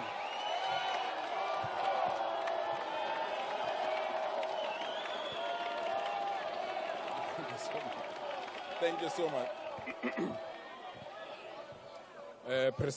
Presiding officers, our Honourable President, Deputy President, Chief Whip, Chairpersons, Cabinet Ministers, leadership of other political parties, traditional leaders, honourable members. Honourable President, mine today is to say thank you. Thank you to you, President. It was exactly during this moment last year, President, that I humbly and politely requested you to sign the Basic Education Laws Amendment Bill. Like a true listening president, here we are. You signed the bill, and the bill is in force. President, like a true listening president, you gave those that has limitations a period to give you alternative ideas. Because they don't have ideas, they chose to march instead of giving you ideas, and you went ahead to implement. President, by signing the bill, you don't know what you have done. You have finally opened the doors of learning and culture to our children. And for that, we want to say thank you, President. President, they threatened you with legal action, but to date, dololo. Because you can't take non-racialism to court and you can't take non-racialism to jail. President, it was during the last State of the Nation address when you boldly declared that whether you are young or old, whether you live in a rural area or a township, whether you are employed or unemployed, whether one is a security guard, petrol attendant, or a domestic worker, or an executive of a company, when you fall sick in our country, you are entitled to quality health care. Within that context, President, you went to sign the National Health Insurance Bill, and we want to say, Siyabulela, President. Thank you so much. We really appreciate it. Again, you are threatened with legal action, but to date, dololo. Because no one can challenge equity and no one can challenge access to quality health care for everyone. President, we also want to thank you. As the Gauteng government, we introduced a program called Ikageleng, Build for Yourself. Through this program, President, we offer land to those that are poor and homeless. We as government, we just install roads, sewer, water, and electricity. People, depending on their pockets, build their own houses so that you don't have one-dimensional way of providing houses to our people. This program to date has benefited close to 15,000 people who are security guards, who are nurses, who are policemen, who can afford to be excluded in the housing program. And for this, President, we want to say thank you. Siyabonga. Mr. President, you convened a Gauteng conference, investment conference. In that conference, we as Gauteng scored 180 billion commitments in investment. And we want to thank you once more for ensuring that companies like BMW, which committed 4.2 billion, continue to expand their automotive production. Impact, which committed 2.5 billion, they continue to build sustainable packaging solutions. And we've also acquired another investment that we will announce during the State of our Province address. And this was possible through your actions. And we want to say, President, Siyabulela. Thank you so much, President. President, we are now ready to expand Gautrain network to go to new areas in our province. Gautrain will now go to Soweto, Four Ways, Mamelodi, Atteridgeville, Lanseria, and Springs. And during this expansion in the next 5 years, the government that we have the honor to lead will produce 125,000 construction jobs in the next 5 years so that our people can get jobs. And for that, President, we say thank you so much, President. President, myself and the Premier of Limpopo, we have concluded our consultation to ensure that there is a speed train between Gauteng and Limpopo. We are now ready to consult. We are now ready to consult with the Ministry of Transport and your government, President, so that in 67 minutes we can have a train from Pretoria to Limpopo so that we can be in a position to provide the support to our people. Mr. President, our capital city of our country, Tshwane, is back from neglect and misrule. President, I was embarrassed when you hosted your BRICS peers and the capital city was stressed and it was dirty. And those that refused to listen to workers didn't listen to our plea to clean our city. You can come back now, President. Our city of Tshwane is sparkling clean now because those that didn't want have been removed. President, the city is moving away from qualified audits to better audits. And I want to assure you, President, the city is not only back, better and bolder, the city is ready to roll out the red carpet when you host your G20 peers in a province that will be clean and ready for you. President, a new Johannesburg is rising. Egoli, Mjipa, Johannesburg. Thanks, President. We have just unveiled the most beautiful planetarium in the Southern Hemisphere. It is in the middle of Johannesburg, and I want to thank the investment from Anglo-American and Wits University. This is the newest tourist attraction in Johannesburg, and I invite you, President, when you want to see stars one day with your family, come to Johannesburg CBD and see the best planetarium in Southern Hemisphere. A new, better and bolder concert venue, President, was unveiled 2 days ago.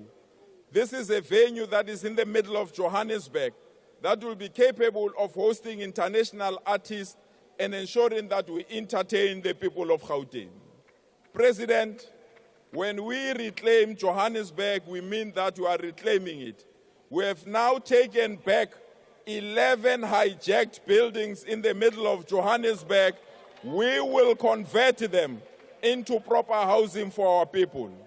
For an example, the old Carlton Hotel will be converted into a beautiful apartment to house our people. And next week we are hosting a new Johannesburg summit as we then unveil a better and new Johannesburg. President, thank you once more. The e-tolls are gone, gone, gone, and gone. Thanks to you, the Transport Ministry, the National Treasury, and organs of civil society, our road infrastructure expansion and maintenance is now in full swing. We are ready to roll out modern infrastructure in our province. President, I want to leave here by introducing you to this student. His name is Musa Wenko Sibuteles, a student from township of Kwatema. He is the best matric student in our province. And when I say the best, President, I mean the best. He beat all students in Gauteng, whether in public or private education. And out of 1,800 marks, he got 1,700 marks. And in pure mathematics, out of 300, he got 299 marks. And is coming from the township to demonstrate that we have turned around township education. Of all the bachelor passes in Gauteng, 2/3 of them are coming from the township. President, tomorrow when you come here, I want to give you this advice. Standing alone here doesn't mean you are alone. It means you are strong enough to handle things yourself. Siyabonga, President. Thank you so much.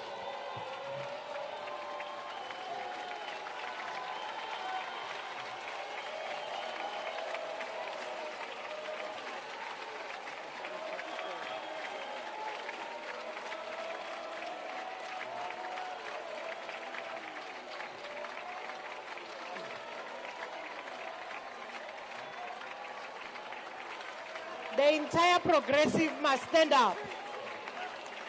Thank you, honorable members. Thank you, honorable members. The next MP on the podium is Honorable Masango. Honorable Masango, the floor is yours.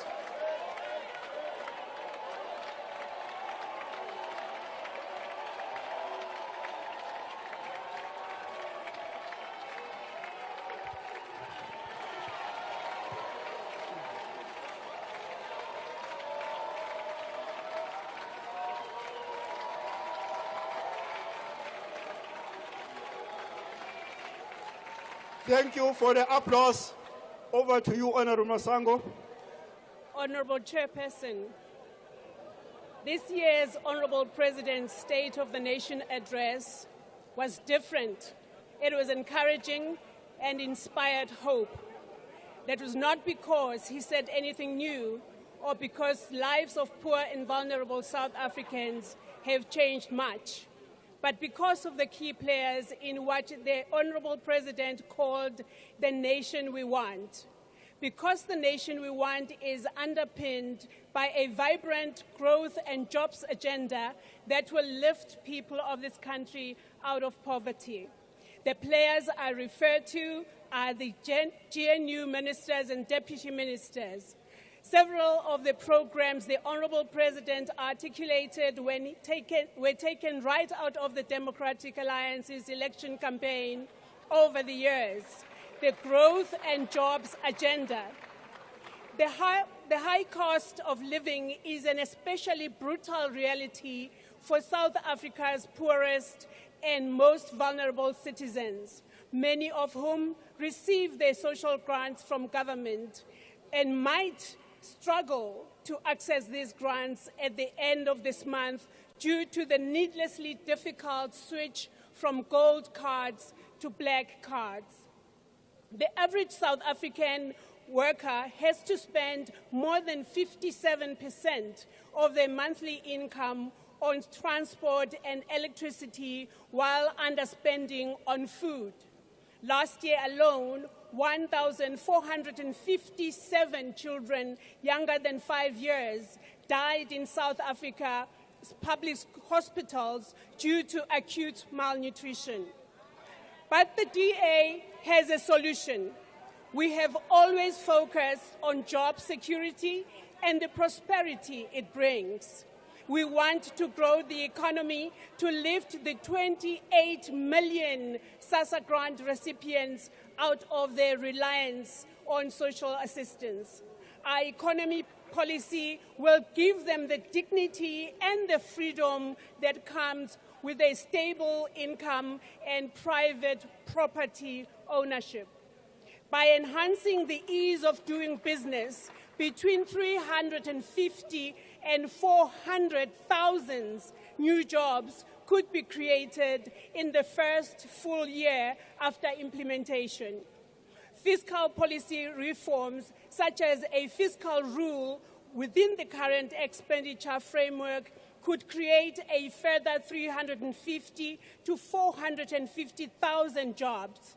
Transforming the SRD grant into a job seekers grant is another essential brick in building an economy that attracts essential investment and fosters a labor-friendly environment that promotes job creation.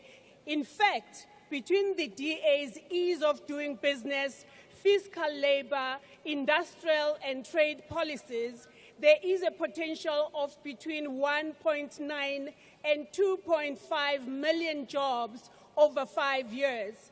And that, Honourable President, is a DA difference. This is why the Democratic Alliance joined the government of national unity, because the alternative is terrifying. Imagine a South Africa where the DA doesn't show up to hold the executive to account, where we are left to the mercy of the anti-constitutionalist agenda, where the government cares more about ideology than the money in your pocket, the roof over your head, and the job for you to go every morning.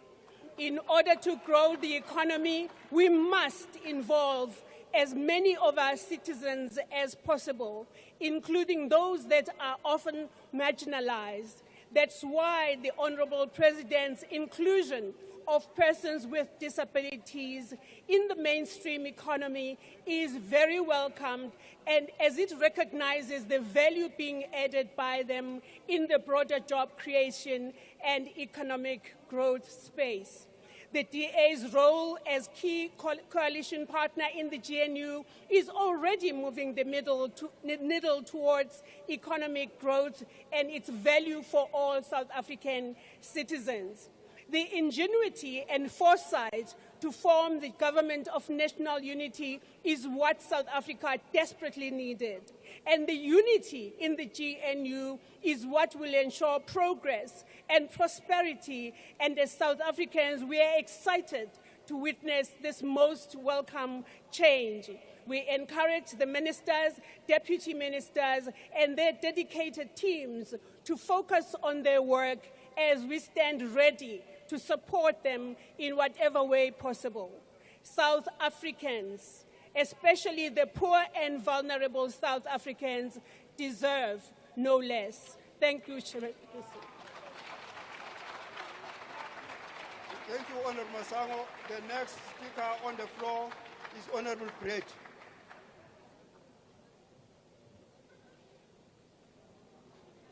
Dankie, agbare huisvoorsitter.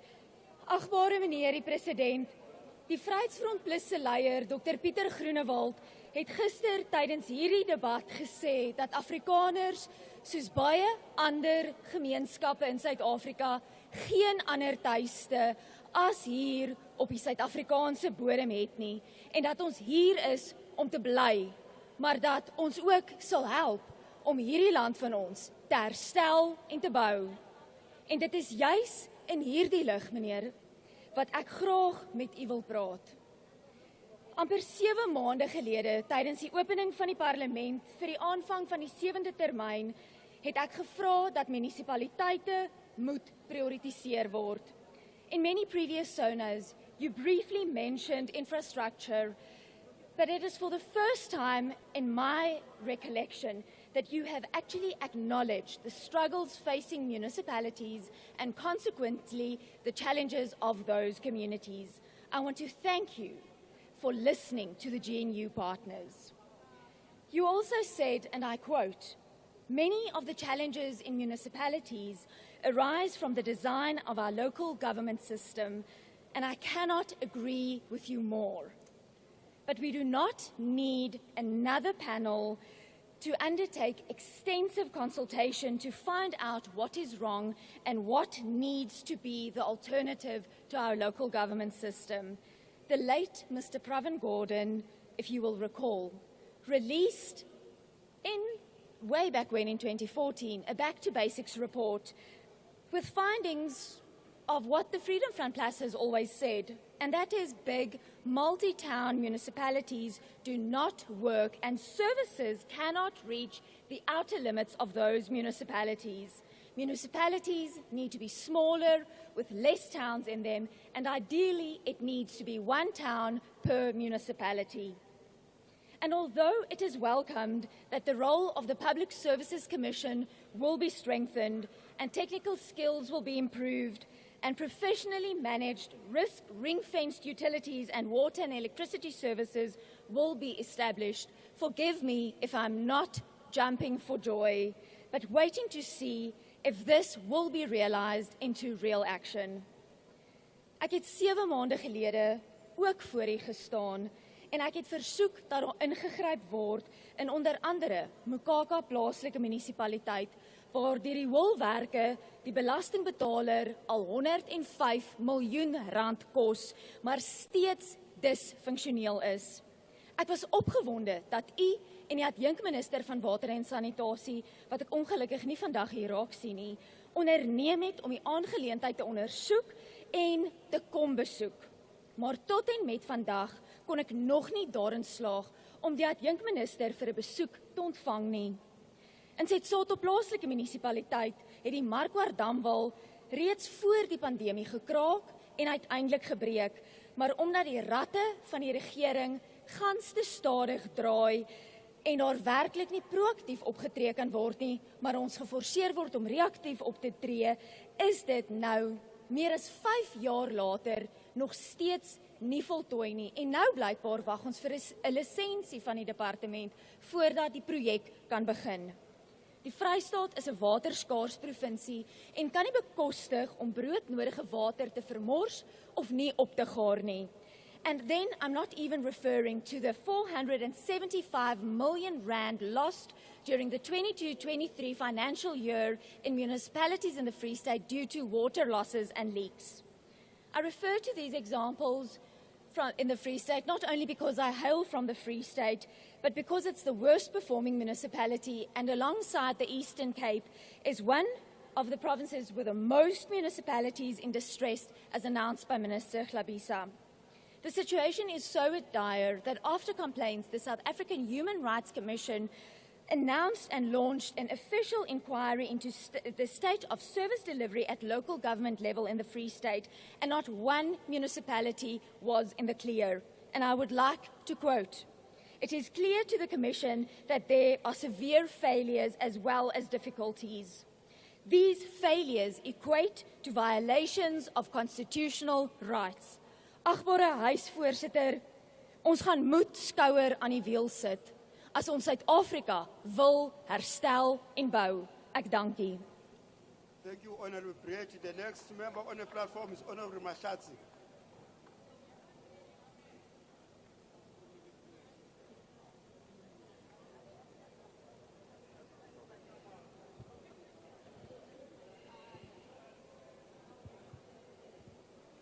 Thank you, Chairperson. Greetings to the President and the Deputy President. Greetings to the Progressive Caucus. Kgotso Africa. Honorable Zigalala, you are absolutely right that Africans must report African issues to Africans. But let us ask ourselves, those who ran to Americans to cry about Expropriation Act, are they really Africans? Do they genuinely believe in African unity?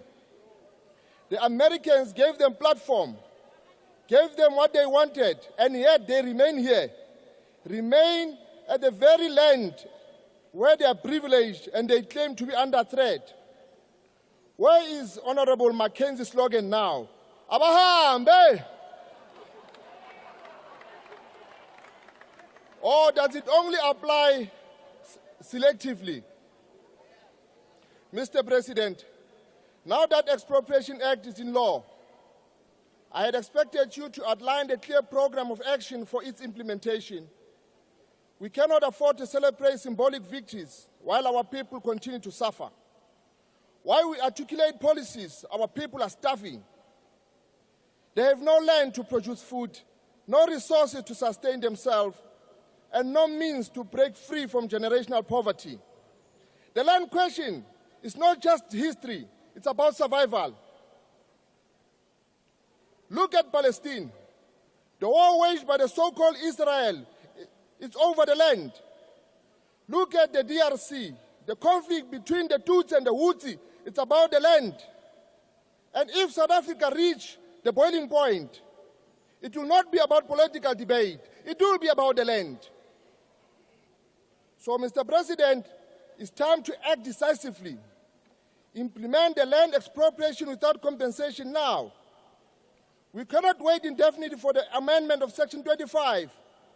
We must abandon 1913 as a benchmark for the land reform because it legitimized the colonial theft. When the settlers arrived here, they didn't compensate the land from our forefathers. Instead, they killed them and took the land forcefully. So give us the good reason why we should give why the government must compensate them. Our history of this position did not just begin in 1913. It began the moment the foreign settlers laid claim to what was never theirs. And as UAT, we do not even recognize 1652. Because by that time, our forefathers were already enslaved. While we delay, our people remain landless, hungry, hopeless. Now it's time for action. No apologies. Yes, we don't apologize. Now it's time for justice. No endless negotiations. The land belongs to Africans. Implement now, Mr. President. Kadi mambo. The next speaker on the podium is Honorable Daniels. Over to you, sir.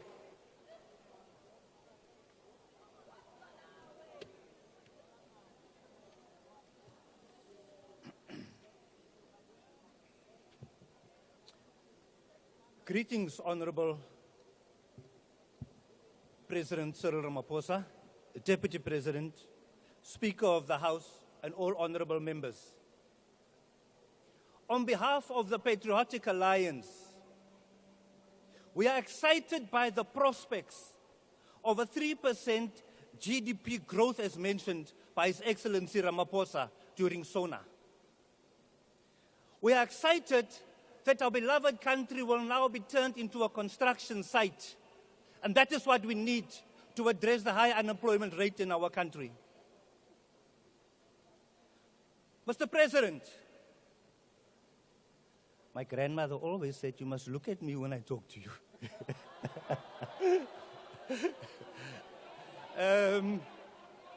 Mr. President,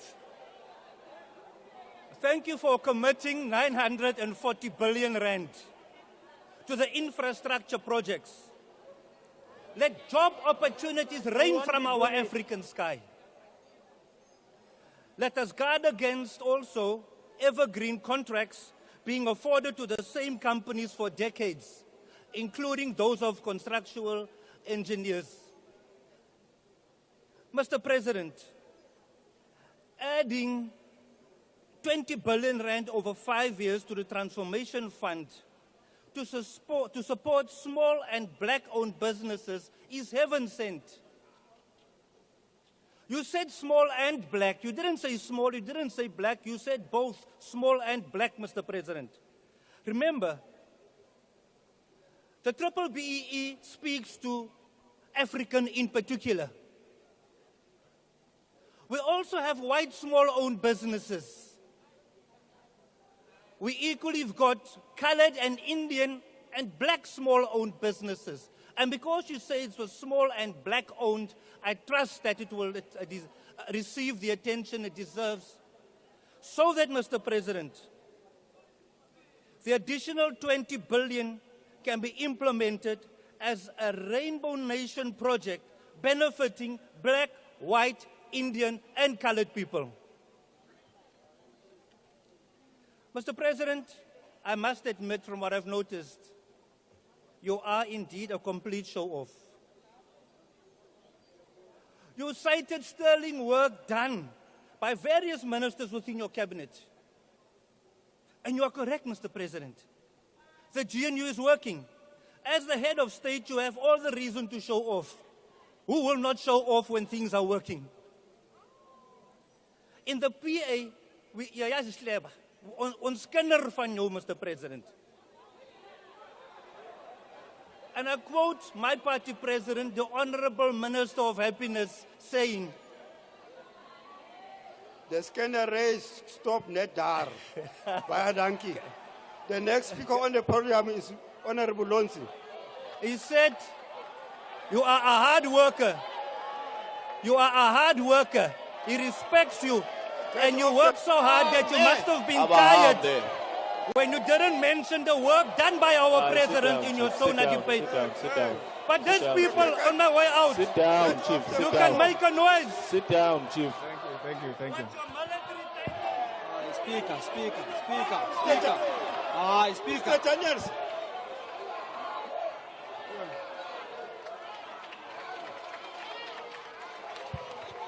I think we need a breathalyzer now. Hey, Matata.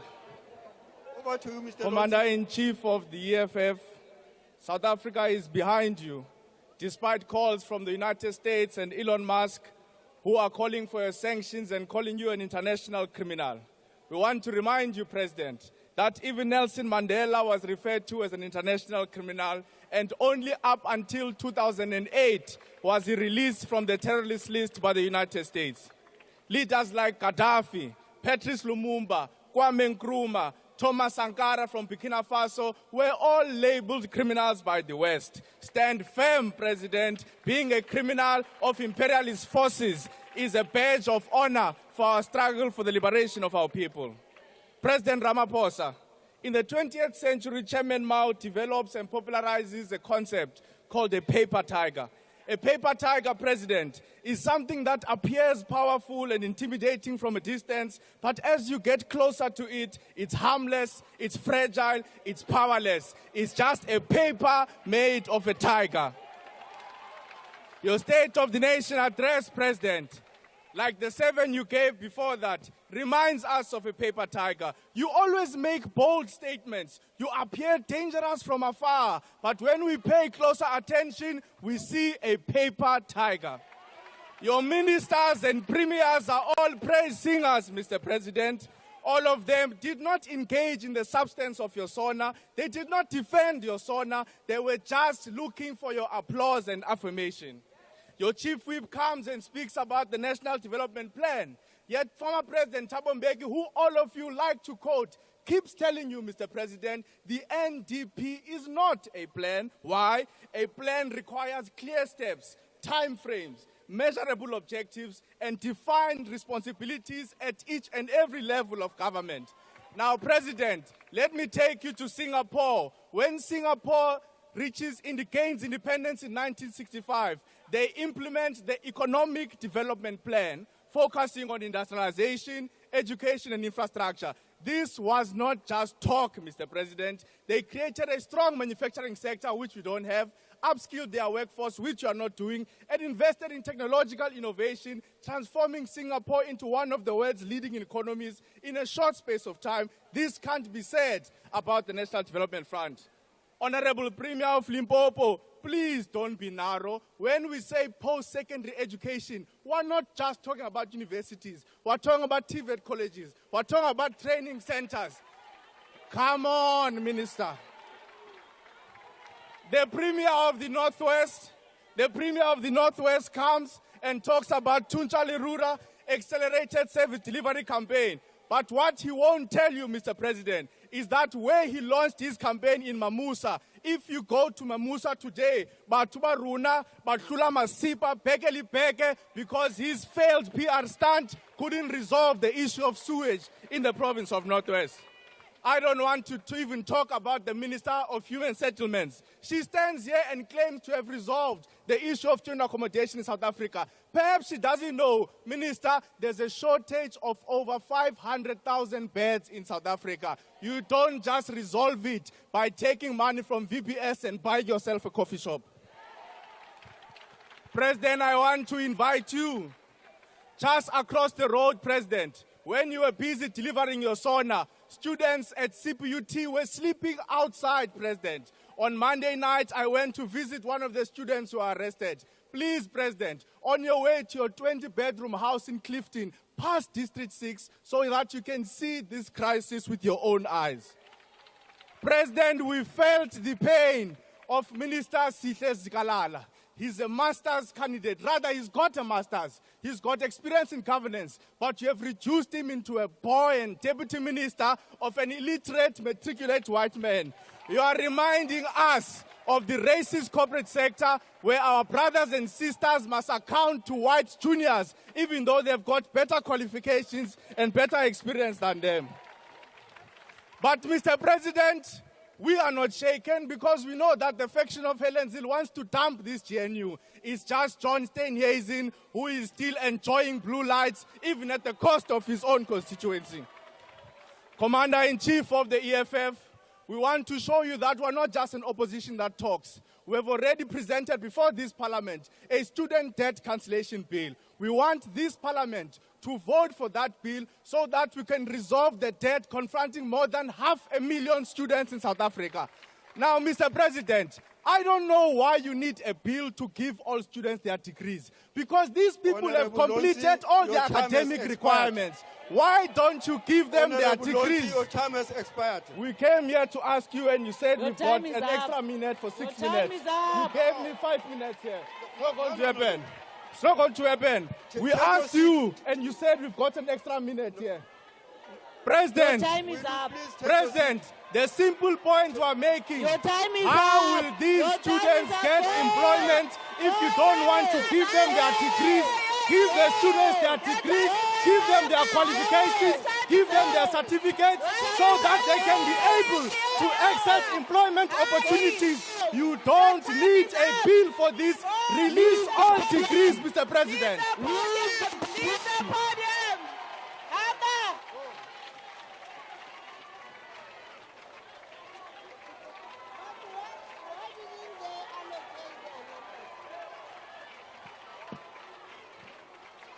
You can't disrespect the presiding officer.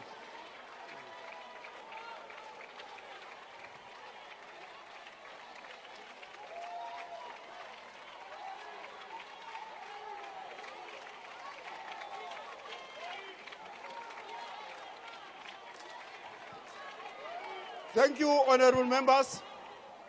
Will you please take your seat? What I want to do now is to bring to the attention of the House Rule 34. Rule 34 is very clear.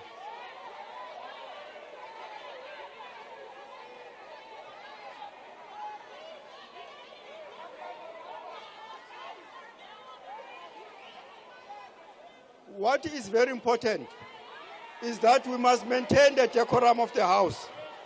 So I appeal to the House that as we move forward, we must respect the rules of the joint sitting. Because what is critical here is that, one, we cannot call each other by first name terms. We must respect each other according to Rule 34. So the next person who's going to be on the podium is Honorable Notata. Over to you, sir.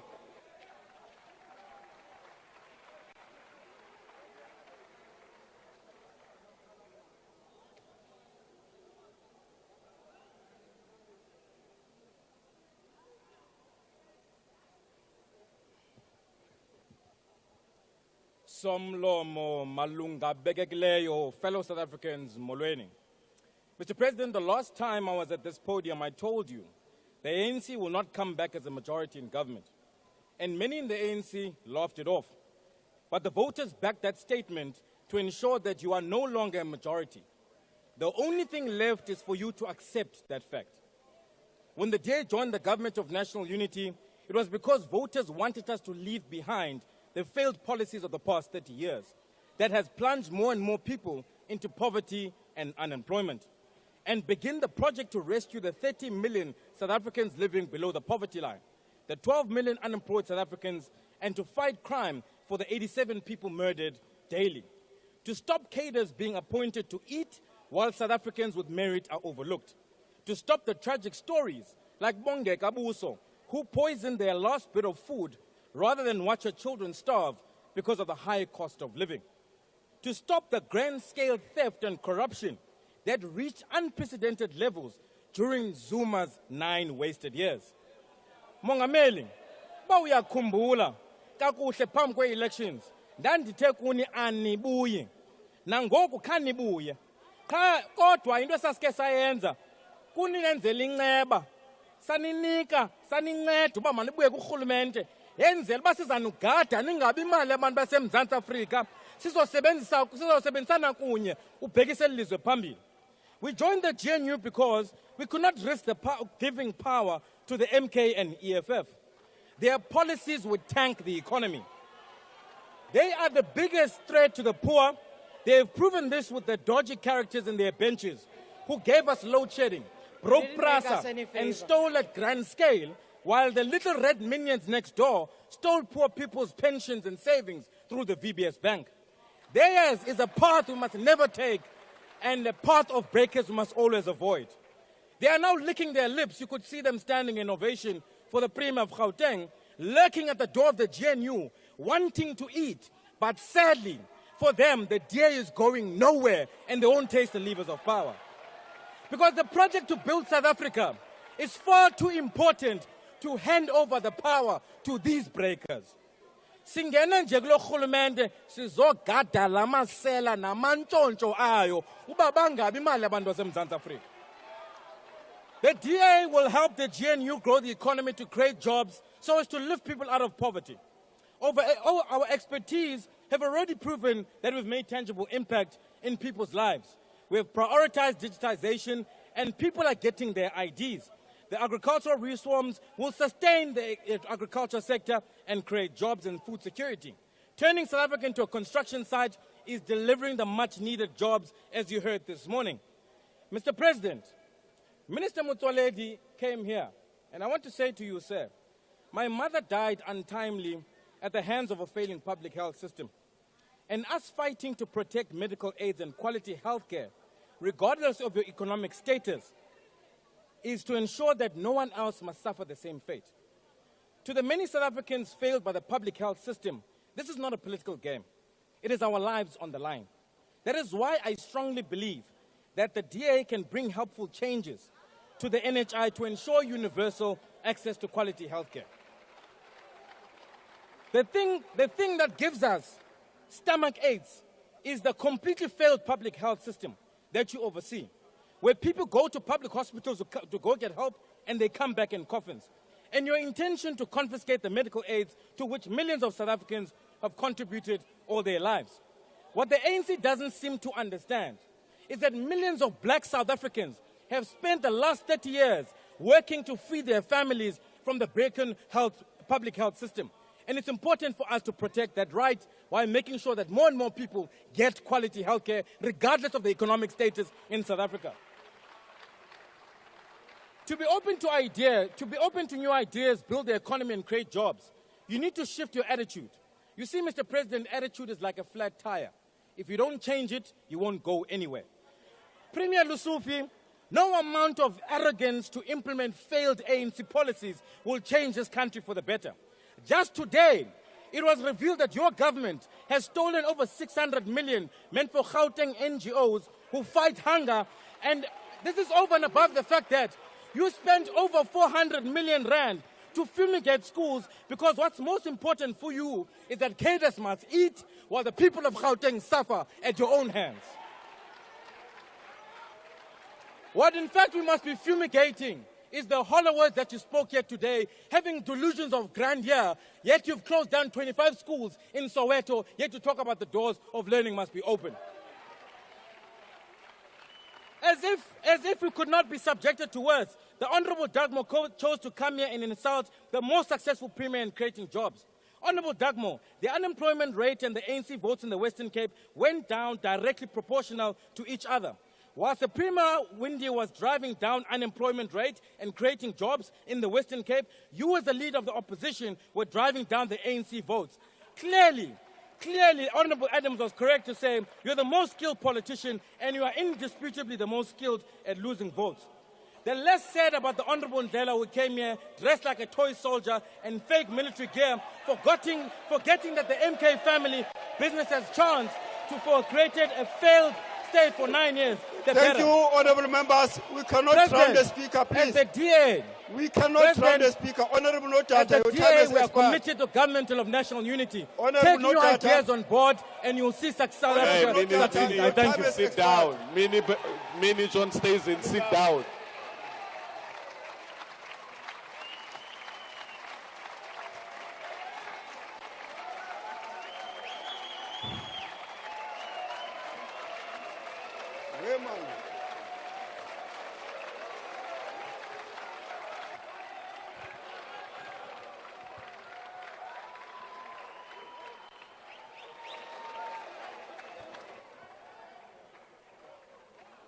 Thank you, House Chair.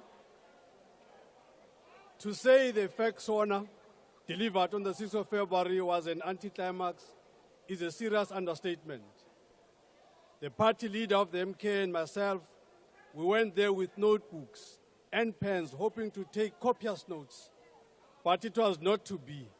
We thought Mr. Ramaphosa was going to start by giving an executive update on the progress made from his 2024 promises. Instead, he began pontificating about some 20 billion per year for transformation fund, and he carefully omitted to say where those funds would come from. As we speak here and now, South Africa is living from hand to mouth, and this leadership or people in the leadership position seem oblivious to this fact. Fellow South Africans, here are three very important realities. We have a widening fiscal deficit now projected to exceed over 5% of the GDP. Where's the 20 billion going to come from? We are sitting with a growing national debt expected to exceed well over 80% of the GDP by 2026. Where's the 20 billion going to come from? Rising inflation and increased cost of living forcing millions into deeper poverty, with poor households facing a disproportionate 11.3% increase in their food basket. We, as Umkhonto sees with the new government in waiting,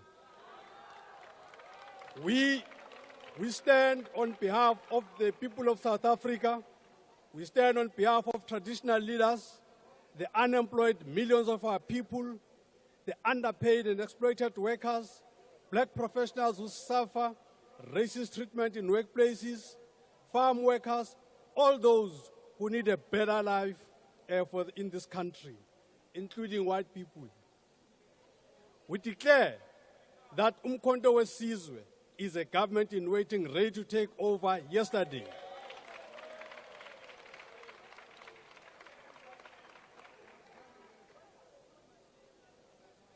I'm standing here today, amongst other things, to expose the lies. The MK party will not govern through lies and deceit, unlike the ANC-DA coalition and their fellow travelers in this coalition thing of theirs. We will not represent anything. We will not do what has been done here to misrepresent the Freedom Charter. We will state the Freedom Charter as it is. It is quite despicable that Mr. Ramaphosa comes here and talks about the Freedom Charter, but there's not one thing from the Freedom Charter that he has ever done. The Freedom Charter says the mineral wealth beneath the soil, the banks, and monopoly industries shall be restored to the people. When we say this, they call us destroyers, they call us unconstitutional, and all these funny words. The Freedom Charter says the land shall be shared amongst those who work it. Our people work the land every day, and they are not having any share in the ownership. For us in the MK party, platitudes don't work. We see you. We will not falsely claim that there were 300 days without load shedding, when in reality it was disguised as load reduction, Comrade Putla. Maybe there was no load shedding in the suburbs where the neoliberals in the GNU live. But in the township, people are struggling with the so-called load reduction. We will not manipulate statistics, Minister Nchaveni, as we have in the 2022 census, where the nation has been given a false claim that 82% of households have piped water. But Stats SA does not say that in those pipes that are there, some of those pipes are dry. Some of those pipes are spewing water you cannot drink. So that statistic is meaningless. We are not going to lie about the land reform.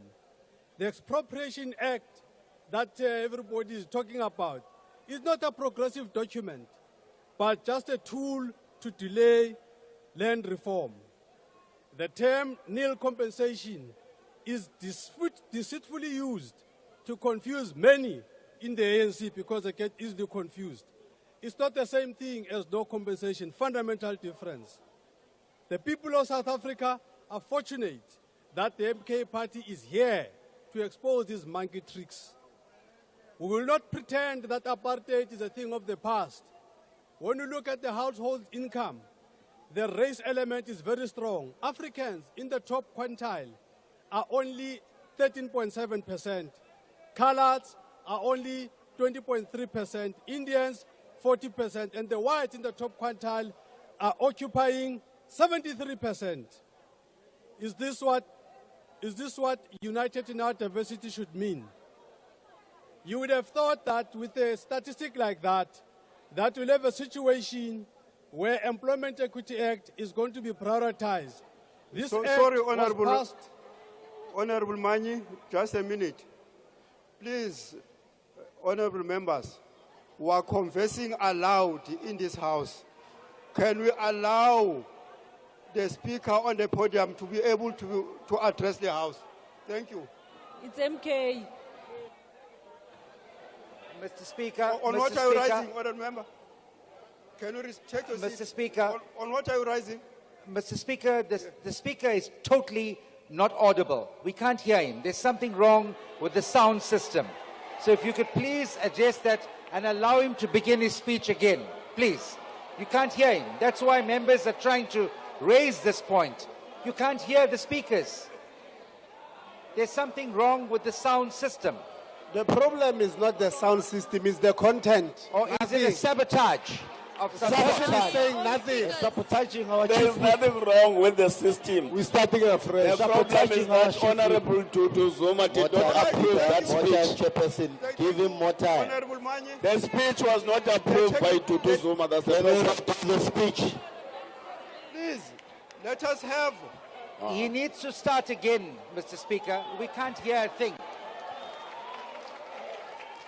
Thank you. We don't want to hear a political Let him start from the beginning, Chair. We didn't hear.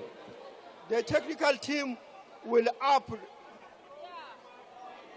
the issue of the mic. Nothing wrong. He's talking There's nothing wrong with the mic, Chairperson. It's the content. We cannot even hear you, Mr. Speaker. We can't even hear you. He's just talking There's nothing wrong with the sound. We can hear him. Honorable Zagute. Hello. There's nothing wrong with the sound. We can hear him. We didn't ask you though. Thank you very much, Honorable House Chairperson.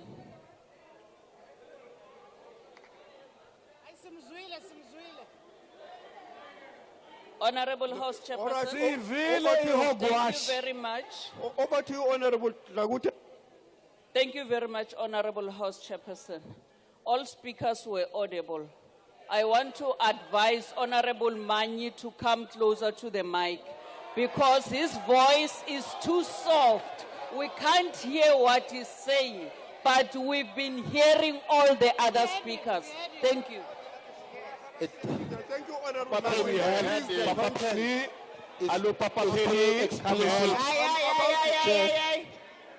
Chairperson. All right, you can only now when we rise and raise an objection, the audibility of the speaker is You are killing the mic. Honorable member. Honorable member. making a plea the speech again. You are downing the speaker. Take your seat. Take your seat. You can only speak when I recognize. This is not audible. Please, take your This seat. is not even audible, Chair. Hello. Don't touch that mic. Why are you touching it? You can Don't only touch speak. it. The issue is the Chair, content, we not the cannot sound. even hear you. We can't even hear you. You are downing the speaker yourself. One, T. So, the mic is clearly audible. The sound is clearly audible. Honorable Manyi, can you resume your speech, please? We are having 2 minutes to go.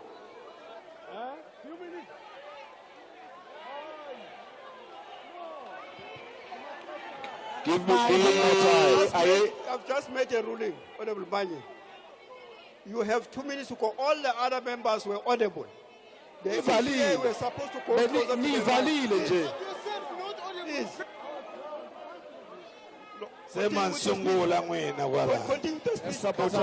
He's used to acting in every part. This is not rehearsal, chaos. Don't play to the gallery. Don't play to the gallery. Get on. We can't even hear you, Chair. Chair, we can hear him from here. Chairperson, how much time am I adding? Are you adding? How much time are you adding? Don't play to the Because it's clear it's not a technical problem. Confirm. Now we can hear. Uncle Kwete, gosh, Uncle Kwete. Sit down, Uncle Kwete. Gosh, Uncle Kwete. Jimanyo in the house. Time is up. Papa Penny. All right. Papa Penny. The time which is here is 2 minutes. Time is up. Time is up. Yeah, 4 minutes is fine. Okay. Deal. Mafiki solo. Okay. One would have thought. Okay, here's another point of order. There's another point of order over there. Honourable Chairperson, it is most certainly a point of order. If the Honourable Member at the podium is given an additional time allocation, we all want additional time allocation. We can give you, it's fine. You have no authority to add on to his time. I listened to Honourable Manyi the whole time. I could hear what he was saying. And then they asked him to repeat his speech. You have no authority to add on to his time. If you give him more time, we want more time. All right. Honorable Manyi. Okay, thank you. Thank you, Chair. You are in charge here. I'm still have to make a ruling. Please, take a seat. What is very important here is that a ruling has been made, and the ruling cannot be overruled in the House. I think what you are raising, the member from Action SA, please, you can write to the relevant office so that you raise the issue. So the issue of drowning was part of the House as a whole. So the ruling has been made. He's going to get those minutes which are given. Please, if you got anything, go back to the land. Thank you. Over to Honorable. Long live the chair. How many are those minutes? Minutes. You're starting now. Honorable Mantashe. Sit down, Honorable Uncle Mantashe, you Kwete. cannot speak without being recognized. Please. Honorable Why was the clock not stopped? Even with the new mic, we cannot hear him. Hey, Kwete, shut up. Thank you. All right. We cannot hear him, Chair. I was saying, Please say something this time. Honorable Manye, there's another point of order. okay, Chief Whip of the one more opposition. extra again, make it 5. Official. Thank you. Thank you very much. My hand has been up for quite a while. Thank you for finally recognizing me. The first point that I want to make, Chair, is that in terms of Rule 57 on a point of order, the point of order needs to be raised at the time when the transgression occurs. So the members who did not hear the Honourable Manye should have stood up at the point when they couldn't hear him and not wait for 10 minutes for him to continue with his speech. But I will respect the fact that you made a ruling and we will challenge it. The actual reason why I'm standing, Honourable Chair, is in terms of Rule 40, and I want you to please read it with Rule 41, and that is with regards to gross disorderly conduct, and specifically Rule 40F. When members act in any other way that seriously, to the serious detriment of the dignity, decorum, and orderly procedure of the House. Read with Rule 41, which is where members are ordered to leave the chamber. I would like to ask you, what we've seen over the last while, over the last few minutes at least, was gross disorderly conduct in this House. And I would like to ask you to consider Rule 41, to ask those members who are responsible for that to leave the House if they continue with this. Thank you. All right. Thank you, Honorable Chief Whip of the TA. But you know very well the very same rules of the point of order is that when a ruling has been made, no other point of order can be raised on the same issue which is raised. So I'll allow Honorable Manye to continue with her speech. Thank you. You should have raised the point when the issue was happening, not now. Continue, wena. Procedure, Manye, ubeka ngokwakho, kuba man. Kuba mfondini. Kwete, this is not an ANC meeting. The Keep point quiet. I was making Honorable is Mantashe, that you if cannot this... speak without being recognized, please. Kwete. The point I was making is that if Mr. Ramaphosa was serious about transformation, there was an opportunity presented in the 6th administration where Employment Equity Act was passed somewhere around May 2022 by the 6th administration Parliament. It got promulgated in May 2023. And then from there, and then from there it was never implemented. And it was just, it's been passed with all those amendments, just to get the votes. After the votes, it also stalled. It's only now in January that this act is now going to be unleashed. This just shows that Mr. Ramaphosa is not serious about transformation. We have an NDP here, a carefully crafted plan, poorly implemented, this NDP. It has missed all targets. It doesn't matter which target you look at, it has missed. So we're sitting here with a government that has got a radar that is off course. If we look at, for instance, the issue of employment target, the NDP said by 2030 would have reached unemployment of 6%. Where are we now? On the expanded definition, we're sitting at 41%. The 2030 on the poverty eradication, it said by 2030 we'll have zero poverty. We'll have eradicated it to zero. Where are we now? We're at 40%. When are we going to get to zero in the next 5 years? 2030 said we're going to reduce inequality. We've got the most embarrassing situation in this country, that the inequality under Mr. Ramaphosa is even worse than in apartheid days. Serious problem. This so-called GNU, if it was a GNU, it would have included the traditional leaders, it would have included all those people, but it excluded them. This is what the MK Party is going to do on land expropriation. We will table a private members' bill. We will table a private members' bill to do two things: expropriation without compensation, number one. Number two, we're going to push back that date of 19 June 1913 to 6 April 1652, when Jan van Riebeeck set foot here. That's what we're going to do.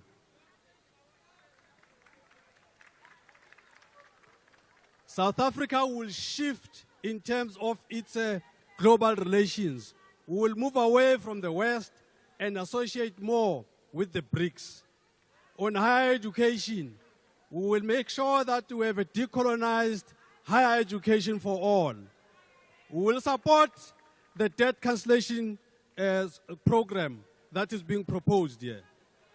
We will cut out NSFAS as a middleman and make sure that government pays directly to the institutions concerned. We will ensure that there's parliament sovereignty, so that when parliament makes a decision, you don't have courts second-guessing what parliament has said. Are you charging Dudu? We reiterate our call from our Commander General, His Excellency President Zuma, the founding president of the MK Party, that all progressive forces must unite so that we can defeat the monster. Mandla! Dololo content.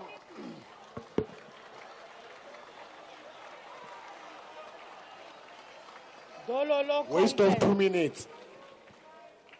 All right, honorable members, I think that the speaker's list has been concluded. The speaker's list has been concluded. It's a ruling. It's a ruling. We have ruled on that.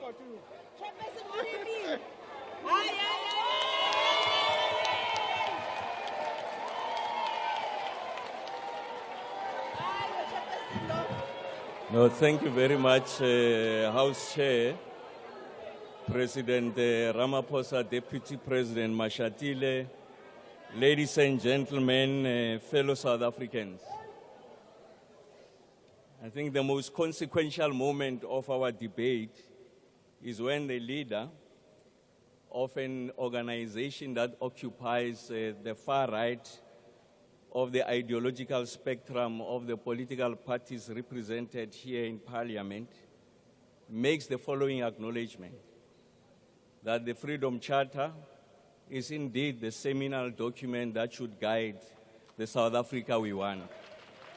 And it goes further to make the point that it could be a foundational basis of our discussion in the mooted national dialogue.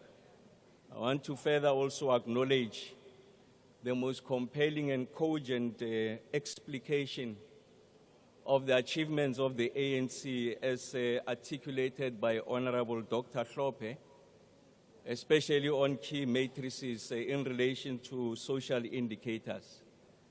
But it goes further to attempt to decouple the victories and the achievements of the ANC between the period 2009 to 2019 and apportion the victories to an individuals and the setback to an organization.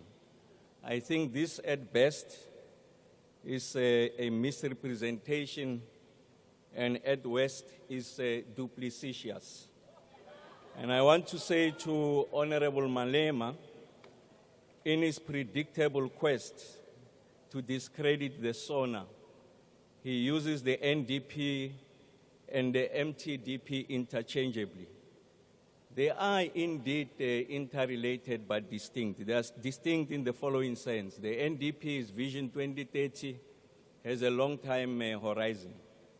It is also outcomes-based, and it's also aspirational.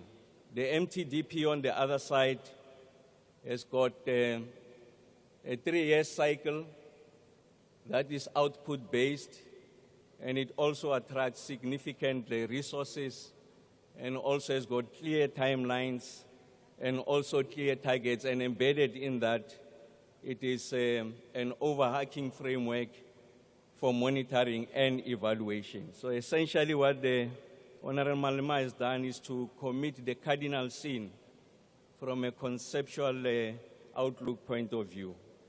And I want to say the following to Honorable Trolip when he described the SONA as delusional. Honorable Ndlela makes the point that indeed this is a failed state. Honorable Mautwe makes the point that these are hollow promises. I want to counsel the House that for us to have a decent and matured conversation, familiarity with the facts is a minimum requirement. And I want to repudiate this statement by saying the following. So first is that the SONA itself admits that there are significant shortcomings. It makes the point that we have a growth problem, and it also makes the point that the fact that 28 million people receive social grant out of a total population of 62 million, and the expanded unemployment is sitting at 43%, is an exceptional indictment on a sitting government. And then it does posit that we are putting forward a growth of 3% as our level of ambition. And that is driven by the facts as the Bureau of Economic Research from Stellenbosch has articulated or formulated a model. An economic model is a simplification of the economy that is meant to explain economic behavior. And it's made of a set of variables and a set of quantitative terms that essentially speak to each other and are interdependent. And it makes the point that if we're to continue on the path of the OV, we are likely going to achieve GDP growth of anything between 3.5% and 5%. But it will be a height of folly for President Ramaphosa to stand before the country and promise a 5% economic growth by the end of the term. Why is that the case? Because the reality is the following. Between the years 2005 and 2011, average GDP was 3.4%. 2012 to 2019, 1.9%. 2019 to 2023, 0.3%. As I stand before you, the projection is that it's likely going to be 0.8%, and over the medium term is going to be 1.9%. So you can't put forward an ambition that we know it's highly improbable that we are going to achieve. But you must also determine the flow. What is that flow? We accept that the economic growth must outpace the rate of population growth. And anything less than the rate of population growth understates what essentially are the requirements. And hence we arrive at a 3% ambition over the period of the term. And then we propose the following interventions. The first one is that the NDP suggests that the levels of gross fixed capital formation, which is a proxy for investment, should be at 30% of GDP. As I stand before you, that number is sitting at 14.9%. And 70% of that is private sector, 18% of that is public sector, and then the remainder is the SOE. So we need to accelerate that investment. For us to achieve those targets, it must grow by 2.1, we must invest 2.1 trillion rands per annum to achieve that target. And that's why the 940 billion that the president refers to is just a fiscal injection. You need to design bespoke financing instrument that will tap into the liquidity of the private sector and ensure that you provide the sufficient guardrails to protect the investments of the private sector. And hence we talk about innovative financing instruments to drive this agenda. and we are going to classify infrastructure as an asset class so that we are able to crowd in private sector investment. I want to say to Honorable McPherson that it appears that your relationship with the truth is that of hostility and antagonism. So the agenda of the Infrastructure South Africa, the investment book, was generated during the 6th administration. I think the decent thing that you can say is that you want to accelerate the pace of implementation. And then the third area of intervention is around water. So we accept that there are commercial elements in water investments, and then there are social elements. You just need to look at the interventions we made working with the private sector, the Lebalelo Water Users Association, the Valga Magara, a combination of private sector and public sector investment, and we're able to roll out this investment. On the electricity front, we make the point that the state sovereign balance sheet is weak, the ESCOM balance sheet has been eroded. We need to design instruments that helps us to ensure that there's accelerated private sector investment. We need to modernize and grow the transmission by over 14,000 kilometers in the next 10 years. We need about 450 billion rands. We have designed an instrument, President. We'll be introducing that instrument to the country in the next 5 weeks, and we're going to use that instrument as a template. We'll take it to Transnet, we'll take it to all SOEs so that we are able to drive this infrastructure going forward. On the freight logistics side, we've got a baseline of 149 million tons per annum. Our target for the year is 170 million tons, and by 2030 we want to reach 250 million tons. We have decided that we must prioritize specific corridor. The Northern Cape Saldanha corridor, which carries iron ore and manganese, the Northern corridor, which carries coal and chrome, the Gauteng-Durban corridor, which carries automotive and general freight. And then we say we need to make an investment in relation to the capacity of local government, ring-fence both the electricity and water functions of municipalities. President, I'm happy to announce to you that we have already started in Limpopo, as Premier Ramatuba has indicated. We are starting with Maruleng, we are doing Tabazimbi, we are doing Molemole, we are doing a number of municipalities in the Free State, we are in Malutia Pufong, we are moving into Ditsobotla in the northwest, we are in Gauteng, in Mfuleni. So we have started with this work of ensuring that we are able to design instruments that are able to drive this agenda going forward.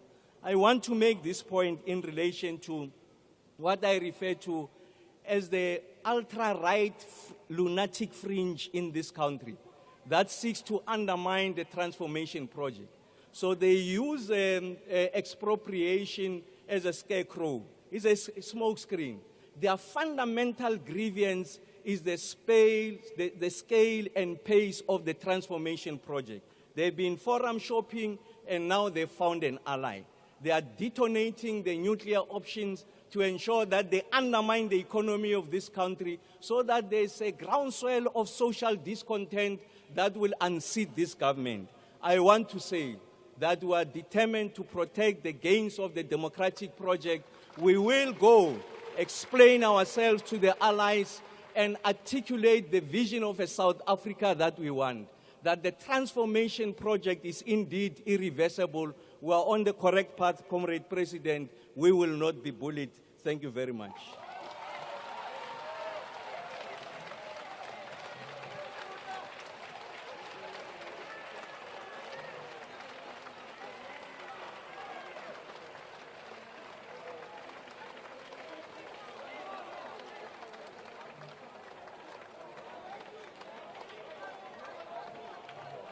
All right, honorable members, will you please take your seats? I would like to really appreciate the robust debate which you had for the past 2 days, of which all the political parties were given the chance to debate the State of the Nation address. I think that the President has listened carefully. He'll be able to respond to it tomorrow. But towards the end of this sitting, there were serious violations of the rules of the House. The first one was the issue of the participation of the people from the public gallery. According to our rules, they are very clear that the people from the gallery cannot participate in the proceedings of the House. So I think that as we are moving forward, when we invite people to come to Parliament, we must accordingly advise them about the rules which they should observe, because they tend to be disruptive. But the worst part was the issue of the violation of Rule 38 and 40, whereby it's very clear that when a presiding officer is speaking, the person who's on the podium must take a seat. So that violation was done. Yeah. I'm going to refer that matter to the relevant House so that the relevant House can deal with that issue. Because it cannot be allowed that we have the rules of the House and they get violated like the way it has done here. So without further ado, really the Speaker's list has been concluded. This brings us to the end of the Speaker's list. The President will reply to the debate tomorrow. That concludes the business of the day and the joint sittings adjourned. Can we allow the procession to leave first when we're still standing in our seat? Thank you.